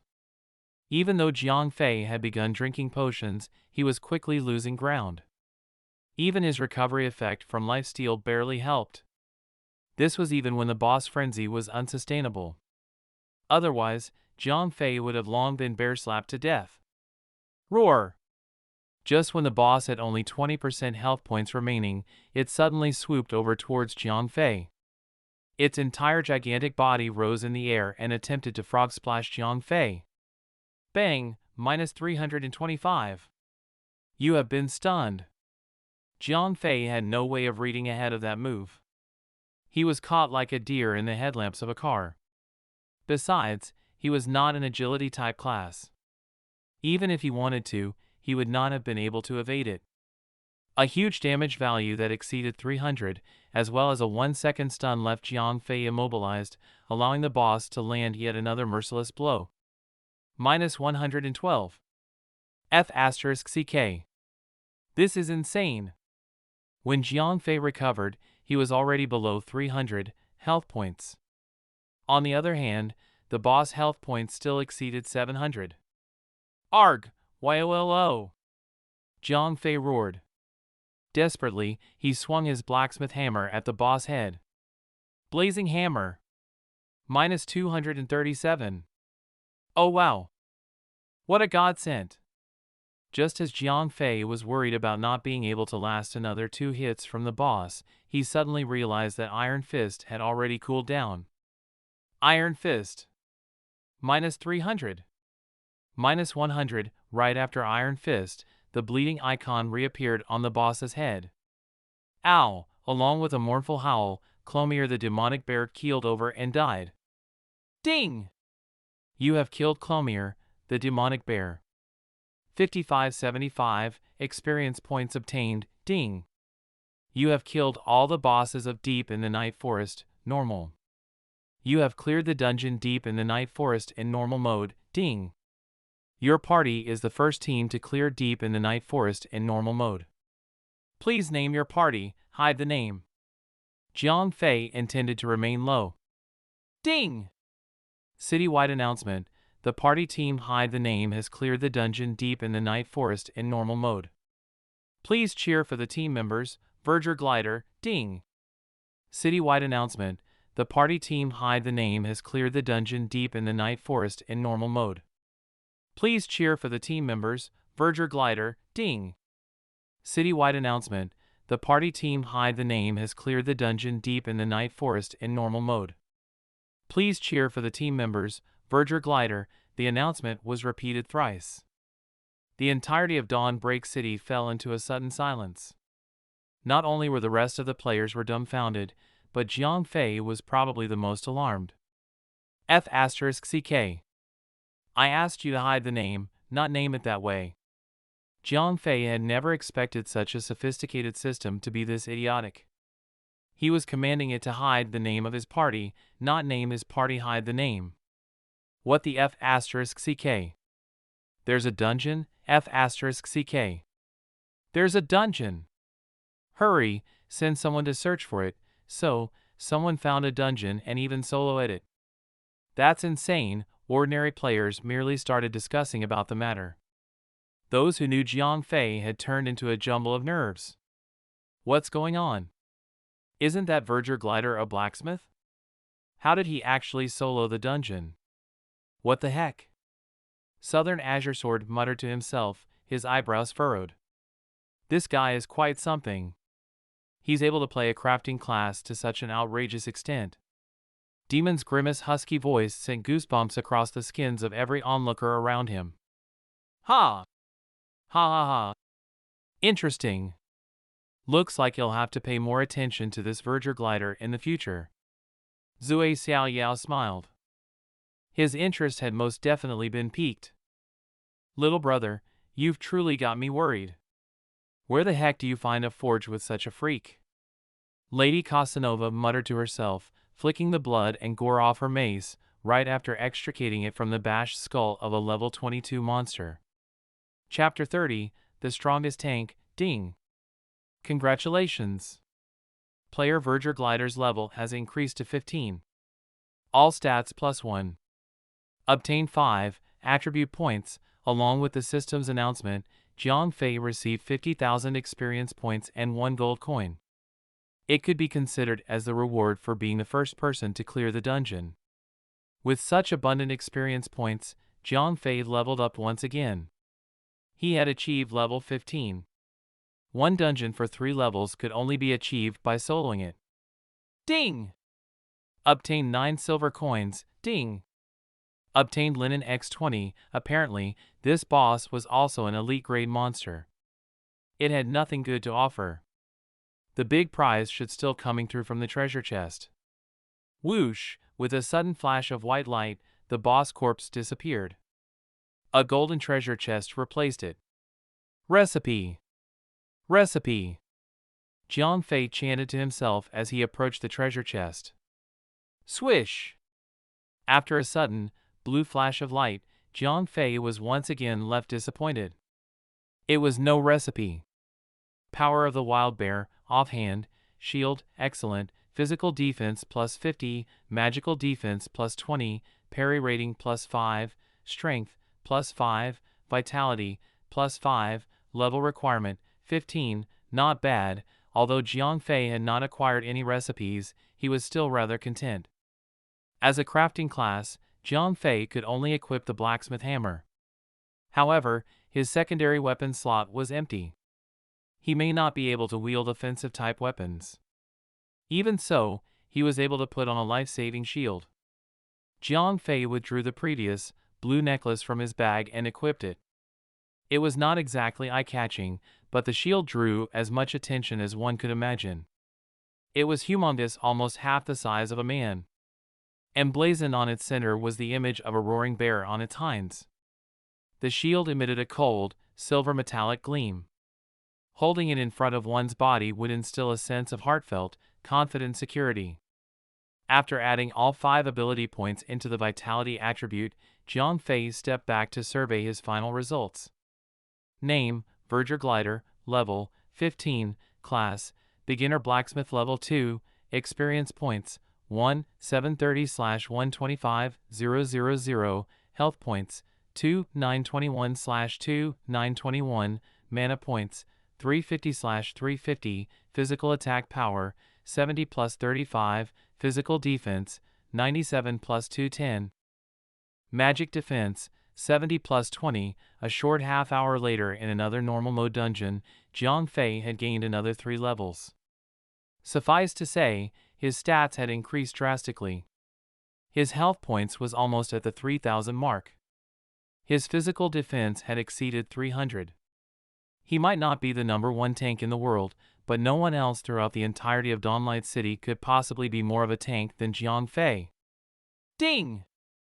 Deep in the Night Forest, Normal, has been completed. After 30 seconds, you will be teleported out of the dungeon. When Jiang Fei was teleported out of the dungeon, his buddy list was flickering non-stop. All 4 magnates had sent him messages inquiring about the dungeon's location, one after another. Jiang Fei merely ran his eyes across the list. He did not reply to any of them. Not only was the private message channel flooded, the guild channel of Rosette Knighthood was in just as much disarray. Cutie! You're so awesome! Rosette Meow Meow was the first to shout in the Knighthood's channel. She could care less about him being a crafting class or a combat class. Anyway, she was always the first to kick up a fuss. Not bad. Brother Glider, hiding your light under a bushel. Rosette Rose sent a voice message via private message channel. The tone was subtle and profound. Wow! It looks like we have a great expert in our clan, that's true. A crafting class could actually be this incredible. Handsome, please take me in as your mistress. Wicked girl, get out of the way. Cutie bro hit my fancy first. When Rosette Meow Meow started the conversation, the channel of Rosette Knighthood blew up. 2 women could easily match the quacking of hundreds of ducks. Imagine having more than 40 girls in the knighthood. Let us not even talk about girls who knew each other in real life. There would be no holds barred, no censorship, no filters. Even being on the same chat channel as them was enough to send Jiang Fei blushing. Cutie bro, you can't pocket the profits without sharing with anyone else. All our pretty girls are counting on you. Don't you agree? Rosette Rose suddenly switched into that characteristically coquettish tone, reaching out to Jiang Fei via private message. Ma'am, can we just talk like regular humans? That tone always gave Jiang Fei a major headache. Fine. I don't care how you became so insanely strong. Regardless, you can't keep the dungeon all for yourself. Look, the girls in the clan deserve a cut of it. Whenever Rosette Rose got down to serious business, she transformed into a stern, older woman. Yeah, I got it. The location is at XXX. You might need a fair bit of people. Jiang Fei quickly accepted the offer. However, he re-entered the dungeon only to find it empty. After going through the system notes, he finally learned that the dungeon would only be refreshed on the 2nd day. In other words, if Jiang Fei intended to clear the dungeon once again, he could only challenge the elite mode or heroic mode. The normal mode of the dungeon would have to wait for tomorrow. Jiang Fei had only been able to solo raid the dungeon in normal mode with extreme risk. It was almost impossible to go through the dungeon in elite mode, let alone heroic mode. Jiang Fei had just managed to clear the normal difficulty. However, he never got to meet the quest NPC Moliere. Apparently, this Moliere could only be found in the higher difficulties of the dungeon. Jiang Fei needed teammates, and the girls within the knighthood just happened to be the ideal candidates. Alright.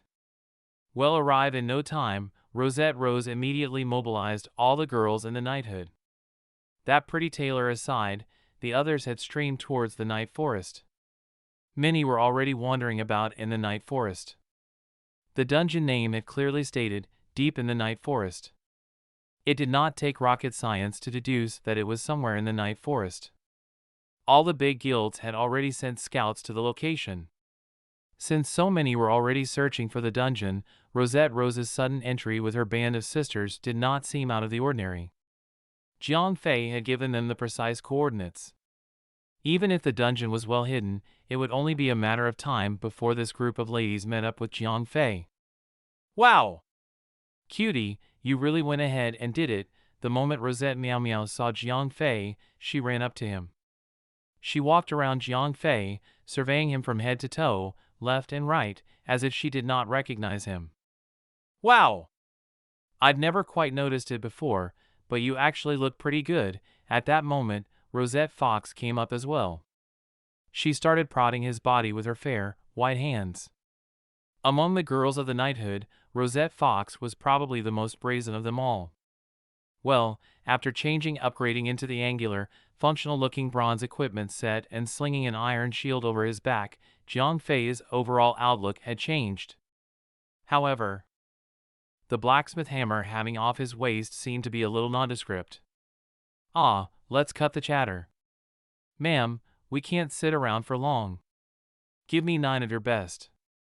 We'll be fighting to be the first party to clear the dungeon in elite mode. Right now, Jiang Fei was not in the mood. The 4 big guilds had been incessantly bugging him about the location of the dungeon. It was a known fact that the Night Forest was rather small for a map. Someone was bound to come across the dungeon soon. If not for that risk, Jiang Fei would have already headed back to the city to forge a Blue Grave Raider's breastplate for himself. But priorities were priorities. Chapter 31, Challenging the Elite Mode. Okay, Rosette Rose had initially intended to tease Jiang Fei and smother him with her girls. But her eyes lit up when she heard Jiang Fei mention first party to clear elite mode. She was highly competitive and ambitious. The opportunity had yet to present itself to her. Therefore, she could only run about with her girls like a pack of wild animals.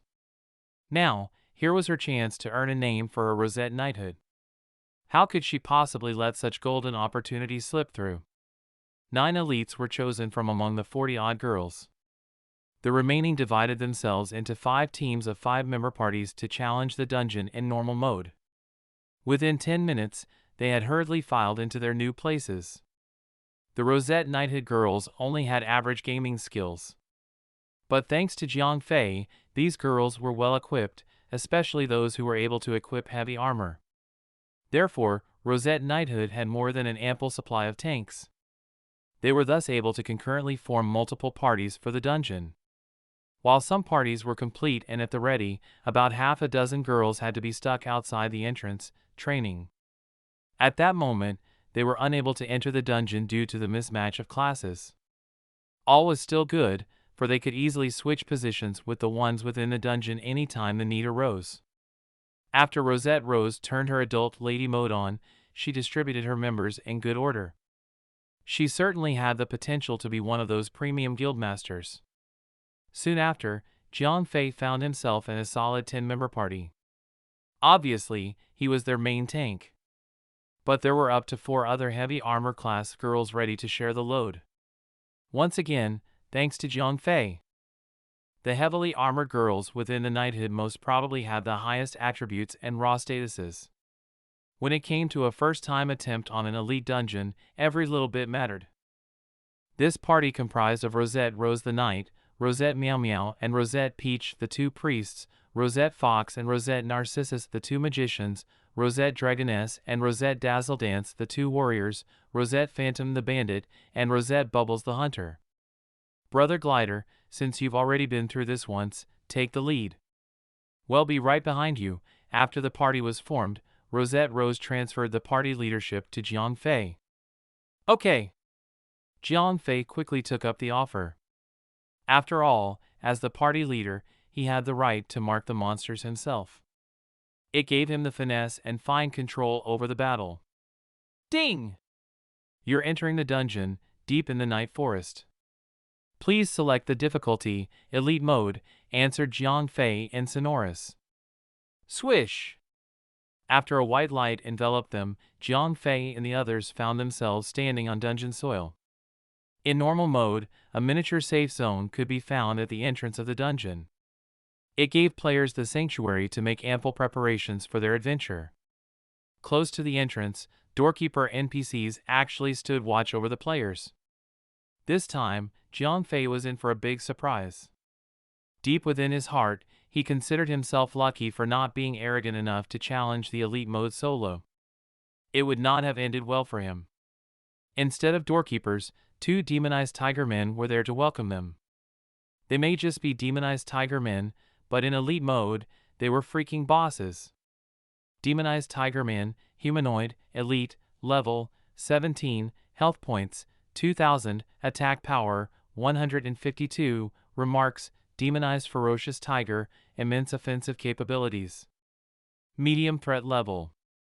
They were mere grunts, but their basic attributes had already exceeded that of the normal mode's first boss. What the heck would an elite mode boss be like? F***ck me. No wonder it's called the elite mode. Even the mobs are elites. Jiang Fei murmured to himself. Whoa! So, this is the dungeon, oh, elite mobs, aha. That's insane, the girls immediately started chirping like curious birds. Shut it, all of you, before Jiang Fei could open his mouth, Rosette Rose got them snapping back into attention.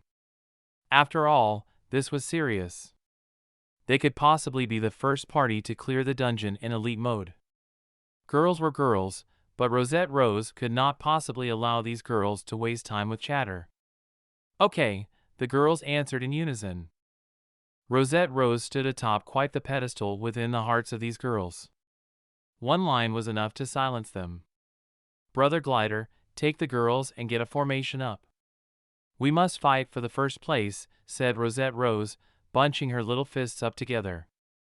Right now, her eyes were sparkling, filled with the desire to earn the honor of being the first party to clear the dungeon. Okay, her thoughts coincided with Jiang Fei's. He was most certainly not in the mood to waste any time. Thus, he immediately dashed towards the 2 doorkeepers. At the same time, he said, everyone, try to keep up. Healers, pay attention to my health points. Attack whichever mob I mark. Jiang Fei had no AoE skills. He was afraid that the girls would mess up and gain the monster's full attention instead. Therefore, he first marked a tiger man. He did not dare start off with a charge, lest the girls fail to keep up. Ow! At least the sight of his face had triggered the aggro quite nicely. Within the first few steps, the 2 tiger men took note of his existence, who swiftly swooped over. Iron Fist. -300. Blazing Hammer. -274. Jiang Fei landed 2 merciless blows on his marked target. Due to the recent growth spurt of his health points, his blazing hammer now hurt a lot more. -72, -10, lifesteal, -10, laceration, 1 stack. After those first 2 skills, Jiang Fei swiveled around and landed a normal attack on the other monster, gaining his aggro as well. Since Jiang Fei now had the might of the tiger necklace around his neck, his attack value had finally exceeded 100. 105 attack was not exactly high, but it was nowhere as weak as before. -98. -112. The 2 tiger men answered with their own. Had Jiang Fei not entered without forming a party, he might not have been able to stand against them, even with the aid of potions. Focus your attack on the one I've marked. Jiang Fei had deducted 1/6 of the tiger man's health points after his first cycle of attacks. But he was not alone. The girls have quickly caught up. Although all of Jiang Fei's skills were on cooldown, the girls behind quickly ensured that the 2 monsters were no longer a threat. Not only was there strength in numbers, but the girls were significantly higher leveled. Rosette Rose was already level 19. The other girls were between levels 16 and 17. Besides, they were able to equip actual, offensive weapons. Even a magician with a full set of white-grade equipment would have a higher normal attack attribute than Jiang Fei. Wow! Look at all this linen, shouted Rosette Meow Meow. The regular quality items were quickly snatched away as members took turns looting. The overall drop rate of the entire dungeon had increased due to Jiang Fei's existence. Indeed! Every mob gives so many EXP. No wonder Cutie Bro leveled up like a hurricane, said Rosette Peach, surprised. Although it was a 10-man party, the monsters were all elites. Evenly divided, each person still earned more than 1,000 experience points. That's right. That's right. The girls in the party had not yet quite gotten over their shock, not like they had the time to. Jiang Fei had only been level 10 when he came online today, and in the blink of an eye, he had attained level 15. Now, the mystery was solved. Chapter 32, Advanced Elite. As the crowds of monsters thickened with each passing wave, Jiang Fei's health points found themselves at a critical point with growing frequency. Thanks to the two cleric girls, he did not pay it much mind. 2 more waves, and we'll be encountering the first boss, said Jiang Fei spiritedly. His experience bar was already half full again. The elite mode was a treasure trove of experience points. Ah, I wanted this to last a little longer, said Rosette Rose, slightly disgruntled. The experience points flow was truly addictive. There was no better place to grind. Unfortunately, she had heard from Jiang Fei that each difficulty level of the dungeon could only be cleared once per day. If not, everyone would be camping day and night in dungeons. Soon after Jiang Fei and the others cleared those 2 waves, they stood before the first boss, whispering amongst themselves. Zaire, the ferocious tiger, humanoid, advanced elite, level 19, health points 5,000, attack power 275, skill, heavy hit, bite, swipe, frenzy, blitz assault, remark. Advanced elite is the classification for a significantly powerful threat, with attack power that is worthy of the name. High threat level. Zaire, the ferocious tiger of the elite mode dungeon, was way stronger than the boss in the normal mode. Not only had its stats been multiplied 2-fold, it even had 2 additional skills to boot. Everyone, get to full health points. Don't panic when I start the fight. Do as I say, and everything will be fine. Jiang Fei warned. Don't worry, brother Glider. These girls in the party have been handpicked by myself. They've been through multiple games with me. They may not be pros, but dungeons are their home ground. Rosa Rose nodded. All right, I'm going on. Jiang Fei saw that everyone was ready. With the blacksmith hammer in his hand, his feet exploded off the ground. Dash! -50. The boss may be an advanced elite, but it was just the first boss. It was not immune to staggers and interruptions like a real boss. Jiang Fei's collision had immediately sent it into a stun cycle. Iron Fist. -300. Blazing Hammer. -624. Critical hit, just. Fire at will. Jiang Fei had initially intended to take a few more seconds to stabilize the aggro. He had not expected the blazing hammer to land a critical blow. In that case, go for it, ladies. Just beat the boss to death already. Okay. Rosa Rose took the lead. The melee attackers surrounded the boss and got to work. Whiz, whiz, whiz, whiz, the long-range sorceresses and hunter classes released their volleys.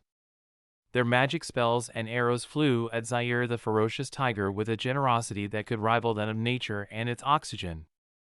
The boss had an immense 5,000 health points. All party members within the team were attackers, except for him and the 2 clerics. The warriors and knights had no accessible slots for shields at their current level. Even if they wanted to, they could not yet pick up a defense-oriented role. They had no such plans for their characters either. Thus, they poured all their ability points into strength. The party seemed to be filled with heavy armors, but all of them were attackers. The boss quickly lost his health points. Ow, -225. -347. Heavy hit, -174, bite, -30, bleeding. 2 seconds later, the boss regained consciousness. Its ferocious reciprocation took the cat out of Jiang Fei's tongue. He had 300 defense points and 5% physical damage reduction on top of that. Even so, he definitely felt that one. If a warrior tank had been in his position, he would most probably already be waiting for the reload screen to his respawn point. Plus 170. Plus 225. There were 2 clerics, but even they were struggling to keep up with the boss damage output. The ferocious tiger boss was not slow and clumsy like the upcoming bear boss. It was a big, fast, angry cat. Meow Meow, use great heal. Peach, use lesser heal. Try to stabilize his health points. Not long after, Jiang Fei's health points dropped to below 50%. Jiang Fei was fading fast. His conventional methods were not going to cut it. Okay, the 2 clerics replied. They started switching tactics. Jiang Fei's health points was no longer in the red. Everyone, stop! Meow Meow and Peach, I need both of you to use greater heal and get me back to full health points. Jiang Fei saw the boss health points was quickly approaching the 50% mark. The Great Bash was coming. Okay. Jiang Fei was the only person with actual experience with this dungeon. The girls asked no questions and did their best to comply. Healers, stop! Jiang Fei's health points were back to full. With one blazing hammer, he knocked the boss health points below 50%. Roar! As expected, the boss swung its tail and launched swipe. Jiang Fei was sent flying. At the same time, the boss aggro table was reset. Minus 100. By then, everyone had stopped attacking. By default, the boss was going to go for Rosa Phantom, who was now standing closest to it. That was when Jiang Fei's bleeding effect started biting into the boss. Ow! The boss registered the damage and spun towards Jiang Fei. You don't have to come to me, it'll go to you. I'm all on cooldown. It'll need time to stabilize the aggro. Everyone but clerics would have to stand back. Jiang Fei managed to squeeze those words out between the exchange of blows. This time, Peach, greater heal, Meow Meow, lesser heal, just keep those health points stable. Rosa Meow Meow had been spamming greater heal just now. Even with her mana potions, she was quickly running dry. That was why Jiang Fei had ordered the switch. Blazing Hammer. Minus 268. Alright, go for it, ladies. After accumulating his aggro, Jiang Fei gave them the all green. Ow! The boss health points was fast approaching the 30% mark. With a roar, its entire body glowed red. Frenzy mode. Minus 472. Minus 385. A frenzied state meant frenzied attacks. Both clerics, greater heal. Just spam your mana potions. As Jiang Fei was giving orders, he drank a health potion as well. The next frontier, the 10% mark, began showing up. Jiang Fei did not forget to warn the girls. The boss is going to unleash its ultimate. Just stay calm. Clerics, heal yourself. Everyone else would have to pile up on it. Try to stay afloat with your own health potions. Ow! With a roar, the boss let loose with Blitz Assault. This was an elite version of the Blitz Assault. Compared to the original 12 hits, this was 20 hits. Moreover, its attack had drastically increased. Each time those claws swept through Jiang Fei's body, 400 points rose up in the air. The damage on cloth-armored girls was almost multiplied. They were close to the 800 range. Fortunately, Jiang Fei had given an early warning. The boss had vanished from sight and everyone's health points were beginning to drop like crazy, but nobody was losing composure yet. The 2 weakest clerics were fully occupied with their own health bars. Sorceresses Rosa Fox and Rosa Narcissus only took 1 hit each. Although they were in danger, they were not yet dead. Chapter 33, Dividing the Spoils. It may be Jiang Fei's high luck going around the party, or it may be the boss' gentlemanly nature of not hitting a girl. Regardless, when the boss ultimate ended, all 10 party members were still left standing, no worse for the wear. In the process, Jiang Fei alone had eaten 6 out of the 20 hits. The heavy armor users had taken 2 to 3 hits each. The girls in cloth and leather armor had taken a hit each. That was how everyone had gotten away with their lives. The boss was a cheat, that was the naked truth. If a cloth armor players took too many hits, she would have to nail it down to tough luck. There was just no way of surviving it. At their current level, priests were unable to put up shields. Knights were unable to grant others invincibility. Magicians had no skills to keep themselves alive. In short, they were sitting ducks for the boss to skewer. Regardless, the entire party got through the boss ultimate. Zaire was all spent. It was still capable of packing a punch, but it no longer had the health to last long enough for that power to come into effect. Down it went. Ding! You have killed Zaire the ferocious tiger. Obtained 12,500 experience points, just one boss, and everyone had received an average of more than 10,000 experience points. It was mind-blowing. The girls who were almost going to level up suddenly flashed gold. Now, nobody in the party was below level 17, except for Jiang Fei. Huh? Where's the loot? Rosette Rose poked at the corpse. It was still coins and linens. It was far more than usual, but the guildmaster was still very disappointed. Jiang Fei grinned. A treasure chest would be spawned at the end. You'd find the rewards in that chest. Oh. That's more like it, Rosette Rose nodded, her mood significantly brighter. As expected, the boss corpse was quickly replaced by a silver treasure chest. Brother Glider, you have golden luck. Do the honors, said Rosette Rose to Jiang Fei, as he had told her about how he had ramped up his luck attribute through a hidden quest. Okay. Jiang Fei went on ahead. He strode towards the treasure chest. Cutie, you must get me some equipment. Rosette Meow Meow shouted at his back. Recipe! Recipe! Recipe! Jiang Fei could care less about those clingy girls. He kept on chanting the recipe mantra. Swish! A flash of blue light later, Jiang Fei was once again disappointed. There were no recipes. Tiger's Fang, main hand, dagger, excellent, attack plus 70, agility, plus 5, accuracy, plus 5, equipped, increases your attack by 5%. Level requirement, level 15, Aquamoon Magician Robe, cloth armor, upper body, excellent, physical defense plus 25, magical defense plus 20, intelligence, plus 5, vitality, plus 5, equipped, grants you an active skill Aqua Shield. Summons a magic shield. Absorbs 500 damage. Lasts for 10 seconds. Cooldown duration, 5 minutes. Level requirement, 15, after all, the elite mode was a 10-man dungeon. That would be twice the drops. 2 pieces of blue-tier equipment popped out. They were both of the ascended variety, with 3 additional attributes. This was justified by the first kill bonus and Jiang Fei's high luck.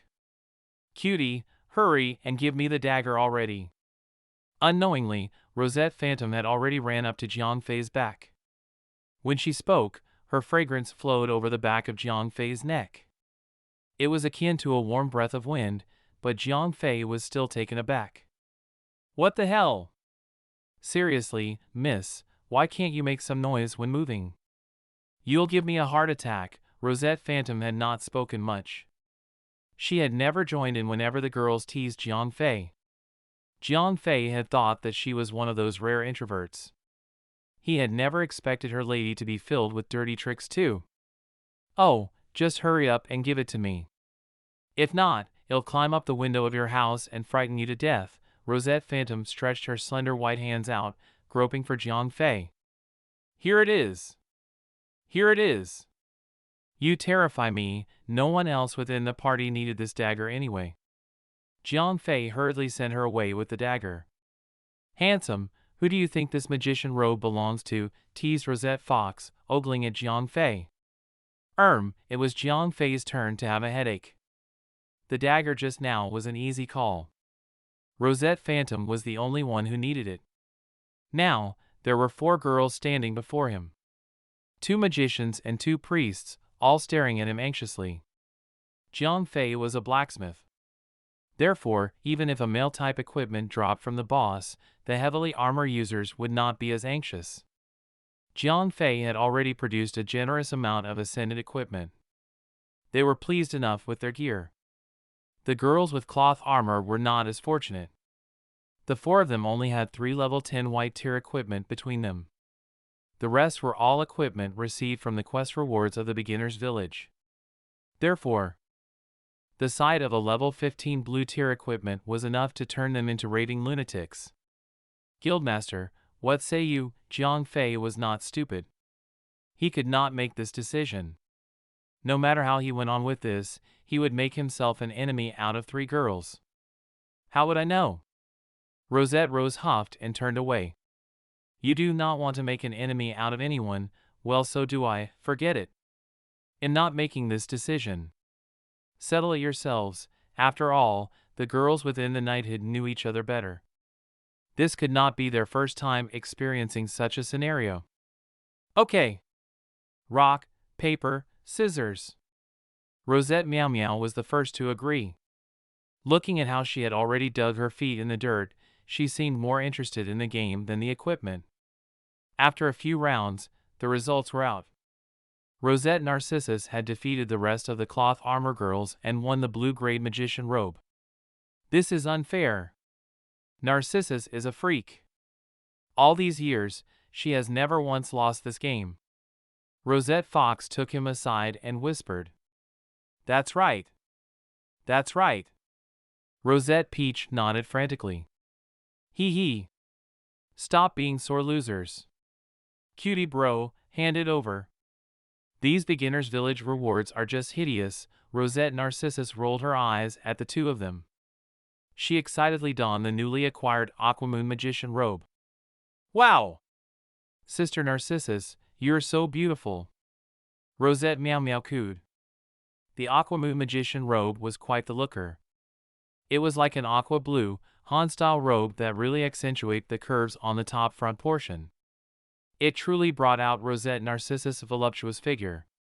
Rosette Fox, still stuck in her white-grade sorceress robe, was filled with envy, jealousy, and hatred all at the same time. Her eyes were on fire. Rosette Fox was not alone in her rage. The moment such beautiful clothing appeared, the eyes of the heavily armored users also started smothering. All right. Dungeon first. That might just be the first of many. Unlike the other girls, Rosette Rose had recovered relatively swiftly, although she too had momentarily glanced at the sorceress robe in envy. In her eyes, the honor of clearing the dungeon as the first party was just as important.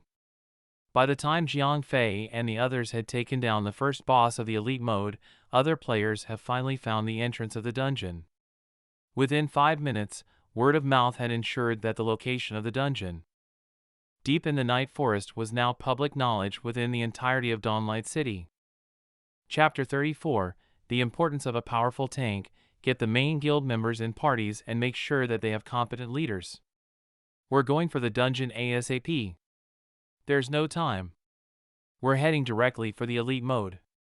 Leave normal mode to the low rankers. Among the big guilds, Southern Azure Sword was the first guildmaster to catch wind of its location. Of course, it was always better to start slow, but the normal mode had already been cleared by a solo player. It could not possibly be all that difficult. It was time to earn the glory of clearing the dungeon in elite mode. That was why he got his men to head straight for the top. After all, such achievements were usually announced citywide. This was basically free advertisement.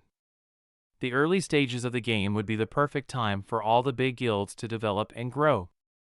It was the perfect time for recruitment. Interesting. Get my 4th and 5th brother over. Let's go have some fun. Happy Drunk grinned to himself. The elite mode it is. These are the coordinates? About time. Mobilize everyone. Tell them to stock up on potions. This will not be an easy first kill. Demon's Grimace's husky voice boomed through the trees. We have our coordinates now, so why are you all still standing here? Move out! Lady Casanova lifted her mace and placed it on a shoulder. She made a decisive turn and started heading for the dungeon. Oh! You guys are early. When Lady Casanova arrived at the dungeon entrance, the other three big guilds were already gathered there. At their forefront were their core members and their fully decked out gear. Hundreds already stood by the entrance. What's up, Miss Casanova? Nice to meet you too? Happy Drunk had always been soft-spoken and polite. Save me the frill and ribbon talk. If you're not already entering it yourself, then get out of the way. Lady Casanova swung her almost 2-meter-long mace single-handedly with a menacing whoosh. Several players involuntarily stepped back. If that's how you want to do it, let's play fair. May the best guild win, Happy Drunk smiled. Okay, Southern Azure Sword nodded. He had no qualms about that approach. He gave a pointed look at Lady Casanova. After all, Thieves was the strongest guild around. If they intended to hog the dungeon to themselves, they could do it. A fierce war would undoubtedly break out. Why are you looking at me? I'm a pacifist. Lady Casanova glared back. Heh, so, you're a pacifist. But how about that guy behind you?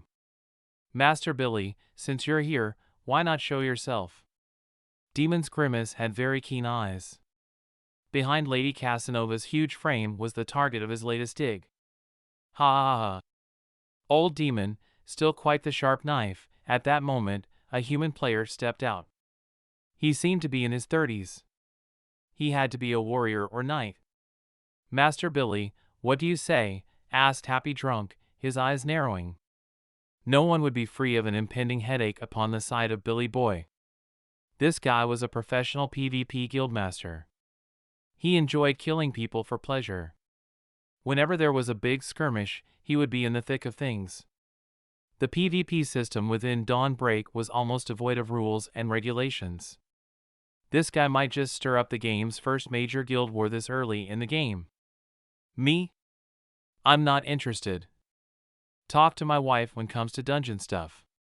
Billy Boy shrugged. F***CKU. Of course you're not interested in dungeons. We all know that, just as well as we know how you'll start swinging at us like we're monsters in the dungeon.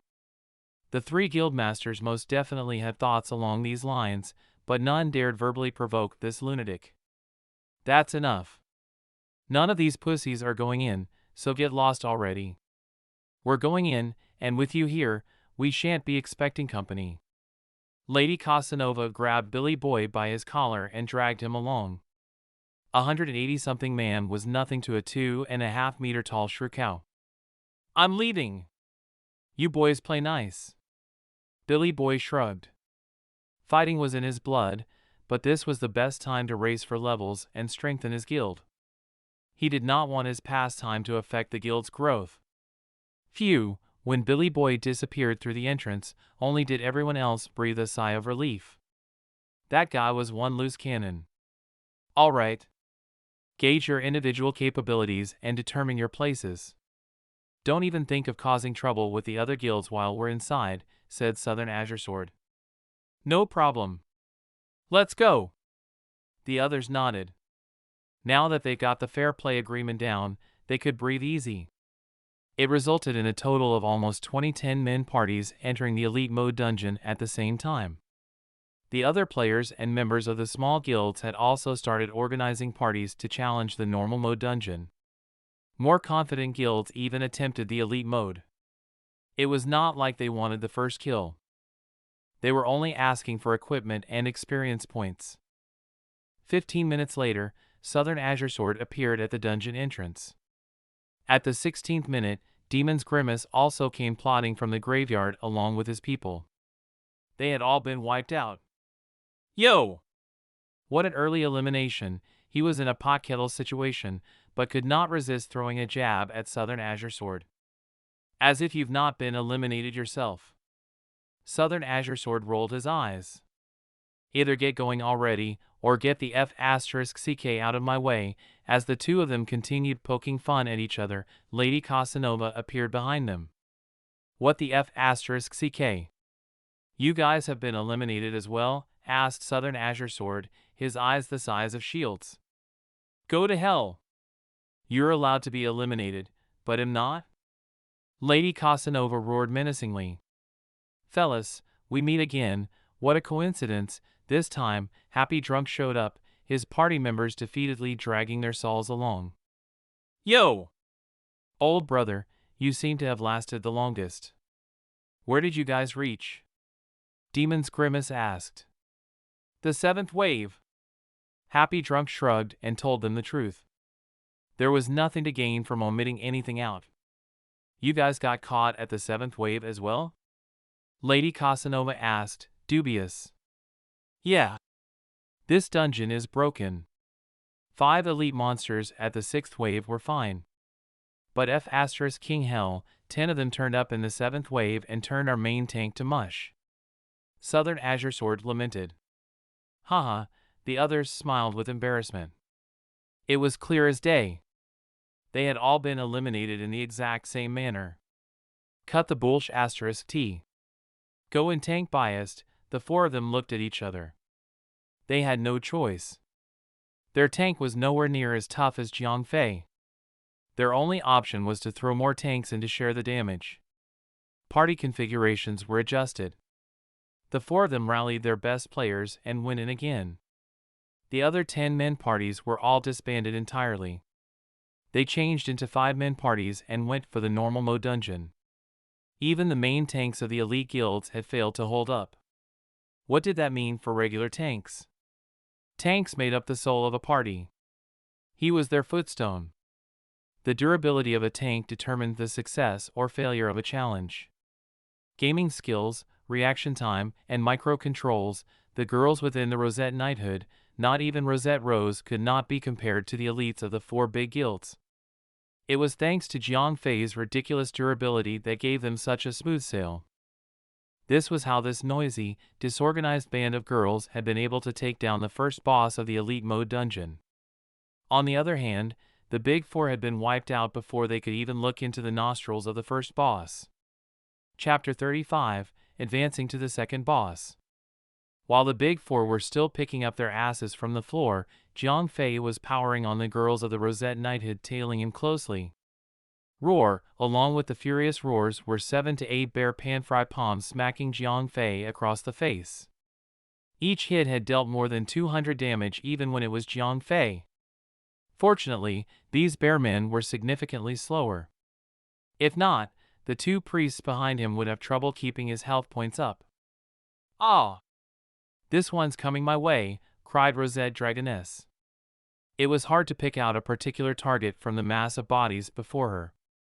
She had mistakenly prodded a target that had not yet been marked by Jiang Fei. It barely took anything to surpass the aggro Jiang Fei had on it, for he had only given it a normal hit. Minus 475. As the bear palm collided with the beautiful warrior, almost 500 points of damage popped up. Although Rosette Dragoness was decently decked out in a full set of green tier equipment that Jiang Fei had crafted himself, she had not built her character to take hits. Her choice of equipment and distribution of ability points were all offense-focused. She barely had over health points. It was only a matter of time before that ruthless bear mauls her to death. Based on Rosette Dragoness' case, one could only surmise that Jiang Fei was not just tough, he was ridiculously so. Crafting classes would already start off with higher defense attribute as compared to combat classes. Moreover, Jiang Fei had pumped all his ability points into vitality. His equipment had been customized to give him even more vitality. Jiang Fei was the toughest nail of all tough nails. Let us not downplay Jiang Fei's craftsmanship. The main tanks of those premium guilds had yet to obtain full sets of green tier equipment. Try as they might, even the most dedicated ability point distribution would just match that of Rosette Dragoness defense, at best. One monster would still smack them around for 500 damage. If 7 to 8 monsters attacked at once, even 4,000 health points won't take that, let alone 2,000 health points. Don't hit him anymore, take some potions. Jiang Fei quickly turned to the female warrior's rescue. Blazing Hammer. Minus 668. Critical hit. The critical hit at the crucial moment had turned the monster's attention back to Jiang Fei. Everyone, Be careful. I'm not a warrior.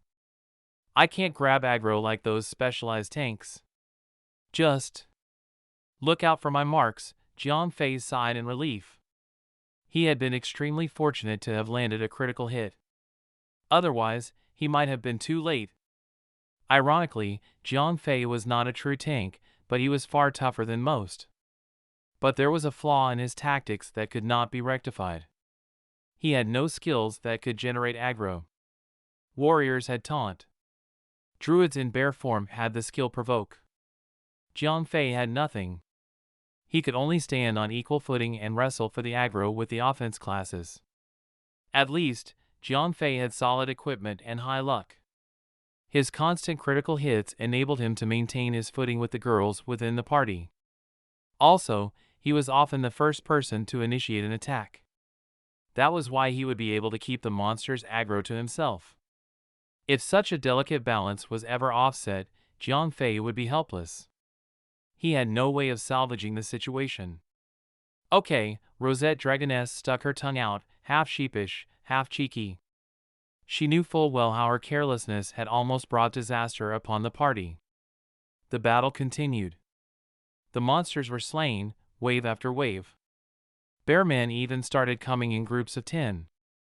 As tough as Jiang Fei was, the stifling volume of attacks were starting to get to him. The two priests were stretched to the limit, acting as extensions to his health bar. On Jiang Fei's end, he had been spamming his health potions to no end. There was just no other way to get through this. Time out, time out. After a long, hard battle with the bear men, Jiang Fei decided that it was time for much-needed rest and reorganization. If their subsequent battles were anything of this level, people would start slipping up, and fatal mistakes could occur. After seeing to it that everyone was breathing easy and had fully restored their health points and mana points, Jiang Fei resumed the advance. At that moment, the four big guild's masters once again held their reunion at the entrance of the dungeon. So, which of you got the first clear? Asked Southern Azure Sword, uncertain of himself. Clear my *SS. That advanced elite mini-boss thing was just too much. When it entered the frenzy mode, our main tank was wiped out in a 3-combo attack. Demon's Grimace groaned. This time, he could not hide the distress in his face. Well, I gotta agree with you on that. That thing should not be allowed in the dungeon, said Happy Drunk, nodding earnestly. Bullshit! I'm getting a totally different vibe from you. You've already taken down the first boss, haven't you? Lady Casanova was loudmouthed and brash, but she was still a lady. And ladies could read through lines like a tick weaving through a mass body of fur. She saw through Happy Drunk's expression with a glance. Almost. If I was any luckier, I might have broken through that phase. After the boss got into a frenzy, their tanks quickly became irrelevant. Stat-wise, at least. The party had adapted quickly and utilized the taunt skill, kiting the boss and juggling it between their sub-tanks. By the time the sub-tanks fell, the main tank had already been fully healed by the party. They had delayed it long enough to outlast the boss frenzy mode. But when the boss released its ultimate, the party had no answer for it. Worst off, the boss had regained 5% of its health points with each kill. As a result, the still living heavily armored members could only look on helplessly as the boss regained over 2,000 health in the span of a few slashes. Disgruntled and frustrated, they could only allow the boss to rake through their armor. The boss ultimate was indiscriminate and completely random. Happy Drunk and his members had been slightly unlucky. Their priests and magicians had been quick to fall first, leading to a tragedy. If Jiang Fei's party had encountered the same situation, they might not have fared any better. Hey, boy! If you got to witness its ulti, how did you guys pull through the frenzy? Lady Casanova snapped. Heh heh. I'll be happy to share all my secrets with you. After we get the first clear. Happy Drunk was gentle and suave, but he was just as cunning. It did not take long before the Big Four got to their feet and went for the first boss again. On this side of the universe, Jiang Fei was currently fighting for his life against the second boss of the dungeon. Clomier, the demonic bear, humanoid, advanced elite, level 20, health points 7,500, attack power 475, skill, bash, roar, slam, frenzy, summon bearmen, war stomp. Holy F asterisk CK. What did they feed this guy in the elite dungeon? Steroids alone won't do this. Jiang Fei frowned at those ridiculous numbers. He was not about to ignore the part that said summon bearmen either. This was going to be a massive pain in the ass. Brother Glider, how do we do this? Asked Rosette Rose. Jiang Fei was silent in thought for a moment. He finally said, Guildmaster, I was about to delegate the minion bearmen to you, but looks like things won't be that simple. I have some ideas, but that might mean more work for you. What is it? Rosette Rose did not seem to mind it. I'll need you to watch Dazzle Dance's health points, said Jiang Fei. As a knight, Rosette Rose belonged to a versatile class who was able to heal, attack, and defend. She was a jack of all trades, master of none. Okay, said Rosette Rose, nodding. Dazzle Dance, grab a hold of some mobs. I'll let you know when it's time to do so. Jiang Fei called out to Rosette Dazzle Dance. Rosette Dragoness was also a warrior, but she had added some ability points into strength and agility. She was not particularly durable, but with the aid of the priests, she would be able to hold her own against a few monsters. But she would definitely be damned if a strength-type knight like Rosette Rose took up the healing role. As a player who had divided her ability points equally into her vitality and strength, Rosette Dazzle Dance was the first choice for the sub-tank position. Meow Meow and Peach, don't hold back. Pour all of your greater heals onto me. Don't hold back on those mana potions. This boss is quite the menace. Jiang Fei pointedly warned the priests. Don't you worry, these girls did not lack money. Spamming their potions was not much of a problem. Alright, I'll start things off. Jiang Fei swung his blacksmith hammer and dashed forward. As usual, he went face first, putting on an expression that would provoke a sleeping Buddha into action.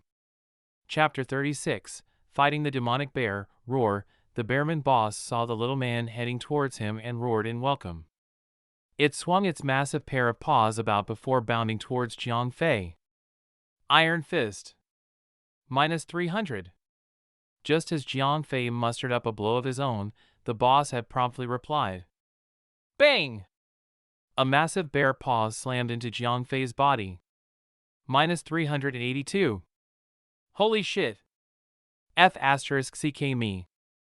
That was a normal attack and it felt like the Tiger Man boss offensive skill. Jiang Fei almost jumped out of his skin. This bearman struck like a Mack truck. +274. +203. Fortunately, the two priests had just caught up to him. They immediately started healing him up. Blazing Hammer. -278. Jiang Fei's blacksmith hammer crunched into the boss flesh. The gang of girls had finally caught up and formed up behind him. Blades. Magic and arrows plunked off its head, one after another. Jiang Fei could sense a significant drop in the party's total damage output. This large, black mass of fur was most certainly tougher than the Tigerman's boss. Bang! The bearman delivered a particularly ruthless bash, forcing Jiang Fei a half step back. -887. F asterisk King Hell. This guy is tough. Jiang Fei hurriedly chugged a potion down his throat. The two priests would start falling back at this rate. Slowly but surely, they whittled down the boss' health points. It was closing upon the 80% mark. Roar! The bearman's boss suddenly stopped attacking. It flung its head up to the sky and let out an earth-shattering roar. Swish! Swish! Two white flashes of light momentarily blinded them. Two elite bearmen were summoned. Guildmaster, I need you and Dazzle Dance to keep those guys busy.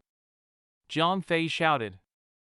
Okay, Rosette Rose and Rosette Dazzle Dance knew what to do. Jiang Fei had told them everything in advance. Those two minions were not yet even done with their spawn animations. They were just standing up, as Rosette Dazzle Dance pounced on the opportunity. With a charge, followed by a taunt, she gave them a rude welcome. -347. -321. The two elite bearmen were no slouches either. Although they lumbered and floundered about with relative slowness, they still packed quite the punch. Brother Glider. I won't last long. Rosette Rose was not a specialized healer. Her health points were quickly dropping. Dazzle Dance, drink your potions. Everyone, focus fire on the two monsters. Jiang Fei had expected just as much. Altogether, the girls spun around and saved Rosette Dazzle Dance from certain death. They may hit hard, but they did not take punishment just as well. Within 10 seconds, one of them was buried under a slew of attacks from half a dozen girls. Moreover, they only struck once per 3 seconds. Rosette Dazzle Dance had barely gotten away, but nevertheless, she had lived. Guildmaster, get Dazzle Dance back to full health. The rest of you, pile up on the boss. Jiang Fei swallowed the knot in his throat. They had just barely managed through the first obstacle, the 80% mark. At 60%, the boss summoned more bearmen, but the party was far better prepared. They fell down far sooner than before. Melee attackers, get out of the way. At 50%, Jiang Fei shouted a warning. Roar! Right after the melee attackers got out of the way, the boss let loose. With a furious roar, Jiang Fei's attack power was reduced by 80%. His normal attacks came nowhere close to piercing through the boss defense. Alright, all clear, get back in. Jiang Fei breathed a sigh of relief. It was fine for the tank to lose attacking power. But losing power from one of the main damage outputs would have been devastating. They might not even be able to handle the upcoming summoned minions. If they failed to save Rosette Dazzle Dance, the priests would be taken out, and soon after that, a full team wipeout. As expected, at 40% health points, the boss summoned more minions. Thanks to Jiang Fei's early warning, the melee attacking girls had remained unaffected by the boss roar. Their attack power had not been compromised. The minions quickly fell to their full, unabridged power. Roar! At 30%, the bearman rose up on its hindquarters. Wah! Spread out! Quickly now, try as his best, the warning was still too late. Bang! The boss threw itself on the ground. A shockwave rushed out to the surroundings. -1,700. -1,700. -1,700. -1,700. -1,700. All 5 melee attackers were struck by the boss war stomp. As the boss in the normal mode had never demonstrated this skill, not even Jiang Fei could have seen this coming. This was where he lost his edge. The party could only take it like any other first-time party. Take whatever skill that is thrown at you. Ding!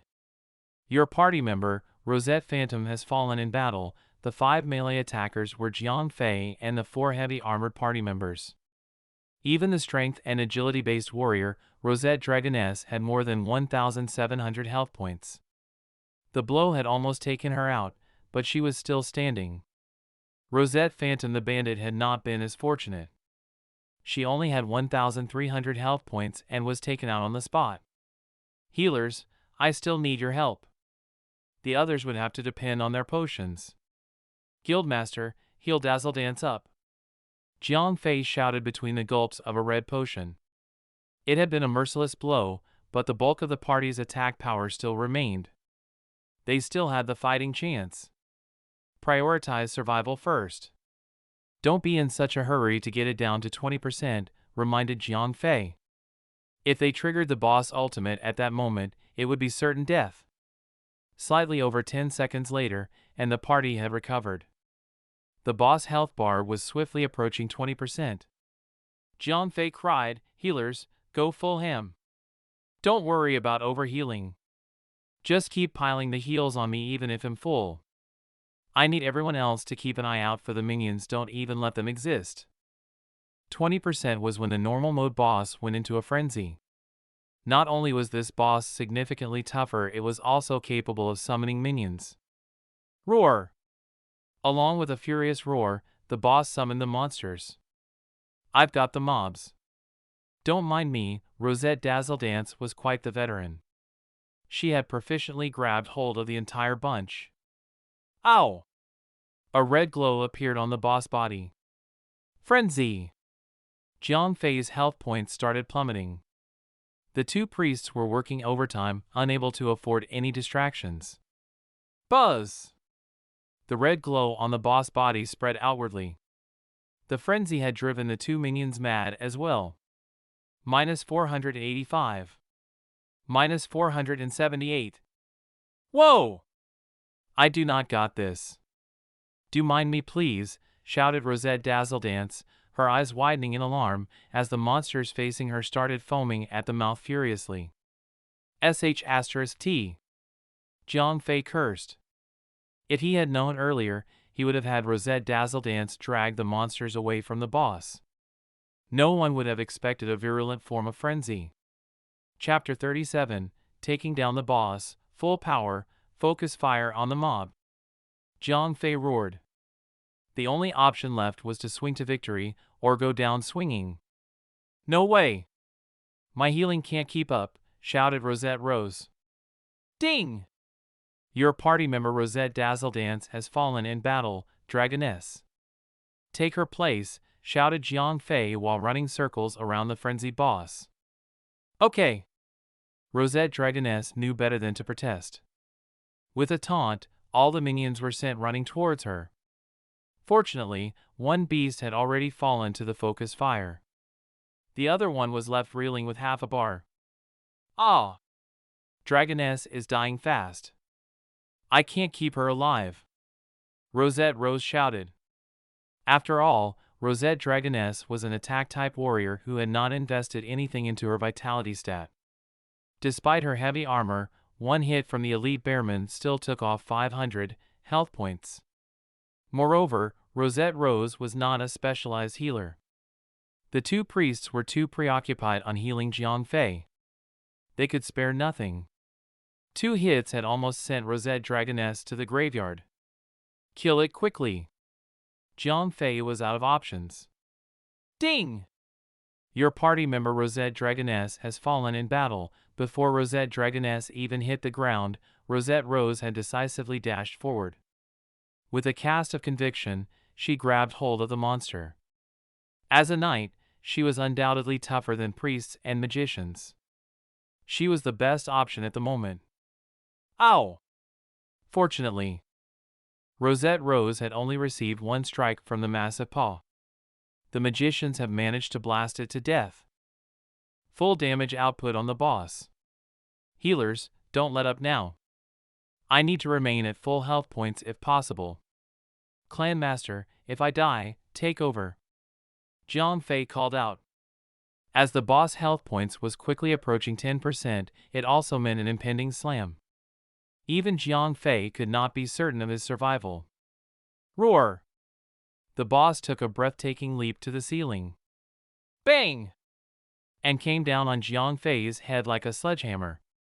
Minus 2,578. Stunned! Fortunately, Jiang Fei had a maximum of 2,900 health points. Any other tank would have been squashed to death, even if they were at full health. Plus 332, plus 271, although Jiang Fei had been momentarily incapacitated, the priests were able to keep healing him. It did not take long for his health points to find themselves in the 4-digit mark again. Minus 812. Bash, the boss knew that its end was near. Instead of laying back, it seemed to swing even more wildly than ever. Plus 302, plus 284, plus 50, the moment he recovered, Jiang Fei quickly uncorked another health potion between his teeth. His health points had dropped below 200. A gust of wind would put him down. Minus 575. Plus 284, plus 278, plus 50, plus 50, plus 50, plus 50. Fortunately, the boss attack speed was relatively slow. It almost took 3 seconds for it to muster out a blow. Such sluggishness allowed Jiang Fei's potion to tick thrice. It also gave the priests time to cast their major spells. We're good, go for it now. The slam and bash was the final hard bracket. Having survived that, the battle was as good as done. Ow, the bearman's boss was at the end of its rope.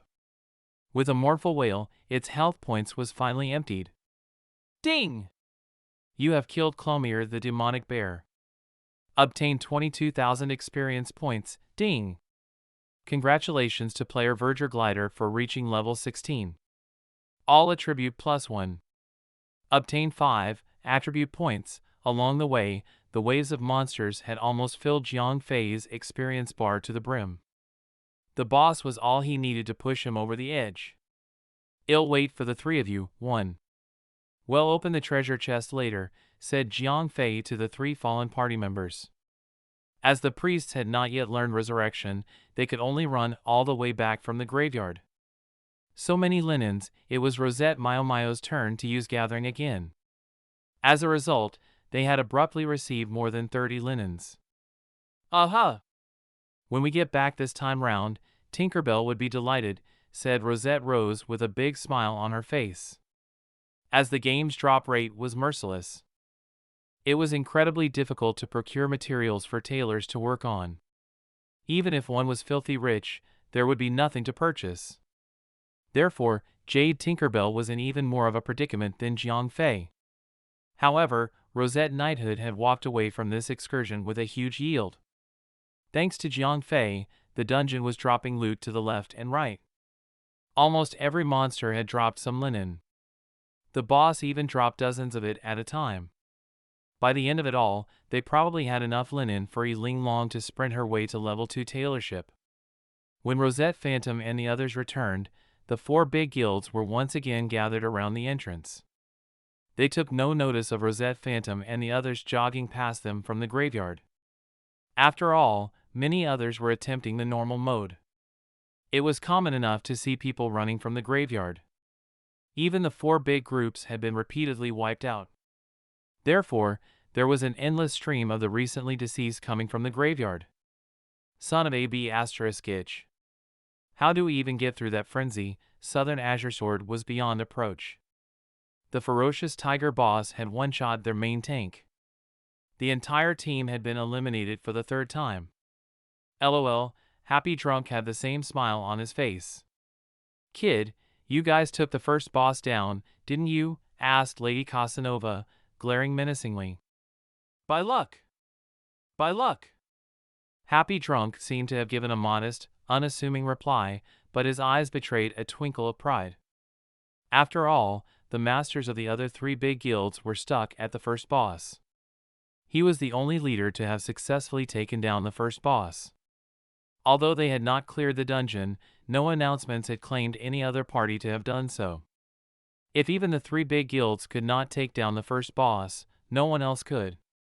He was currently in the lead, and he could very possibly be the first to clear it.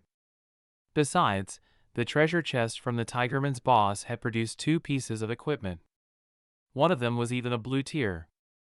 This gave Happy Drunk all the reason to believe that the first kill was as good as his, without the shadow of a doubt. Little did Happy Drunk know that the first kill for the first boss had already been snagged by Jiang Fei long before they even entered the dungeon. By the time he took down the first boss, Jiang Fei had already put the second boss through the other side of the universe. The blue tier equipment that Happy Drunk was so proud of was actually a mediocre sample. The double ascended blue tier equipment as the first kill reward had already been bagged by the Rosette Knighthood. What? You guys actually did it? It had gained Southern Azure Sword's full attention. LOL, Happy Drunk smiled. Not a word needed to be said. His body language demonstrated his arrogance in its fullest extent. If you want to tell us how you did it, at least show us what you got from it. Demon's Grimace barked. Okay. Happy Drunk had no reason to hide. If anything, he was happy to show them his spoils. Happy Drunk's party had truly walked away from the boss fight with full pockets. Among it was a ascended green tiered ring and blue tiered chainmail bottoms. One need not look at the ring. These early stages of the game gave no room for jewelers to shine yet. Any accessory was considered a rare piece of equipment. Level 15 blue-tiered chainmail bottoms would truly enhance a main tank's capability. This guaranteed far smoother sails in future dungeon runs. Therefore, Happy Drunk was glad to flaunt those two prime samples. He was out to make a clear statement to the other three parties. See this? We've obtained some awesome gear. Our party just went through a major upgrade. This first clear honor belongs to us. You guys don't stand a chance. As expected, the other three masters were envious. After all, at this stage of the game, any equipment was extremely valuable. Blue-tiered equipment would be priceless. These big shots would never see the diminutive Jiang Fei scurrying about ahead them, with the head of the second boss behind him. Translation note: corpse run. Corpse running means to run your character's ghost or wisp to the side of your fallen body to resurrect there. Chapter 38, A Blue Tier Recipe. After leveling up, Jiang Fei squeezed all of his attribute points into vitality. His health points shot over 3,000. He got involved with some small talk with Rosette Rose and the others. Soon, the three corpses returned, fresh from the grave. Treasure chest. Open the treasure chest. When Rosette Meow Meow saw Rosette Phantom and the others returning, she practically leaped off her feet. Yup! Brother Glider, you go. Jiang Fei's luck was ridiculously high. He had to be the only person opening the treasure chest. Swish! In a flash of blue light, the golden treasure chest swung open. Yay! Jiang Fei clenched his fists. The blue light disappeared. A recipe laid within the treasure chest. It illustrated the design and construction of an equipment of impeccable quality. It was precisely what Jiang Fei had been longing for.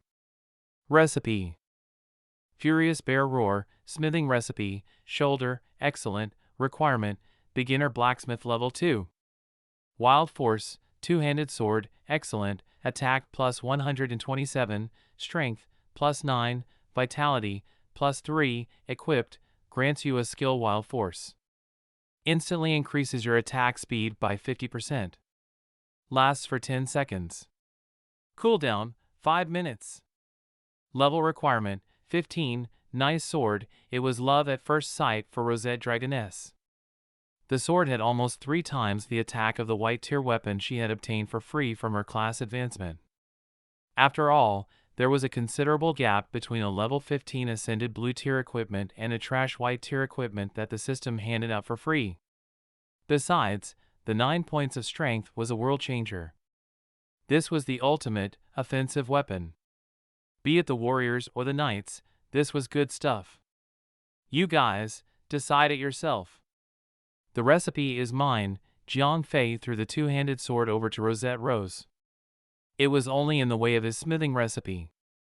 The recipe was absolutely not up for debate. Jiang Fei was the only person who could use it. But who to give the two-handed sword to?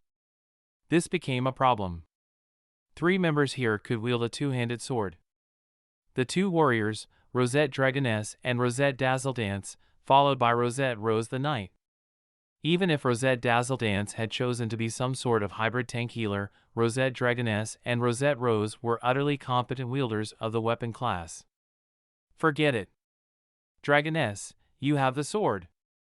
Rosette Rose was actually conceding for once. Huh?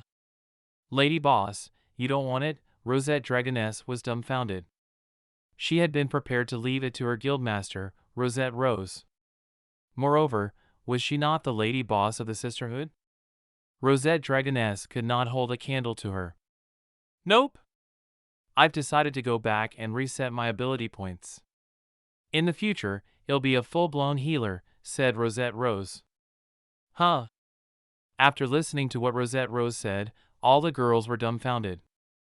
She was such a bold, brash woman. How could she possibly end up as a healer? You guys didn't hear me wrong.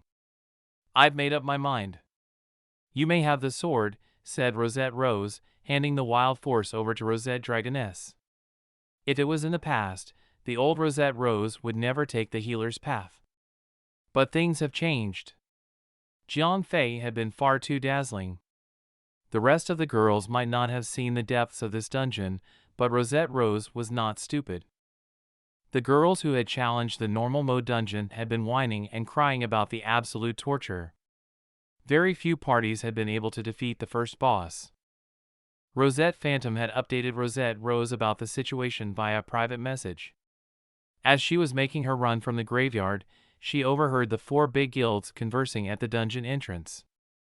A top master player like Happy Drunk was actually pleased with himself for being able to defeat the first boss of the elite mode dungeon. But a crowd of crows like themselves had actually put down the second boss. How did that even happen? Well, there was this certain blacksmith called Verger Glider. This teenager was 1 year her junior. He was truly an amazing person. Not only he was extraordinarily talented in smithing equipment, but he had also actually broken through the limitation of crafting classes on the battle aspect. He had also become a master player. After all, Rosette Knighthood was just an entertainment organization by a group of rich ladies. It was impossible for her to realize her own ambition by relying on the current power.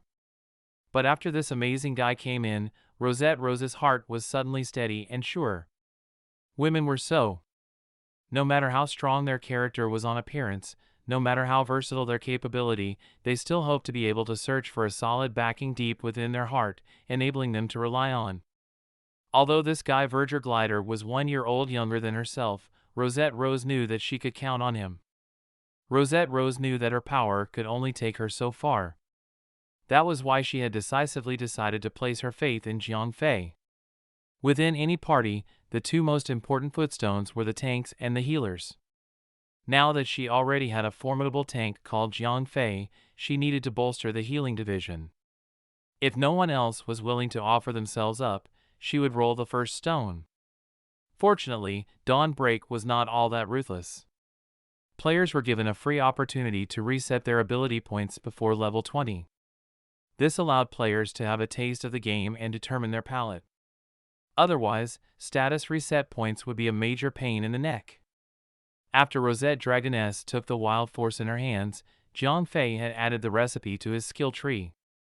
Furious Bear Roar, Chainmail Shoulder, excellent, physical defense plus 55, magical defense plus 20, random enchantment, level requirement, 15, that recipe was the cherry on the icing. It made Jiang Fei's journey to the dungeon worth every drop of blood. But, the elite mode dungeon did not end just like that. Come on, everyone! Our reinforcements are arriving soon. Just as Jiang Fei and the rest were finished distributing the equipment, not far off, they heard a voice shouting. Captain Moliere, we can't hold on any longer, stay in fast, men. The reinforcements are right behind us, Moliere, when Jiang Fei heard the name, he suddenly became energetic. This was the target of his quest. Onward! Jiang Fei quickly ran for the voice. Everyone, look! Our reinforcements have arrived. Let's bury these dung beetles in the ground. Jiang Fei and the others rounded the corner just in time to see an NPC in shining, silver armor giving out a great shout. He quickly rallied his NPC soldiers and gave a decisive charge. Holy F***CK. It's actually in story mode. Jiang Fei looked at the situation.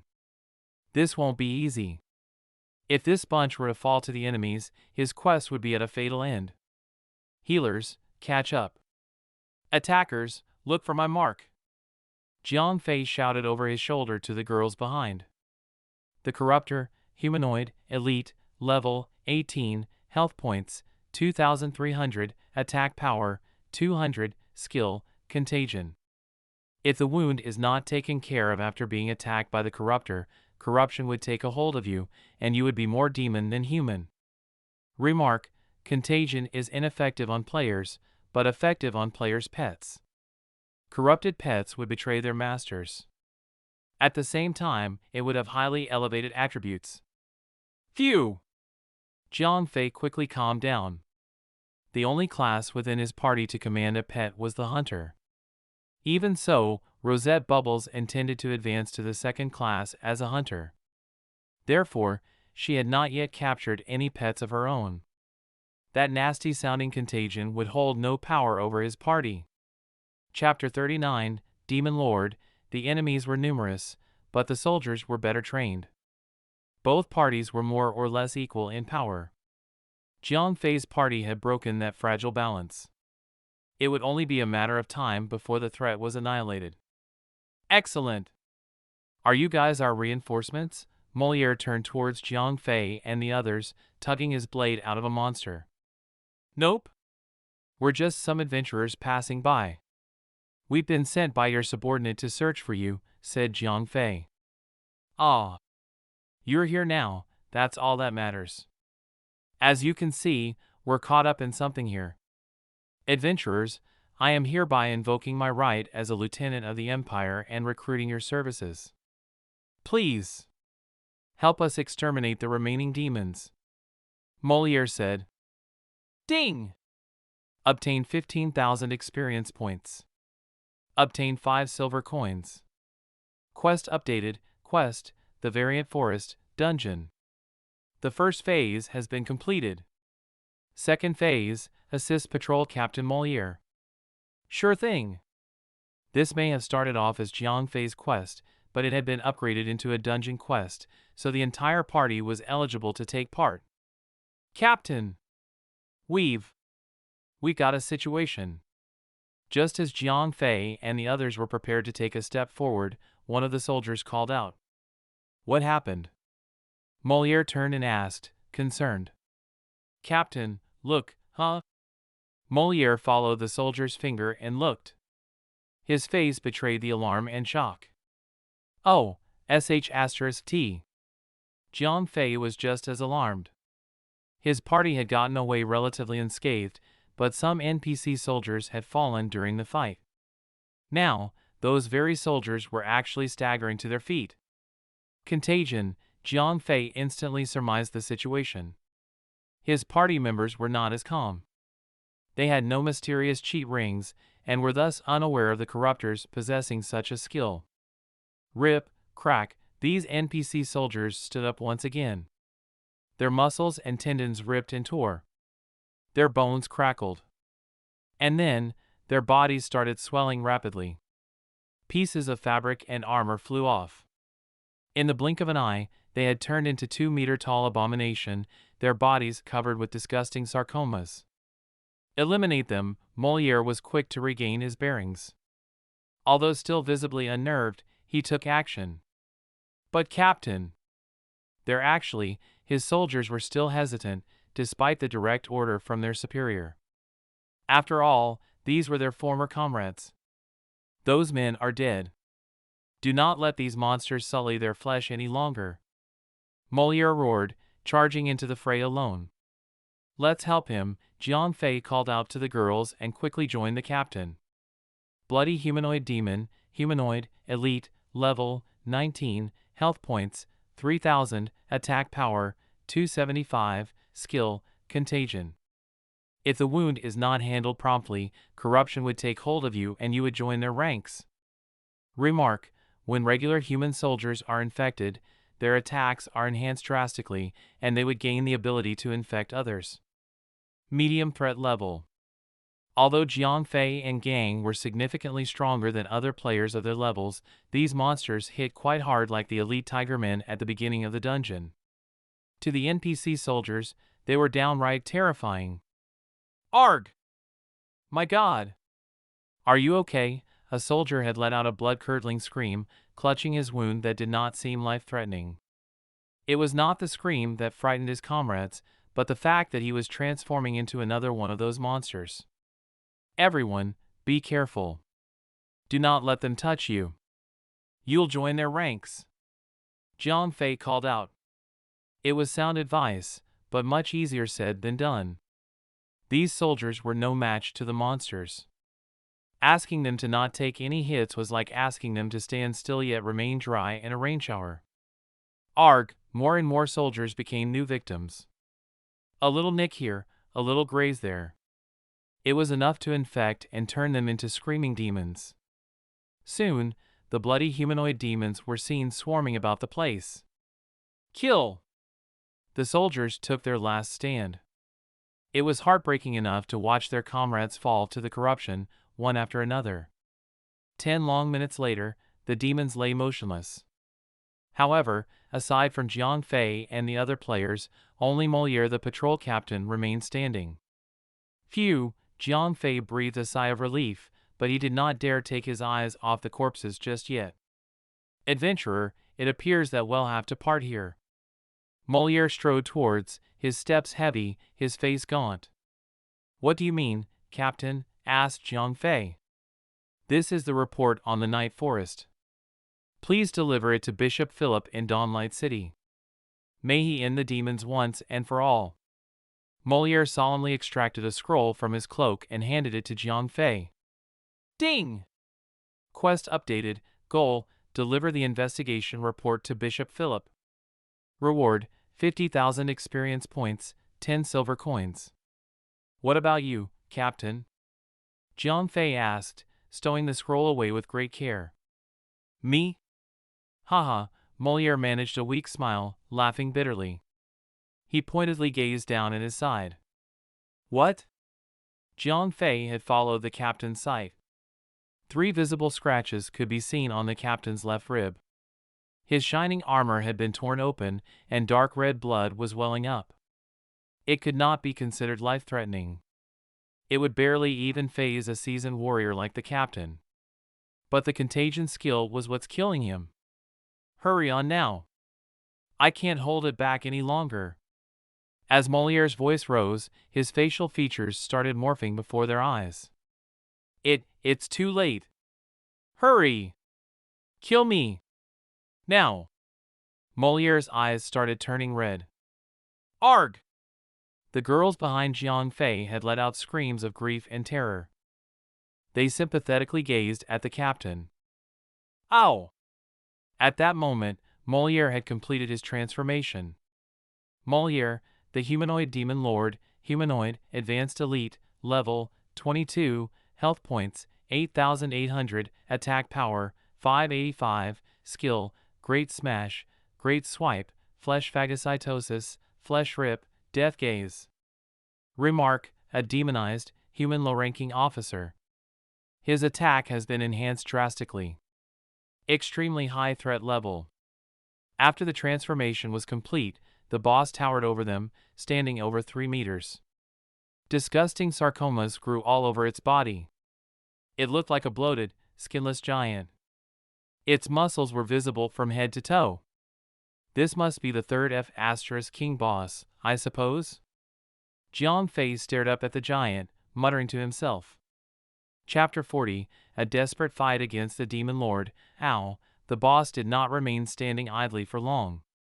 With 2 huge steps, it quickly approached Jiang Fei and gang, introducing itself with a bang. It lifted one massive leg and stomped down. Jiang Fei reflexively lifted his shield, up. -521. -521. Holy F*King hell. That's just bloody outrageous. Jiang Fei coughed. The boss' normal attack was already this ridiculous. Would its skills actually tear the ground open? Jiang Fei hurriedly gulped down a red potion. The 2 priests quickly got to work. Iron Fist. Blazing Hammer. -300. -628. Critical hit, bring it on. Melee classes, flank him. Watch out for his great swipe. This boss struck like a Mack truck. But it was basically a walking glass cannon. At best, its defense might be equivalent to that of the Tigerman's boss. Roar! After delivering 2 more punches, the boss suddenly put its hands together, crossing its fingers to form a double-handed fist before bringing it down. -1,280. Great smash, what the? Jiang Fei was forced back by almost 8 steps. Charge! -50. The last thing Jiang Fei wanted was to have the boss turn around and start laying those heavy blows on the melee attackers. He hurried returned to the fray with a dash, stunning the boss for 2 seconds. That should get his attention. Roar! The moment the boss recovered, it swung a huge arm in a wide arc. A blood-red light swept past its front. Fortunately, Jiang Fei had already ensured that the boss was facing its back to the others. He would be its only target, AoE or otherwise. Even the ranged attackers and healers were all behind the boss. Minus 725. QD. We can't keep this up, the boss might as well be trying to remold a mountain.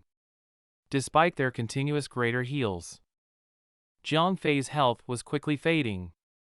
Guildmaster, I need your healing too. While gulping down another potion, Jiang Fei had Rosette Rose jump over to the healing division. They were making progress. The boss health bar was soon reaching the 80% mark. Ding! Moliere the humanoid demon lord is gazing at Rosette Bubbles. What's that supposed to mean? Asked Rosette Rose.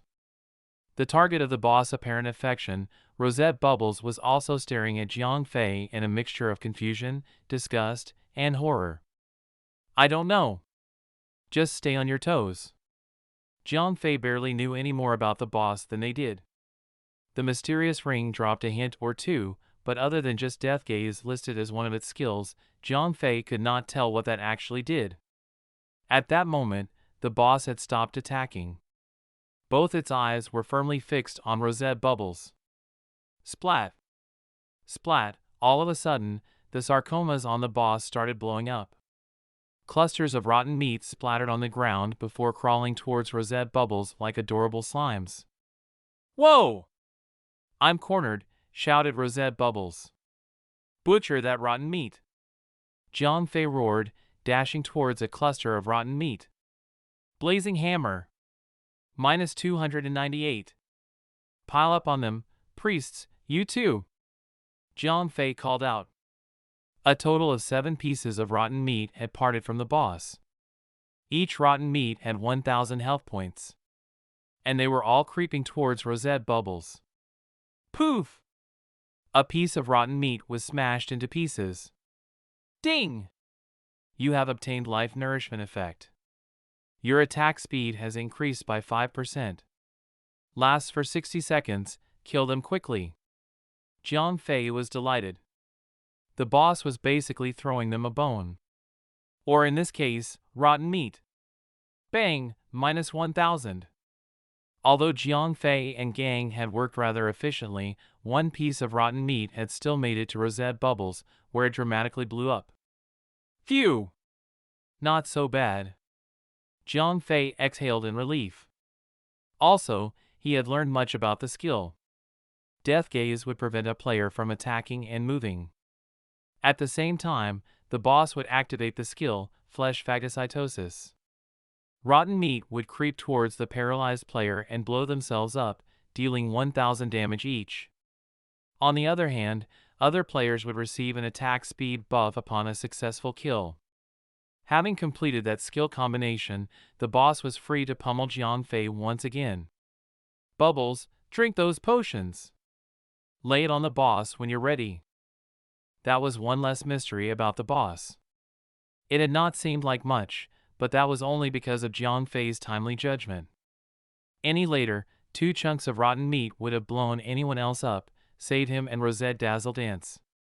Also, the boss had targeted a ranged attacker.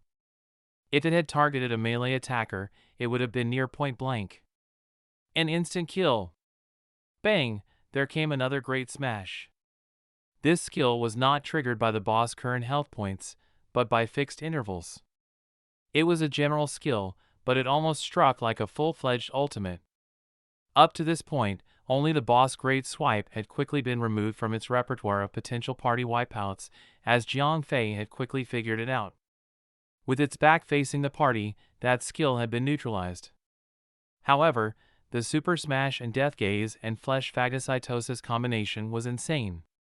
One put healers and tanks to the test. The other challenged the party's combined damage output and reaction time. Ding! Moliere the humanoid demon lord is gazing at Rosette Dragoness.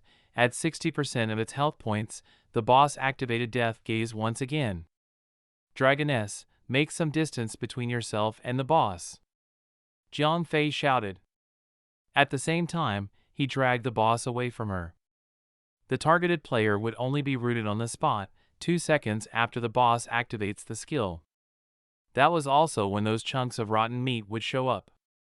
That was the window of opportunity for a player. But 2 seconds was a very small window. Anyone who failed to capitalize on those 2 seconds would be doomed.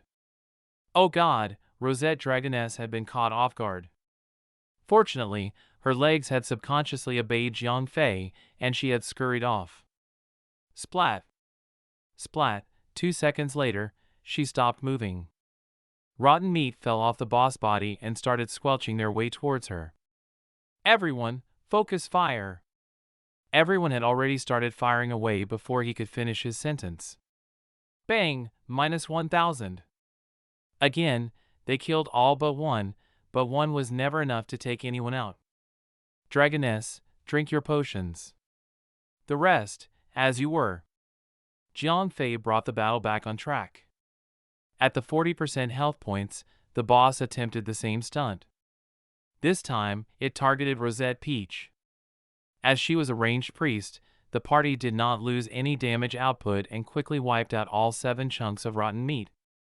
Roar! At the 30% health points, the boss finally activated the last skill, flesh phagocytosis. The boss scooped up a bloody humanoid demon's corpse and swallowed it whole. Its health bar rose by 5%. At the same time, there was an additional status over its head. Flesh phagocytosis, 1 stack attack increased by 10%. Chapter 41, I don't intend to stand out, whoa. Take him down quick. Jiang Fei did not know when the boss would gain another stack, and he definitely did not want to know. A second stack might already be too much. This was bad news. Aug! A minute later, at 22% health points, the boss gobbled down another cadaver. 27% health points. Flesh heap, 2 stacks attack increased by 10%. Defense increased by 10%. Bang! -1,478. Great smash, Jiang Fei's health points plummeted sharply. Cutie, you can't take too many of those hits. We can't keep up with the healing. Rosette Meow Meow called out. Damn it! If I had been more prepared, I would have hammered together some metal shield. Jiang Fei helplessly stared at his health points that was leaking out like water.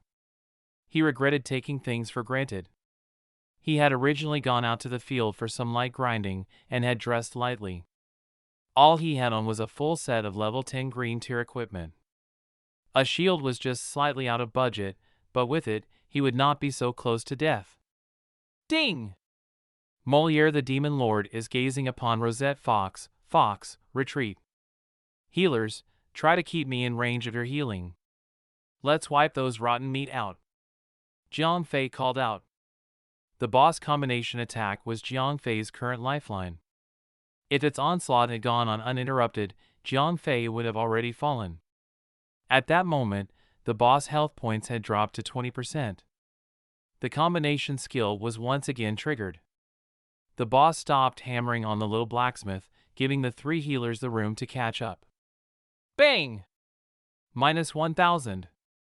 Everyone had grown accustomed to the rotten meat situation by then, but in that case, a magician had been rooted to the spot, while the priests and the knight were busy healing up Jiang Fei's health points. The drop in damage output had been enough for 1 rotten meat to make it to its target. Rosette Fox received 1,000 damage, but Jiang Fei was back to full health. Full power, all out, no holds barred. Jiang Fei barked. The boss had run out of skills to save itself. Oh, the boss activated Consume for the 3rd time. 23% health points. Another flesh heap stack. Flesh heap, 3 stacks attack increased by 20%. Defense increased by 20%. The boss attack and defense had increased once again. Jiang Fei's health points rose and fall like a spasmodic roller coaster ride. It was mind-blowing. Everything you got, Jiang Fei was at the end of his rope. He was out of options and could only try taking down the boss before it took him down. Ow! Finally, after a final great smash, the powerful Demon Lord let its arms hang loosely by its sides. It had been thoroughly defeated, its health points completely emptied out. On the other hand, Jiang Fei did not even have 300 health points left. One more great smash would have taken him out, even if the healers worked overtime. Rumble, the boss fell, like the mountain of meat that it was. The girls behind jumped and cheered for joy. Yay! We've won! Rosette Meow Meow was as active as ever. Ding! Your party is the first team to clear the dungeon deep in the Night Forest in Elite Mode. Please name your party. The system notification announced their victory, making it official. We did it? We actually achieved a first clear. Rosette Rose did not even seem to believe her own words. She was stumbling about in a dreamlike state. It was precisely what she fought for, but she was having trouble believing it. Ho-oh! "I'll name our party," said Jiang Fei with a grin. He had already been fooled by the system announcement once. Jiang Fei was not going to let the system to announce his name. Okay. Rosette Rose had not yet recovered from the shock and had nodded subconsciously to his request. Ding! Citywide announcement. The party I don't intend to stand out has cleared the dungeon deep in the Night Forest in Elite Mode. Please cheer for the party members: Verger Glider, Rosette Rose, Rosette Dragoness, Rosette Meow Meow, Rosette Narcissus. Ding! Citywide announcement. The party I don't intend to stand out has cleared the dungeon deep in the Night Forest in Elite Mode. Please cheer for the party members: Verger Glider, Rosette Rose, Rosette Dragoness, Rosette Meow Meow, Rosette Narcissus. Ding! Citywide announcement. The party I don't intend to stand out has cleared the dungeon deep in the Night Forest in Elite Mode. Please cheer for the party members: Verger Glider, Rosette Rose, Rosette Dragoness, Rosette Meow Meow, Rosette Narcissus. The system announcement rang out like morning church bells throughout the sky of Dawnlight City. Jiang Fei and the Rosette Knighted girls received a reward of 100,000 experience points and 10 silver coins. At the same time, the city almost tore itself apart in alarm. F*CK them.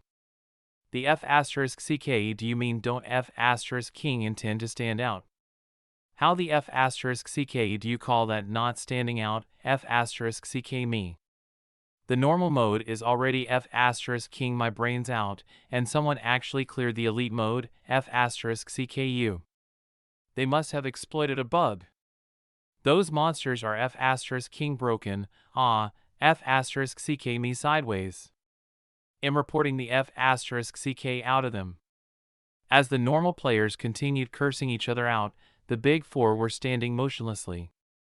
Happy Drunk, the self-proclaimed leader of the entire server, had turned into a statue. It was as if the system's announcement had stared down on them like Medusa herself. Happy Drunk had been most smug about his own progress. Of the Big Four, only he had taken down the first boss. His party had struggled with the Bearman minion, and when they came in groups of 6, Happy Drunk had to switch things up in his team. He finally settled for a weird combination of 4 healers and 3 tanks to slowly bulldoze their way through the dungeon. Without a tough tank like Jiang Fei, 3 Bearmen easily overwhelmed a regular tank. Happy Drunk had been forced to roll in several tanks, at the cost of a highly weakened damage output. It prolonged fights to an extent that left the healers exhausted. Even so, Happy Drunk was proud of getting that far. After all, even the biggest guild throughout Dawnlight City, Magic Thieves, was still stuck at the first Tigerman's boss. Slow and steady wins the race, and it's not stupid if it works, so he saw no reason to change tactics. But before he even got to meet the second boss, the system had sent a thunderbolt upon him. Broken was his beautiful dream. Loss, despair, humiliation all came crashing down on him. What the? Who are these guys? Southern Azure Sword could not believe his senses, but the system was impartial. How is that possible? Demon's Grimace could barely speak. If anyone could clear the dungeon, only the Big Four could do it. But to have some unknown clear it by such a huge gap? They had not even broken through the first boss, yet these guys have already cleared the dungeon. What a slap to the face. It's that Verger Glider guy again. He must have caught on to a major exploit. Lady Casanova mumbled furiously. Chapter 42, 3 Ascended Equipment. In Jiang Fei's buddy list, the profile pictures of 4 big guildmasters were flickering. They were peppering him with endless streams of questions. Sadly, Jiang Fei had bigger things to look at. A golden treasure chest had taken the place of the boss' massive corpse. Brother Glider! What kind of party name is that? Rosette Rose truly regretted her decision. She had just recovered from her shock, but it was too late. Jiang Fei had decided on a lousy excuse of a name, wasting such a great advertising opportunity. If this announcement had been used to propagate the Rosette knighthood, that would have been perfect. I'm a big-time introvert. Introverts put introverted names, said Jiang Fei, pretending to be the meekest, closeted geek ever. Pfft. The girls all rolled their eyes at him. Cutie, just open the damn treasure chest. Rosette Meow Meow was clearly more interested in the gleaming treasure chest. Ah! The damage has already been done. Brother Glider, go do your thing. Let's better hope that something good comes out of this. Rosette Rose was still disgruntled about the whole party name thing, but the system announcement had already been sent. Nothing more could be said. Swish, the heavy, golden lid flicked open at a speed and lightness that belied its appearance. A dazzling blue light flashed by. Staff of the Humanoid Demon Lord, staff, excellent, physical attack plus 18, magical attack plus 135, intelligence, plus 7, vitality, plus 5, equipped, allows you to acquire a skill humanoid demon puppet. Summons a humanoid demon puppet that is of equal level to you and aid you in combat. Lasts for 3 minutes. Cooldown, 15 minutes. Level requirement, 15, Claret Defense Ring, excellent, physical attack plus 35, vitality, plus 6, parry, plus 3, equipped, allows you to acquire a skill Claret Aegis. Instantly increases your defense, causing you to withstand only 50% of the total damage you receive from the next 3 attacks. Level requirement, 15, Flesh Bracelet, Leather Bracelet, excellent, physical defense plus 15, magical defense plus 15, agility, plus 6, strength, plus 4, equipped, allows you to acquire a skill Consume. Every time you kill an enemy within 5 levels of you, you recover 15% health points. Level requirement, 15, as expected from the final boss. 3 ascended blue tier equipment dropped at once. Although there were no more smithing recipes, Jiang Fei had no complaints about it. The leather bracelet was almost immediately set aside. Within the entire party, Rosette Phantom was the only player who utilized leather armor. The bracelet was hers by default. She had to be ridiculously lucky to obtain 2 special equipment from 1 dungeon run. The ring went to Jiang Fei. After all, he was Rosette Knighthood's trump card tank. Even the defense-oriented Rosette Dazzledance had no qualms about him taking the ring. After all, no girl enjoyed standing on the front row to take the beating for everyone else. Her build had been a result of necessity, not choice. Now, this Jiang Fei had popped out of nowhere, so she could rest easy. When it was time to distribute the staff, the 4 girls turned towards Jiang Fei. The 2 priests and the magician Rosette Fox had not even obtained a single piece of equipment. Their eyes spoke of a million tales. Oh please, priests, back off. This staff doesn't have spirit attribute, it's clearly meant for magicians, snapped Rosette Rose. Alright, Rosette Meow Meow and Rosette Peach could not hide their disappointment, but they said no more. Narcissus, you've already had one. Let's give this staff to Fox. Rosette Rose had turned to Rosette Narcissus. Okay. Rosette Narcissus nodded. After all, she was not the only magician. It would be too much for her to hog it all to herself. Yay! Thank you, cutie. Rosette Fox tugged the staff out of Jiang Fei's hands. At the same time, she had pounced up and kissed him on the cheek. Hey! You're such a flirt. I'm the one who decided to distribute the staff to you, all right? Rosette Rose rolled her eyes. She despised those who placed misters before sisters. I don't care. Anyway, I'm kissing whoever who gave me the staff. Am I right, cutie? Even with the staff in her hands, Rosette Fox did not neglect to assault Jiang Fei's cheek with her lips. Let's just get back to the city. Jiang Fei coughed. All right. After all, they had barely scraped through the elite mode. At their current level, the heroic mode would be suicide. Besides, Rosette Rose was currently too busy to focus in combat. As Jiang Fei had not replied the masters of the 4 big guilds, they had turned to the guildmaster instead. She did not have the guts to blatantly ignore them like Jiang Fei. After all, Rosette Rose's earnest wish was to develop Rosette Knighthood into a first-class big guild. To achieve this goal, she could not afford to offend the existing big guilds. She was currently busy building relationships with those few guildmasters. One thing was certain. She most certainly would not disclose Jiang Fei's secret to anyone else. Jiang Fei was the key to achieving her goals. If other guilds actually poached Jiang Fei, she might just break down and cry. Upon returning to the city, Jiang Fei brought the girls to the cathedral at the center of Dawnlight City. After all, Molière had entrusted a report to him before his corruption, asking him to deliver it to Bishop Philip in person. Dear adventurer, may I inquire as to why you've come to the cathedral? A low-level priest asked. It's an emergency concerning the military. We need to see Bishop Philip, stat, I see. Please wait. The alarmed priest had immediately headed into the cathedral. Young man, I've heard something about an emergency. Soon after, an old priest hobbled out. The green words Bishop Philip hovered over his head. Yes. Your Eminence, said Jiang Fei, handing the scroll over. Ding! The quest The Variant Forest dungeon has been completed. Obtain 50,000 experience points.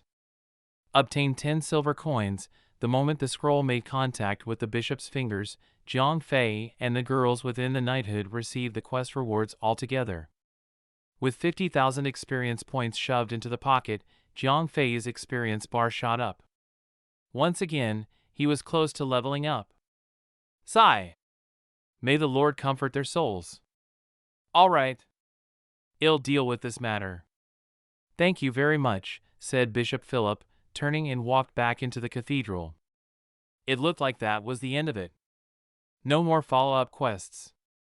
Jiang Fei and the girls parted ways. It was high time for some major equipment upgrades. After all, he had a green tier recipe now. It should be enough for him to produce blue tier breastplates.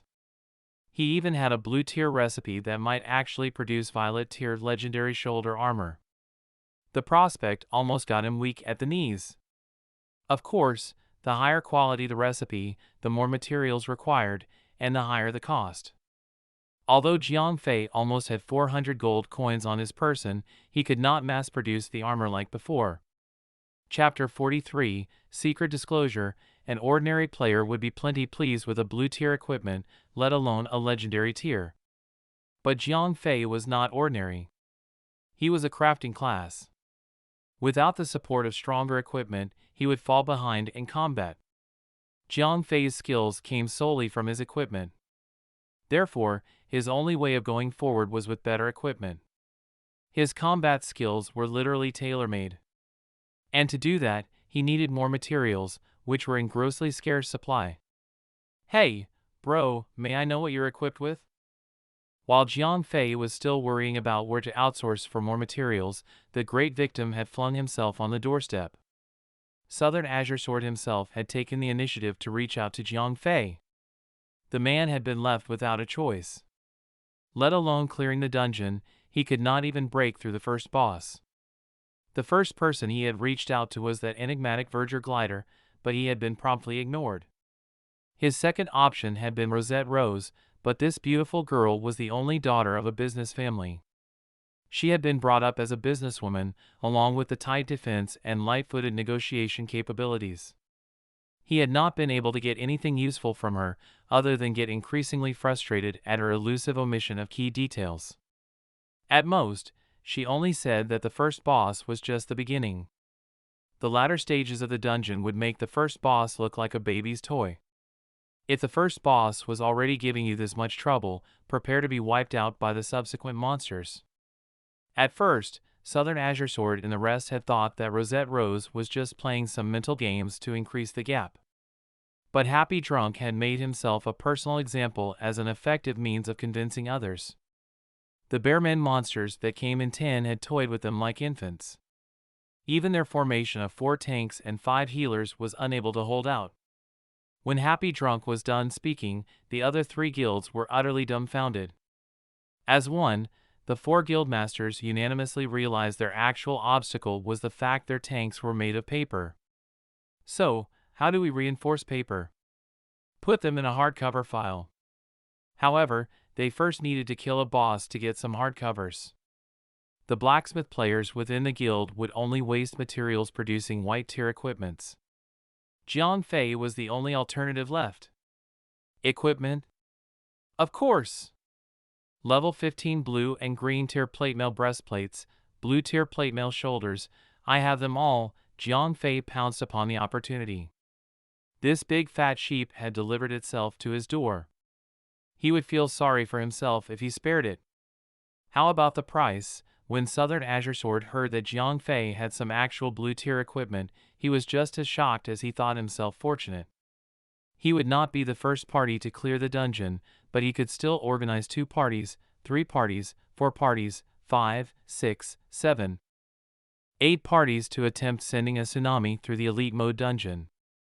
The glory was no longer there, but the experience points and equipment from the dungeon were just as crucial towards the early development of his guild. 5 gold coins for each level 15 green tier breastplate. 50 gold coins for blue tier equipment, said Jiang Fei, demanding an exorbitant price. Isn't that pretty steep? Asked Southern Azure Sword. He had a huge guild, but the game was just in its infantile stages. The landlord had no surplus grains. My equipment all come with extra skills, said Jiang Fei, making sure to enunciate each word. What? Southern Azure Sword would have tipped over a chair if he had been sitting on one. Jiang Fei had once sold more than 70 equipment with additional skills, but he had claimed them to be handpicked and binned. Were all these samples also handpicked? They even had level 15 green tier and blue tier equipment crafted? These guys were filthy rich, weren't they? I have lots of equipment. It may be impossible for your guild to swallow them all. Spread the word to the other guilds, saying that I want to sell green and blue tier equipment en masse. This time, Jiang Fei's greed had blinded his better judgment. While attempting to mercilessly slaughter these big guilds, he had also exposed his little secret. What? Mass-produced blue tier equipment with extra skills? Even the smug and arrogant Happy Drunk had opened his slit eyes wide at that. There's something fishy about this guy, said Demon's Grimace with his husky voice. That's right. I've sent someone to investigate. This guy is a member of some small group named Rosette Knighthood. They seem to be a group of pub-level rich ladies. None of them show any promise. Besides, before joining the Rosette Knighthood, this Verger glider had been playing solo. Lady Casanova marched right in, slamming a pile of documents on the table. If that's so, he's producing all these miracles by himself? Southern Azure Sword had grown weary of being surprised. He knew that Jiang Fei had a massive amount of blue tier equipment, but there was too much to go around. Therefore, he had to find someplace to offload them. That's perfectly plausible. After my team put their heads together, their best hypothesis is that he must have encountered a secret quest, secret item, secret NPC, secret skill, secret whatever. Point being, he has to have found something that gives crafting classes a massive boost. There's no better reason for a solo player to pick a crafting class, said Lady Casanova. The advisors of these big guilds were indeed no ordinary beings. They had ended up on the same conclusion as what Jiang Fei told Rosette Rose. Overlooking Jiang Fei's cheat ring was to be expected, but it was some solid detective work, nevertheless. He's ours! When Lady Casanova was finished talking, the other 3 guildmasters spoke simultaneously. Evidently, all of them wanted this walking treasure trove for themselves. To hell with Rosette Knighthood and their wealth. Only the big 4 were worthy of competing with each other.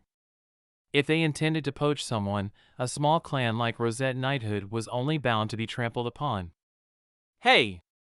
That's enough, you guys, Lady Casanova rolled her eyes. In her mind, she went, you guys intend to poach him? You think I haven't already taken action upon receiving the intel firsthand? The power balance of Dawnlight City was now in a fragile state. Magic thieves held the majority monopoly. No one else could be mentioned in the same breath. But if the other three big guilds were brought together, Magic thieves might find itself at the bottom rung. Now, Jiang Fei's existence could most possibly tip the scales. If Lady Casanova poached Jiang Fei, that would mean real trouble for the other three guilds. They would most definitely unite to declare war against Magic thieves. If they gave Jiang Fei the breathing space to bolster Magic thieves' firepower, they would solidify their monopoly. Therefore, in the end, Magic thieves' advisory team had come up with a solid plan. Have Jiang Fei, the variable, remain within this tiny Rosette Knighthood. This small group of gals was not a threat to any guild. Besides, they severely lack manpower. Jiang Fei's equipment would have to stand against the entirety of Dawnlight City. Either that, or he would have to sell it all to them. That way, as long as the four of them maintained equal access to his equipment, the city could develop in peace. After Lady Casanova announced her plans, Southern Azure Sword and the rest had nodded in unison. Jiang Fei's value had clouded their visions. All they could think of was his conscription. When Lady Casanova's level-headed analysis got to them, they saw the benefits of her plan. If any one guild won Jiang Fei over, that guild would immediately become the common enemy of Dawnlight City. At the early stages of the game, everyone needed room to grow. A citywide guild battle royale this early in the game would have devastating consequences. It was in everyone's best interests to keep Jiang Fei neutral, whether they knew it or otherwise. Chapter 44: Saving Someone from a Car Accident. In the end, the four big guilds headed for Jiang Fei together. They intended to purchase some equipment from him. I don't have any in stock yet. Come back tomorrow night, and you can take whatever you can. But I don't take payment in the form of gold coins. I only ask for materials, said Jiang Fei. No problem, the four guildmasters asked no questions, for they were all well aware of Jiang Fei's background. If they gave Jiang Fei money and let him buy materials after that, someone else was going to profit from it. Besides, they had no much cash on hand. Jiang Fei's request for materials sang to their tune. After all, they had their entire storage of materials and no way of using them swiftly enough. Instead of letting those useless blacksmiths and their guilds put them to waste, it was far more worthwhile providing the minerals to Jiang Fei, the unanimously neutral blacksmith. Well, if you guys trust me, I hope that you'll let me have the materials first. Advanced payment. If you would. Jiang Fei sheepishly added. After all, he was unable to start smithing without materials. No problem, the four guildmasters' replies were as simple and direct as usual. From their perspective, Jiang Fei would never possibly give up on a long-term, mutually beneficial partnership to cheat them of some early-stage materials. Jiang Fei had offered extremely unreasonable prices to the four big guilds. On average, it was approximately 5 material sets of Raider's breastplate for each green-grade Raider's breastplate. On the other hand, 15 sets of materials were required for each blue grade. An equal amount of material sets for each blue grade shoulder armor. Even so, Jiang Fei was already a model of honesty and reliability in the eyes of the four guildmasters. After all, they did not know that Jiang Fei's success rate was almost 50%. His probability of producing an ascended equipment was also around 10%. The few guildmasters had been making calculations according to the success rate of their guild's crafters. According to their algorithms, not only had Jiang Fei not earned any money, he had to be deep in debt. After taking in all the materials sent by the four big guilds and shoving them into the bank, Jiang Fei leaned back and did some calculations. Altogether, he had obtained almost 1,000 material sets for breastplates and 500 material sets for shoulder armors. With these materials, he could produce at least 500 breastplates and 200 shoulder armors. But he only had to give the few big guilds about 100 to 200 breastplates mixed with blue and green grade, and dozens of blue grade shoulder armors. The heavens had thrown him a giant bone. The servers were about to shut down. Jiang Fei knew better than to start rushing through his commissions. He started wandering aimlessly within Dawnlight City, waiting for the servers to go offline. By 6 in the morning, Jiang Fei automatically got up from sleep. Jiang Fei's mom was busy in the kitchen as usual, preparing breakfast. It was the dawn of a new day. Winter in the north of China was bizarre. Not only did the sky start turning in early, it was also slow to rise. When the poor high school students went to school, the sky was still dark. There were almost no pedestrians along the road. Vroom. Vroom, as Jiang Fei dragged his feet through the ground, a sharp engine roar assaulted his eardrums. Whiz, a sports car sped by past Jiang Fei at lightning speed. Although there was a 6-lane distance between them, the chilling draft was no gentler on Jiang Fei's cheeks. Holy F***ck. Suicidal maniac. I can hardly see shit in this darkness. Jiang Fei swore. Although Jiang Fei came from a rather well-off family himself, he was nothing like these second-generation tycoons who drag raced in the middle of the night. These guys were at it almost every night. But he had not expected to see them going at it after dawn. Vroom. Vroom, just as Jiang Fei fell silent again, a second car sped past him. Another wall of chilly winter air slapped him in the face. This time, his eardrums were positively ringing. Just crash and burn already, will you? Jiang Fei screamed at its tail lights. Bang! No sooner, a loud bang came from not far ahead, followed by flames springing up to the sky. Oh, shit! Did I just become F***king psychic? Jiang Fei jogged a few steps and found that there had indeed been a car accident ahead. A Lamborghini had slammed into the concrete guardrail. One look told him that it was a total loss. The fuel tank had ruptured, and a fire was quickly spreading. Approaching the wreck was impossible. Help me! Help me! Just as Jiang Fei started to turn around and gain some distance from the danger, he saw that the driver had survived, if just barely. Instead, he had been flung out of the car. He was lying on the ground not far away from the burning vehicle. Blood was all over his face. Ah, what the hell? Jiang Fei ran up to the fallen man at his enhanced speed and dragged him as much as he could away from the car. Bang!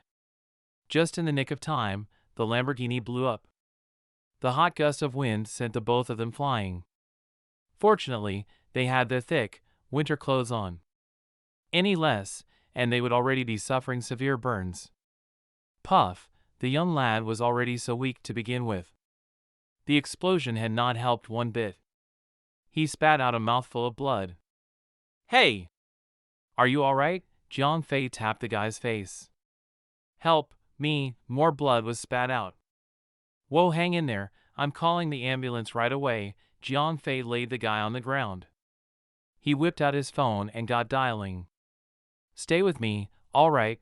This young guy was a complete stranger to Jiang Fei. Besides, he had even cursed this guy to die in a car crash. But he had not meant any of that. No one would wish ill upon another so ruthlessly. Puff, yet another mouthful of blood. This was bad. Where the F***ck is the ambulance? Jiang Fei started anxiously rubbing his thighs. All of a sudden, Jiang Fei felt a bump. Jiang Fei had previously taken out a small bottle of health points potion from the game. That potion was still in his pocket. This tiny, perfume-sized bottle seemed inconspicuous, but Jiang Fei was suddenly more hopeful than ever. Drink this up. Jiang Fei lifted the young guy's head slightly before pouring it into the guy's mouth. Phew, a mouthful of potion that overflowed with fragrance was poured into the guy's mouth. He had truly been a step away from death. Suddenly, he felt much better. If he was in an X-ray machine right now, one would see his broken ribcage miraculously moving back into its original position. Even the crack lines were vanishing, and his muscles and tendons were mending themselves. Ooga! Ooga! After the few breaths, the man was almost even able to talk to Jiang Fei. At the same time, an ambulance pulled over. "Move up, help the man." A team of medics brought a stretcher down and quickly got to work. "Hey! Don't go! You're the one who called the ambulance, didn't you? You need to come with us." Jiang Fei had intended to leave, seeing that he had done everything in his power. After all, he still had school. But a medic had grabbed his shoulder. "Ah! All right, Jiang Fei figured it out immediately. After all, he was the sole witness. They might have questions for him later, and it might help in the young man's treatment. Class was important, but another's well-being was priceless. He got on the ambulance without another word. Chapter 45, he actually saved a big shot. On the way to the hospital, Jiang Fei gave Zhao Feng a phone call. He briefly explained the situation, asking Zhao Feng to call it in for him. After all, there was no way he would make it for school. Upon arriving at the hospital, the doctors asked him a few quick questions before jogging after the stretcher that was just wheeled and the boy lying still upon it. All of a sudden, the bustle died down, and Jiang Fei was left to sit by his lonesome in the dead silent hospital corridor. "Hey! Do you have a minute?" It was a medic who had stopped him back at the accident site. "Me?" Jiang Fei looked around, making sure that it was him she wanted. "Of course I'm calling you. The cops are here, they'd like to have a word," she said. "Okay." Jiang Fei nodded. He followed the medic and got his statement recorded down. Now, he truly had nothing left to do here. "All right. You may go back to school.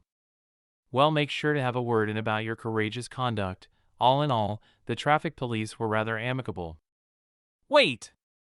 Just as Jiang Fei turned to leave, a nurse called out to him. "Is there anything else?" Jiang Fei asked, unsure of himself. "The patient would like to have a word with you," said the nurse. "Okay." Jiang Fei nodded. Why not? He was the guy's life savior, not the murderer of his father. He had nothing to be afraid of. Jiang Fei followed the nurse to the ward. He heard two doctors whispering to one another. "I still can't wrap my head around this. According to what that student's statement and what the police said about the car crash, nothing adds up. The guy should be in a mortuary, not operating theater. How did he walk away from that with nothing but a mild concussion and some internal organs displacement? This guy is just too lucky. This bunch of second-generation tycoons just don't know the value of life. He got away too lightly this time. He's gonna keep doing this till it's too late." "You wanted to see me?" Jiang Fei entered the special ward. "Could you give us a moment? I wish to speak to him alone," the young guy said to the nurse. "Okay. If there's anything, that button's right beside you." The nurse pointed at the buzzer and left. "Thank you, brother. If not for you, I would have been dead." The young guy sat up and spoke to Jiang Fei with a smile on his face. "Haha, well, you definitely look like a dead man." Jiang Fei sighed in relief. This guy had looked more like a ghost and less like a human. He had multiple broken ribs and was spitting one mouthful of blood after another. He had been mere moments from death. "Yeah. I don't know what you had me drink, but I do know that it saved my life. As we always say, no words can express my gratitude towards your great kindness. Imhan Tianyu. From now on, you're my best brother," the teenager said most earnestly. The potion had stabilized his condition, but he still needed ample recuperation. "Han Tianyu? Why does that sound so familiar?" muttered Jiang Fei to himself. Han Tianyu grinned. "Ha, I may have shown up on television a few times. My family runs the Manda Group, *T.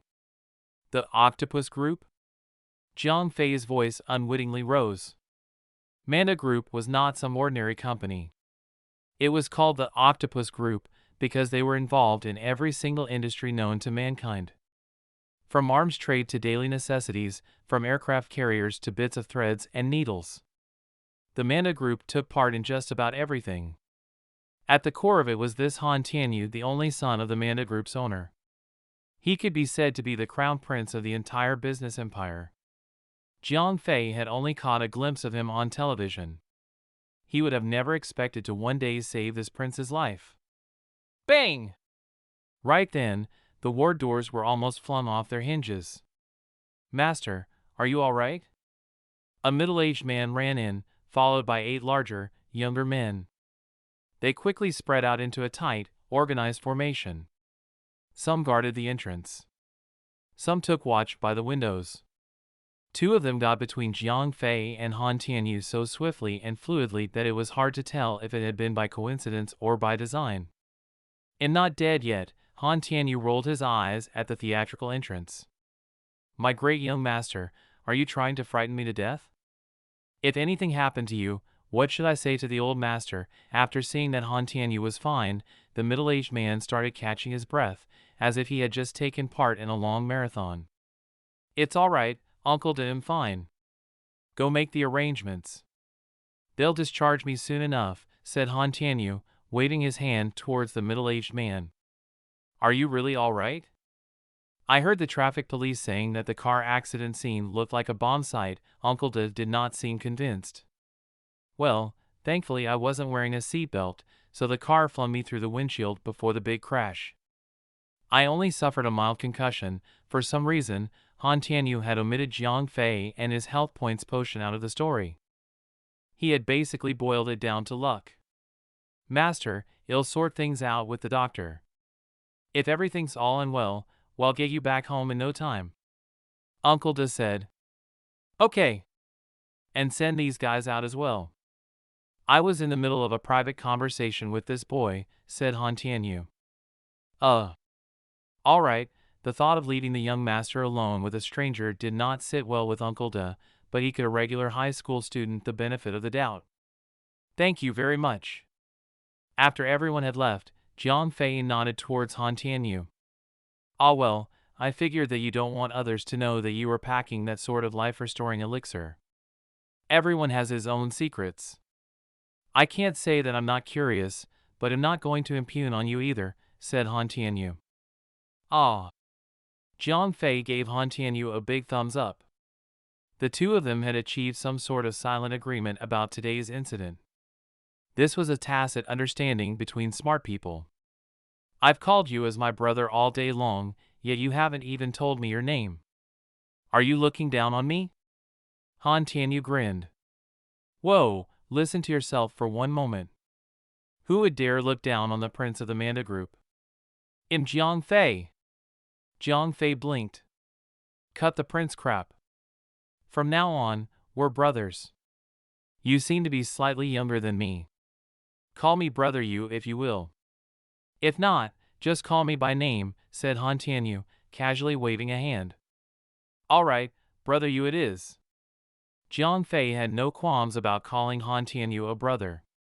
Han Tianyu was already a second-year university student. He was probably 4 to 5 years older than him. It was perfectly fine to call Han Tianyu a brother. "All right. I won't keep you here either. Uncle Da and the rest won't leave us in peace for long. Find me if you have any problems. I'll call you out to hang out when I'm better." Han Tianyu handed Jiang Fei his contact card with a broad grin on his face. "All right. I'm leaving. Drive carefully next time. If the same situation happens next time, I may not be around to save you." Jiang Fei left the hospital. He thought nothing much of this Hua Tianyu. If anything, this was just a chance meeting. Nothing much. "Don't worry. There won't be a second time." The moment Jiang Fei left, Han Tianyu's grin vanished. He clenched his fist. His charming mask quickly twisted into a dark, hideous visage.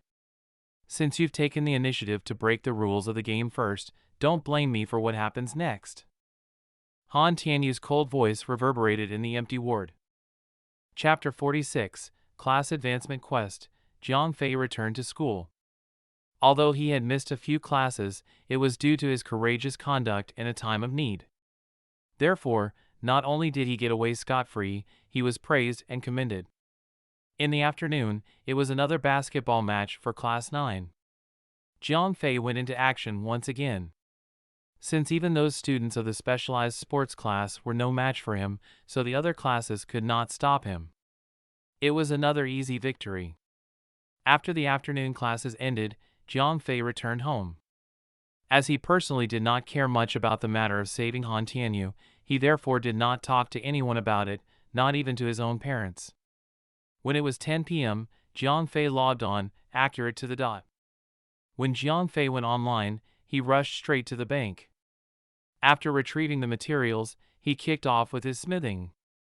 The raider's breastplate was green tier equipment. It took a little longer to smith them. When Jiang Fei depleted all 1,000 sets of materials, more than 3 hours had passed. By the end of it all, Jiang Fei had actually produced 450 raiders' breastplates. Amongst the 450, 50 were blue grade. The rest were all green grade. Naturally, the success rate also was slightly lower. As the quality of the equipment rose, its success rate would plummet. Still, a success rate close to 50% was still way higher than other crafting classes. Other players' success rate when it came to white tier equipment was around 20%, not to mention green tier equipment. Jiang Fei had picked the best 20 out of the 50 blue grades. These 20 were all ascended blue grades, with 3 lines of additional attribute. Jiang Fei had kept it for himself and the girls in the knighthood. There were only 2 ascended blues among the remaining 30. The rest were all average blue grades with 2 lines of additional attribute. These not-so-perfect samples were for the 4 big guilds. As for the green tier equipment, Jiang Fei decided to give 200 of them to the 4 big guilds. If they wanted the rest of the 200, sorry, they would have to pay extra. After all, the great Jiang Fei was not running a charitable institution. After notifying the 4 big guildmasters that their equipment was ready, Jiang Fei extracted the materials for the Furious Bear Roar and continued smithing. Ding! You have failed your smithing this time, ding! You have successfully produced a Furious Bear Roar of strength. Smithing experience points plus 5. Ding! You have failed your smithing this time, ding! You have failed your smithing this time. Blue tier recipes was even more demanding. Even for Jiang Fei, who had additional high luck, he had a success rate of merely around 30%. Let's not mention the probability of producing an ascended. Jiang Fei had produced 7 blue grade Furious Bear Roars, yet he had not seen even 1 violet tier equipment yet. Ding! You have successfully produced a Furious Bear Roar of Destruction. Smithing experience points plus 5. Ding! You have successfully produced the first epic tier equipment. Fame plus 2000, ding! As you are the first player to produce an epic tier equipment, bring your product to XXX in Dawnlight City.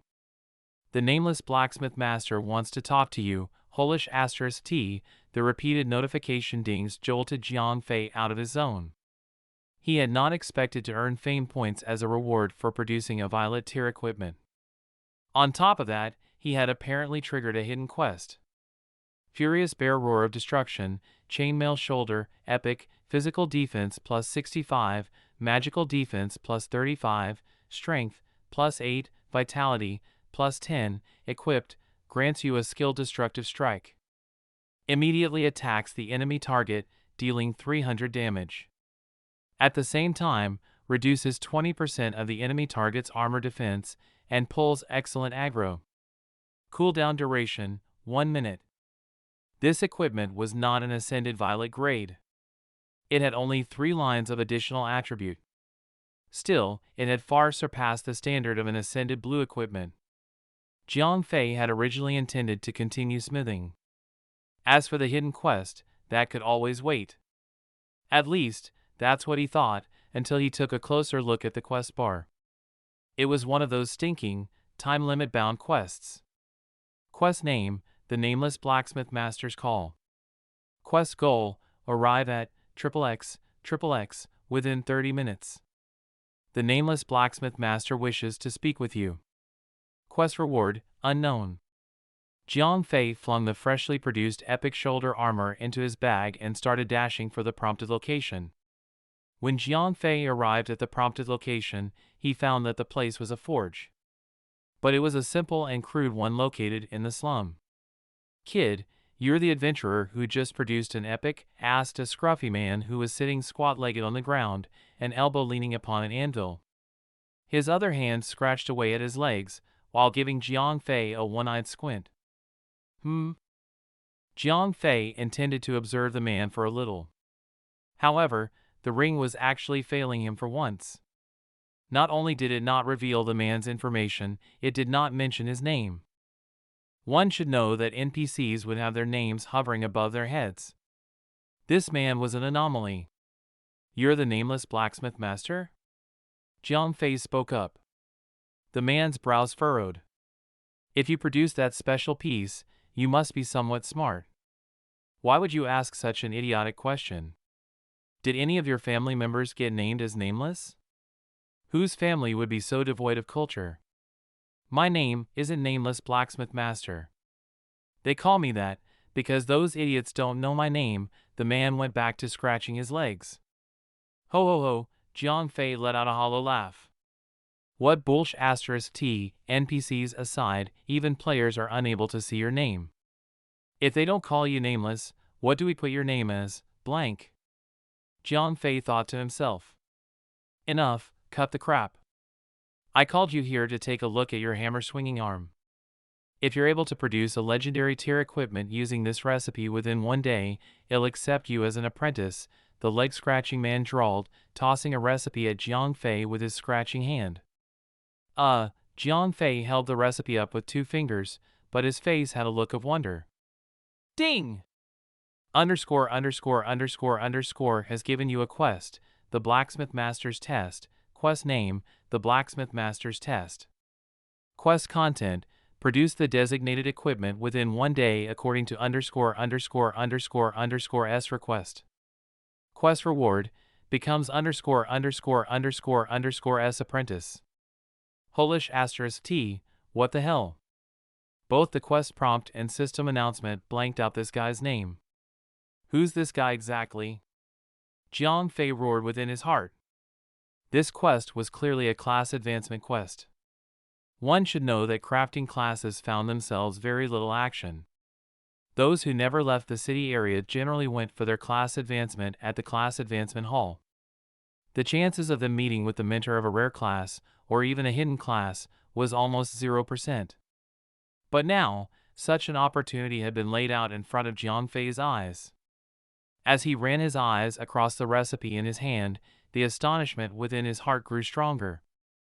Recipe, Divine Blacksmith's Practice Sword, Smithing Recipe, Epic, Requirement, Blacksmith, Divine Blacksmith's Practice Sword, One-Handed Sword, Epic, Physical Attack plus 225, Strength, plus 12, Vitality, plus 10, Accuracy, plus 10, Level Requirement, 20, oh, I'm so doing this quest. Even if I fail, at least I would have obtained an epic grade weapon recipe for free. Once again, Jiang Fei roared within his heart. Chapter 47, Title, The Number 1 Blacksmith. Ding, that chime signaled Jiang Fei's learning of the violet tier recipe.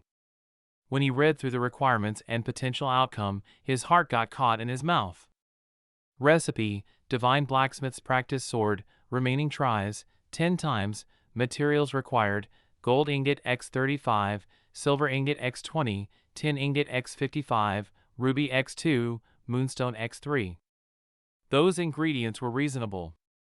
Although valuable, it was well worth an epic grade sword. He had problems with the remaining tries. Within Dawn Break, you were not supposed to be bound by the remaining tries limit, not even when forging excellent grade items. As long as you obtained the recipe, you could mass produce them. But there was a strict, limited forging attempt count for epic grade and above recipes. Such practice recipes from class advancement quests were already lenient enough for providing up to 10 forging attempts. If it was an epic grade recipe dropped from defeating a boss, there would be 3 to 5 attempts. If a low-tier crafting class player had learned it, it was an utter wastage by default. Not a single thing would come out of it. This was also why big guilds all ensured that their in-house specialists hit the high tiers as soon as possible. Unfortunately, Jiang Fei had not purchased a gaming pod. He had no game guidebooks to refer to. He knew far too little about the game. This limitation had given him a little scare. This was an epic grade recipe. Although Jiang Fei was fully confident to be able to successfully forge one. But if it was to produce an ascended within the 10 times, achieving a legendary grade to complete the class advancement quest, Jiang Fei was unsure even with his additional luck. Jiang Fei had initially intended to slaughter the 4 fat sheep with this epic grade one-handed sword. Now that this limit was slamming him in the face, he could only keep the benefit for himself. 200 green grade raiders breastplate in exchange for 350 gold ingot, 200 silver ingot, 550 tin ingot, 20 rubies, and 30 moonstones. Jiang Fei then sent this message to the 4 big guilds. Although Jiang Fei did not intend to give the epic grade sword to the 4 big guilds, he still needed the materials. Jiang Fei had just happened to send the 200 green tier raiders breastplates and 30 blue tier raiders breastplates to the 4 big guilds. The remaining 200 green grade raiders breastplates was just right to demand an exchange of materials. Okay. The 4 big guildmasters had no questions. After all, Jiang Fei had been clear about his requirements. Either way, his produced equipment were all ascended with skills. Besides, there were so many members within the 4 big guilds. No amount of materials would be too much. Not long after, members of the 4 big guilds had placed the materials at Jiang Fei's feet. They took Jiang Fei's equipment in exchange. Come on! God help me! Jiang Fei rubbed his hands. He extracted his first set with care and started hammering away. Ding! You have failed your smithing this time, ding! You have failed your smithing this time, ding! You have failed your smithing this time. Those 3 consecutive failures had got Jiang Fei doubting himself. He only had 10 shots at this. Almost a third of it had just flown off. He had not even produced one epic grade sword, let alone a legendary. If not for this one-day limit, Jiang Fei would have definitely thought of a way to level up the ring first.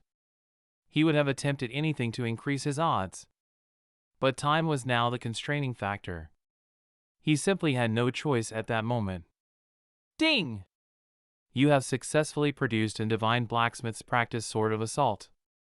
Smithing experience plus 20, Divine Blacksmith's Practice Sword of Assault, one-handed sword, epic, physical attack plus 225, strength plus 12, vitality plus 10, accuracy plus 10, equipped, grants you a skill attack enhancement. For every hit, you deal an additional 10% damage. Level requirement, 20, ding. You have failed your smithing this time, ding. You have failed your smithing this time, ding. You have failed your smithing this time, ding. You have failed your smithing this time, ding.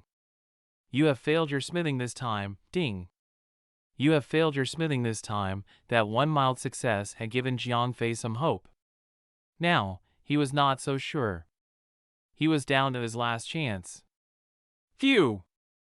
Calm down! Calm down! Jiang Fei took a deep breath. Sink or swim, this one action determined his fate.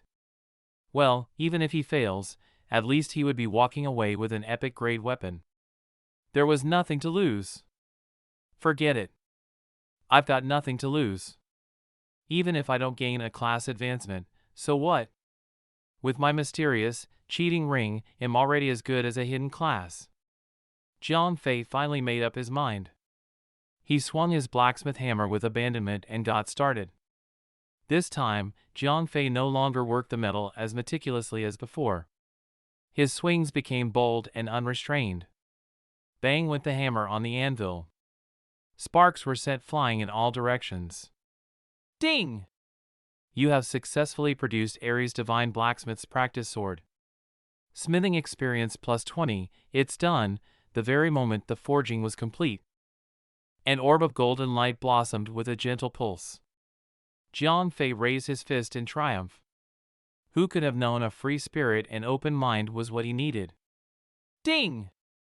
Congratulations! You have successfully produced the first legendary tier equipment. Fame plus 5,000, ding! Congratulations! You have become the first player to produce a legendary tier equipment. Obtain the title the number 1 blacksmith. The number 1 blacksmith, your equipment production success rate has increased by 5%. Ascended equipment rate increased by 5%. Awesome! Jiang Fei received a succession of system rewards. He started grinning from ear to ear.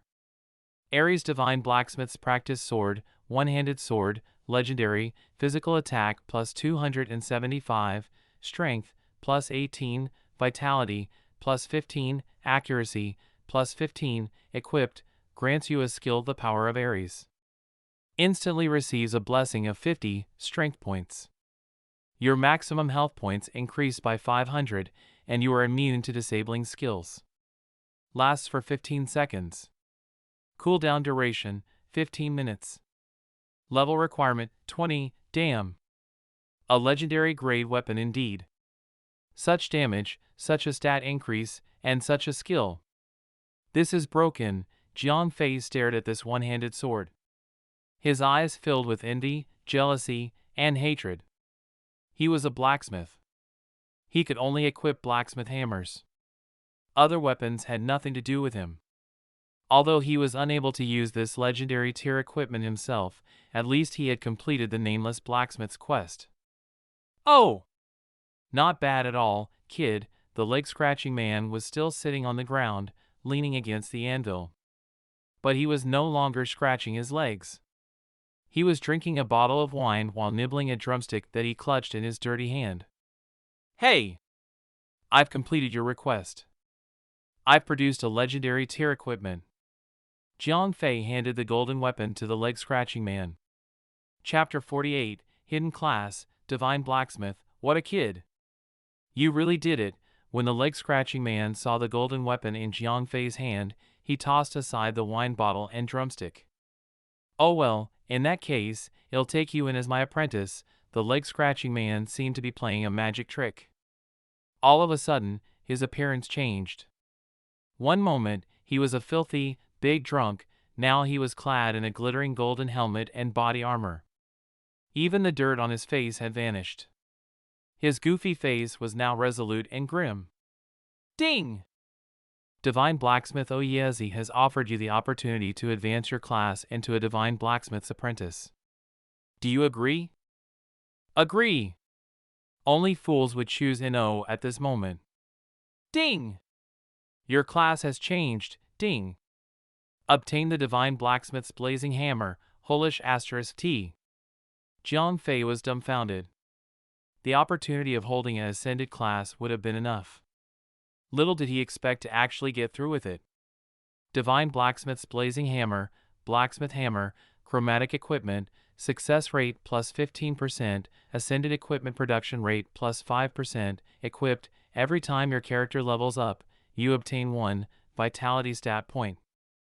Equipped, when you receive a fatal blow, you would deny death. Instantly recovers your health points back to 50%. Cooldown duration, 30 minutes. Equipped, every time your class increases by 1 level, your success rate increases by 1%. Equipped, every time your class increases by 3 level, your ascended equipment production rate increases by 1%. Equipped, grants you a skill triple bash. Delivers 3 consecutive bashes with the weapon Blazing Hammer. Increase 5% chance to create ascended equipment if skill is used on smithing. Deals damage that is equal to 5% of maximum health point as damage, 3 times to a target if skill is used for attack. Jiang Fei stared at that short golden hammer in his bag, dumbfounded. It was indeed a chromatic equipment that had the capacity for growth. It was simply divine. Not to mention the extremely high success rate for both crafting and producing ascended equipment. There were 5 lines of potent, additional attribute. They all could even grow along with the character. No wonder hidden classes could end up crushing the other classes of the same genre. By just having an equipment that was capable of growth would set a player on the ultimate path. Jiang Fei then browsed through his class skills. Those skills that he had as an ordinary blacksmith had vanished and a few new skills had replaced them. Divine Smith Art Smelting, a skill to refine ores into metals. 20% chance to fail. Divine Smith Art Forging, you would be able to produce heavy armor equipment according to recipes. Divine Smith Art Inlay, you are able to produce accessories such as necklaces and rings according to recipes.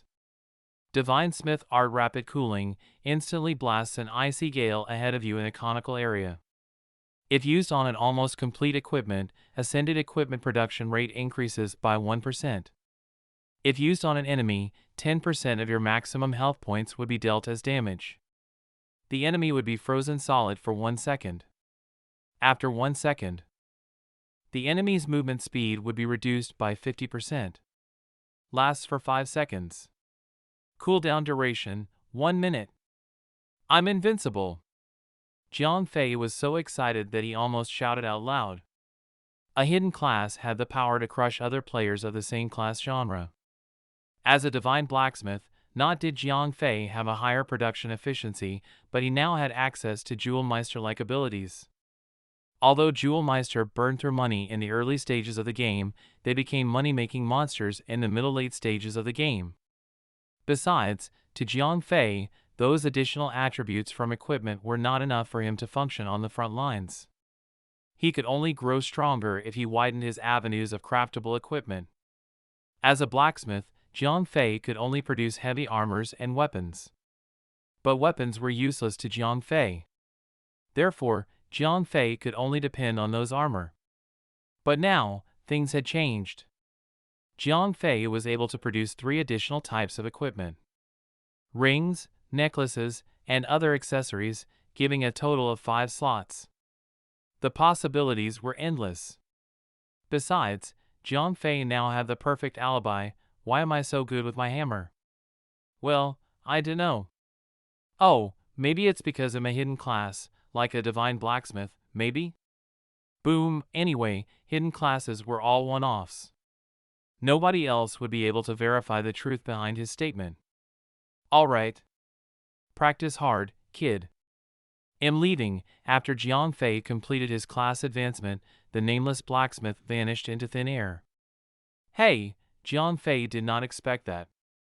This class advancement master did not seem very mortal. Or corporeal. Well, there he was now. He did not need to continually learn new skills. He could literally craft new ones for himself.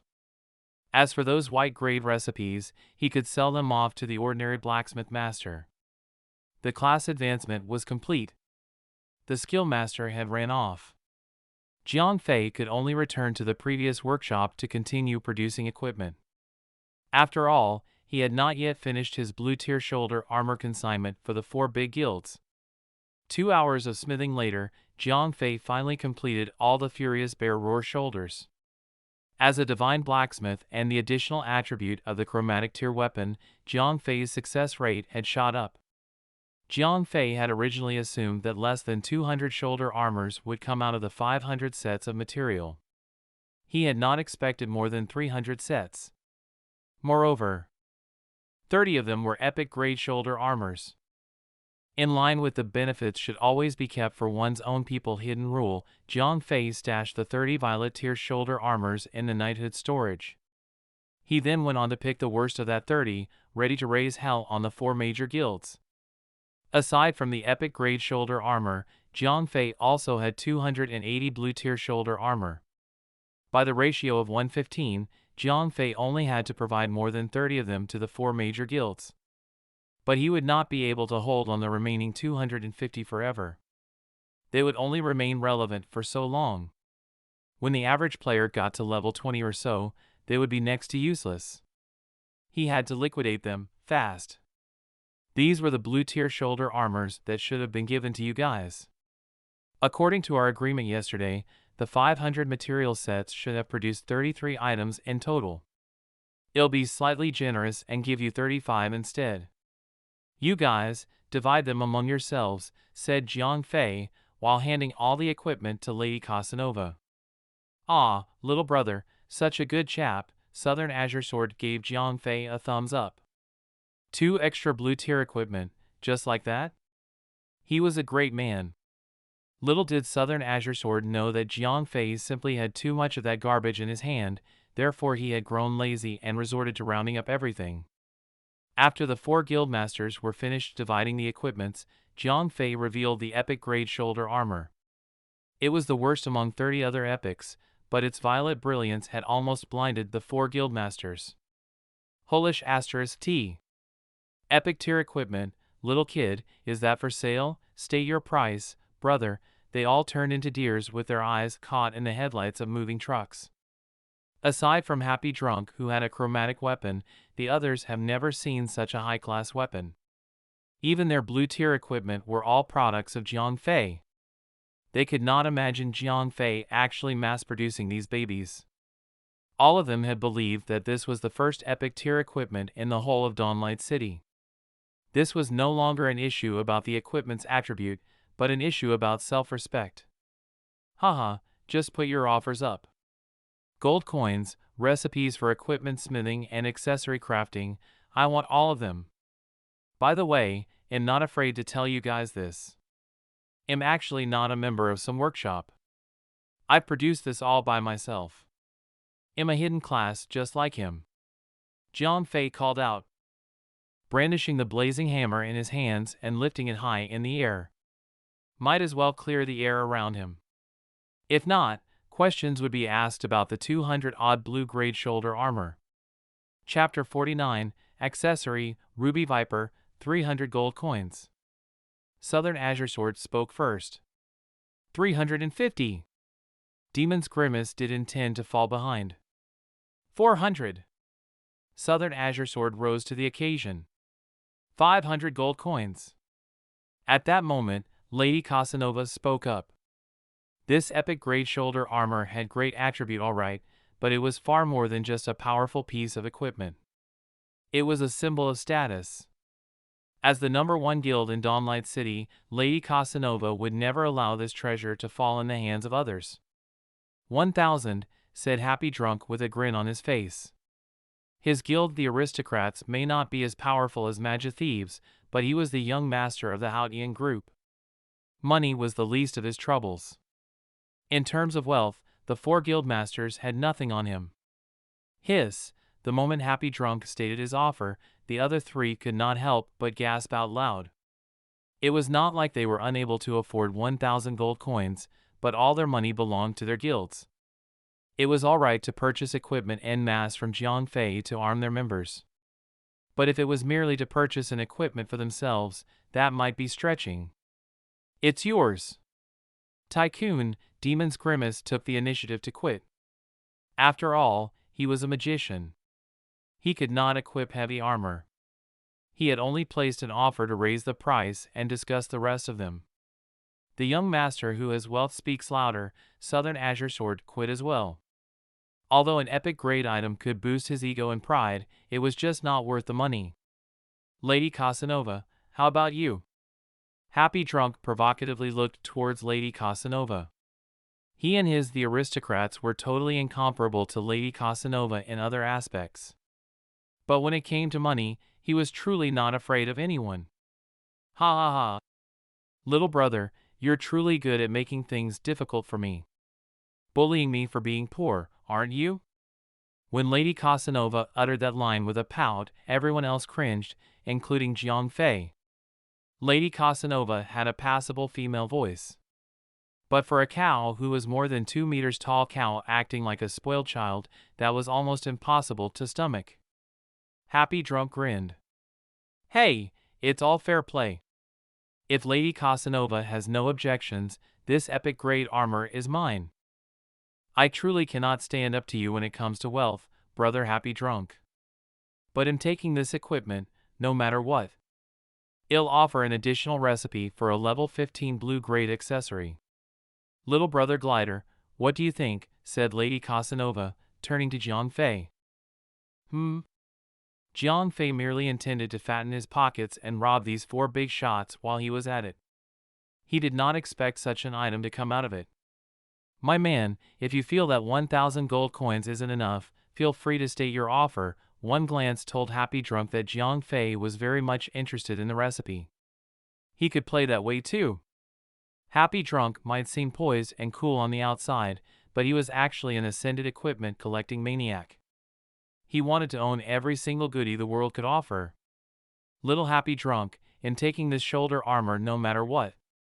If you really want to push it, it'll have no choice but to ask my husband to borrow it from you. Lady Casanova was getting annoyed. It was time to roll in her malicious, big gun, her husband Billy Boy. You. My lady, that's unfair. Happy Drunk was dumbfounded after listening. Lady Casanova was obviously threatening him. Even if he ended up winning this bid, that lunatic Billy Boy would lead a manhunt for him until that previous shoulder armor finally dropped off. Happy Drunk possessed a hidden class himself. He had a relatively considerable combat power to boast of. He did not fear facing Billy Boy in single combat. But never forget that Billy Boy was the head of class PvP, one who spent most of his free time pondering on new, ingenious methods of killing people other than training. How could Happy Drunk keep hundreds of thousands of bodyguards with him wherever he went? Since the dawn of time, all muggers would watch over their prey 24/7, waiting for the moment he lowered his guard. It was inevitable. That's how I play. What are you going to do about it? Said Lady Casanova, giving a spoiled, conceited snort. But due to her appearance, not only was it not cute, it was downright horrifying. My man, ignore what I said just now. Happy Drunk gave Jiang Fei a shrug. This young master had clearly admitted that he was a coward. He had to confront such an unreasonable cow and that utter lunatic behind her back. He may be an ascended equipment collecting maniac, but he was still rational enough to see the bigger picture. Never mind. Jiang Fei gave Happy Drunk a smile. To Jiang Fei, an accessory recipe was several times more valuable than gold coins. It had the potential to cause far more ripples at that current moment than some mainstay resource like gold. At that moment, every major guild seemed to be in short supply of gold coins. Not only did they have to supply their guild members with potions and repair costs, but they were also busy juicing up their in-house crafters. As it was, Jiang Fei had already spent his gold on whatever that needed spending. Now that he had updated his equipment, it was time to increase his level. He had more than enough materials at hand too. He absolutely did not need gold. However, with an accessory recipe, Jiang Fei would be able to arm the members of the knighthood and himself. He might even find himself the opportunity to earn another great fortune from the 4 major guilds. No amount of gold could outbid that. Not long after, Lady Casanova sent someone over to deliver the recipe. After the trade, Lady Casanova sent Jiang Fei another private message. Little boy, after you've worked through this recipe, don't forget about me. Heh, no problem, said Jiang Fei, grinning away. Ding!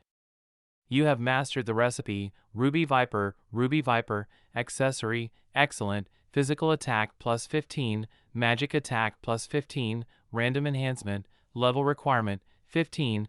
This accessory recipe had many variable factors. Aside from the basic attribute, the rest of it was all randomized.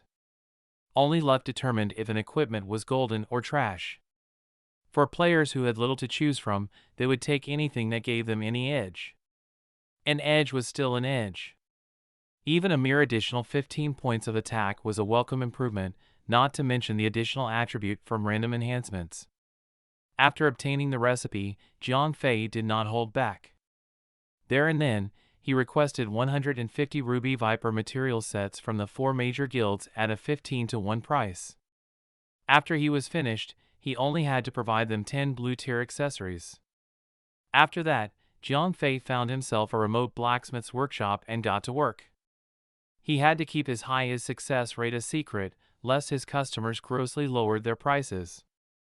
After 2 hours, with 150 material sets, Jiang Fei had produced 55 accessories in total. The success rate was about 1/3. It was lower compared to forging defensive equipment, but not too much of a gap. However, the ascended equipment chance was abysmal. Among the 55 accessories, there were only 3 violet tier equipment. Besides, these 3 were all ordinary violet tier equipment, with 3 additional lines of attribute. They had no upgrade bonuses to speak of. After picking out the 10 worst samples and distributing them to the 4 major guilds, Jiang Fei placed all the rest into the Rosette Knighthood's guild storage. A particular sample suited him nicely, so he kept it for himself. Chapter 50, It's a Small World. When everything was said and done, Jiang Fei took out the 3 samples that he had carefully picked out for himself. Raider's Breastplate of Thorns, Chainmail Armor, excellent, physical defense plus 45, vitality, plus 5, avoidability, plus 1, equipped, grants you a passive skill Armor of Thorns. Each time you receive physical damage, 5 damage would be reflected back to the enemy, inflicting poison status. Attack speed is reduced by 20%. Lasts for 5 seconds. Furious Bear Roar of War, Shoulder Armor, Epic, physical defense plus 65, magic defense plus 30, vitality, plus 8, critical hit, plus 5, avoidability, plus 5, equipped, grants you a skill Battle Cry. Instantly deals 100 damage to all enemies 8 meters around you, weakening their attack by 20%. Lasts for 10 seconds. Cooldown duration, 3 minutes. This skill can generate a massive amount of aggro, Spellbreaker Ruby Viper, accessory, epic, physical attack plus 20, magic attack plus 20, vitality, plus 10, magic resistance, plus 5, equipped, grants you a skill mana burn. Instantly depletes all your mana points, burning off 50% of the target's mana points. At the same time, 50% of the total mana points consumed is dealt as damage to the target. Cooldown duration, 5 minutes. Cannot be cast on bosses. After equipping the 3 equipment, Jiang Fei spent 200 gold coins on materials to create an armor shield enhancer. Although the shield could only absorb physical damage, it was good enough to act as a last-minute deus ex machina. Jiang Fei's attributes had increased drastically. Besides, the Divine Blacksmith's blazing hammer had also added his vitality by a long shot. With that, his health points had surpassed the 5,000 health point threshold. By now, Jiang Fei's stats were just off the charts. Player name, Verger Glider, level, 16, class, Divine Blacksmith, apprentice, experience points, 112,475/125,000, health points, 5,080/5,080, mana points, 360/360, physical attack power, 88 plus 90, physical defense, 184 plus 265, magic defense, 72 plus 50. In terms of raw numbers, Jiang Fei could easily stand his ground against any of those specialized combat type classes. On top of that, he had up to 8 additional active skills. Charge, instantly dashes towards the enemy target, dealing 50 fixed damage, and stuns the enemy target for 2 seconds. The applicable range is 3 to 20 meters. Cooldown duration, 5 minutes. Iron Fist, bashes a single target, dealing 300 fixed damage. Cooldown duration, 50 seconds. Triple Bash.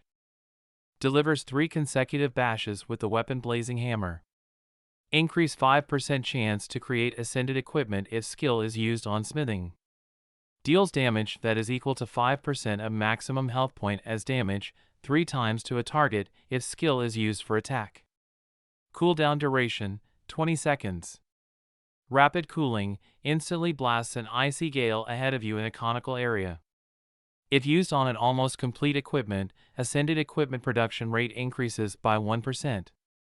If used on an enemy, 10% of your maximum health points would be dealt as damage.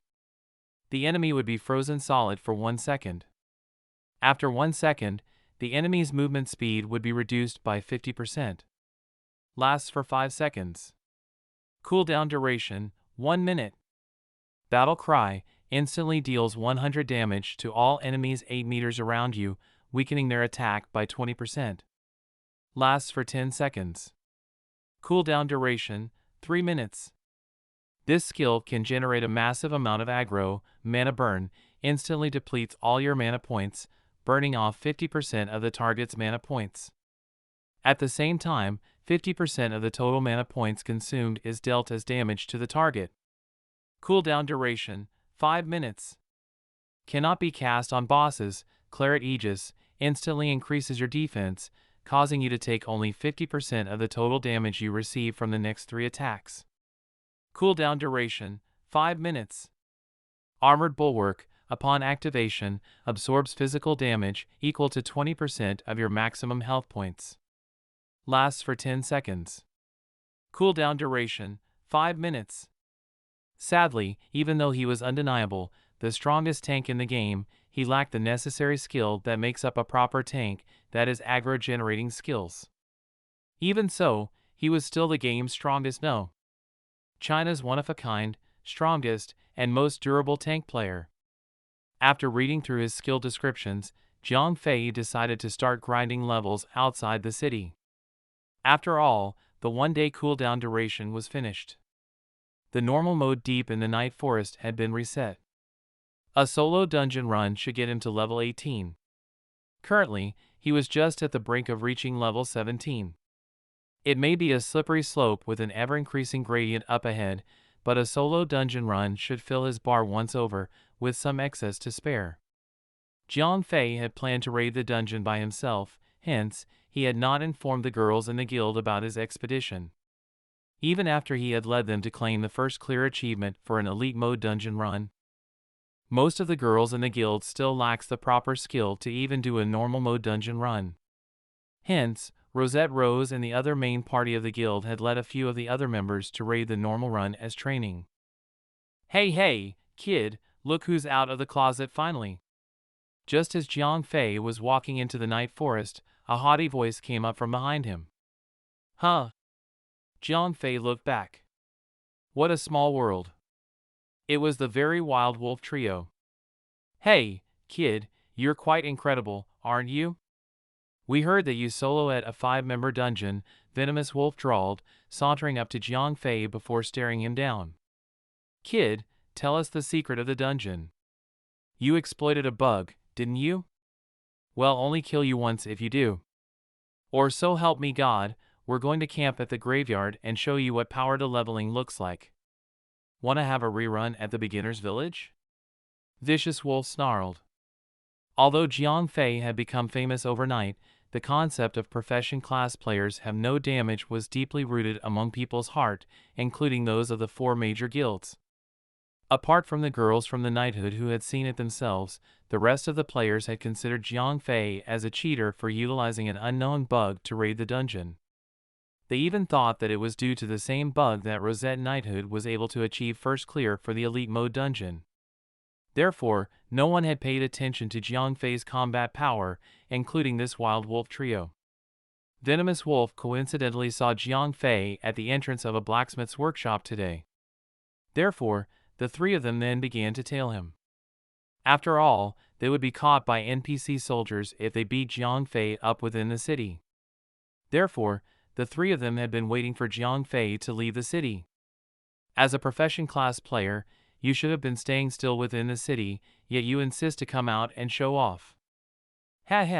We should be blamed for being so lucky as well. Kid, if you don't want to go back to the beginner's village, you better tell us about the bug in the dungeon now. Hungry Wolf walked towards Jiang Fei. His pointing fingertip almost poked Jiang Fei's nose, not to mention his arrogant attitude. To the Wild Wolf trio, Jiang Fei was a fish out of the water, laid out on the chopping board. He was all there's to chop. Do you still remember what I said at the beginner's village? Asked Jiang Fei, smiling coldly. What the heck did you even say? Asked Venomous Wolf, blinking in surprise. Vicious Wolf guffawed. Kid, drop the act. It's clear as day that you're a crafter. He had no reason to fear a blacksmith. Humph. You're just stalling for time until those girls come to save you, aren't you? Now, it'll give you 3 seconds to reconsider that silly attempt. Or else, don't blame us for being cruel. Hungry Wolf snapped. You 3? Please. You don't deserve the need for more manpower, said Jiang Fei with an evil grin. Ever since Jiang Fei had armed himself with skills to fight, he had been fighting monsters all the time. not even once that he had tried to fight a player. However, since the trio had offered themselves to Jiang Fei, why not accept the duel and practice some move? Unlike the trio, who had zero knowledge about Jiang Fei's combat capabilities, Jiang Fei knew all about there was to know about them due to the ring's mysterious power. Two of them were level 16 warriors, and the other was a level 15 bandit. Even though they were almost at the same level as Jiang Fei, their equipment were as weak as toilet paper compared to the ironclad Jiang Fei. Just what they were thinking? Could their bloated self-esteem blind them of their own weakness? They should know that their equipment were as common as dirt on the ground. Challenging someone else without knowing the opponent's capabilities is like jumping into a ravine and expect it to be as shallow as a kid's pool.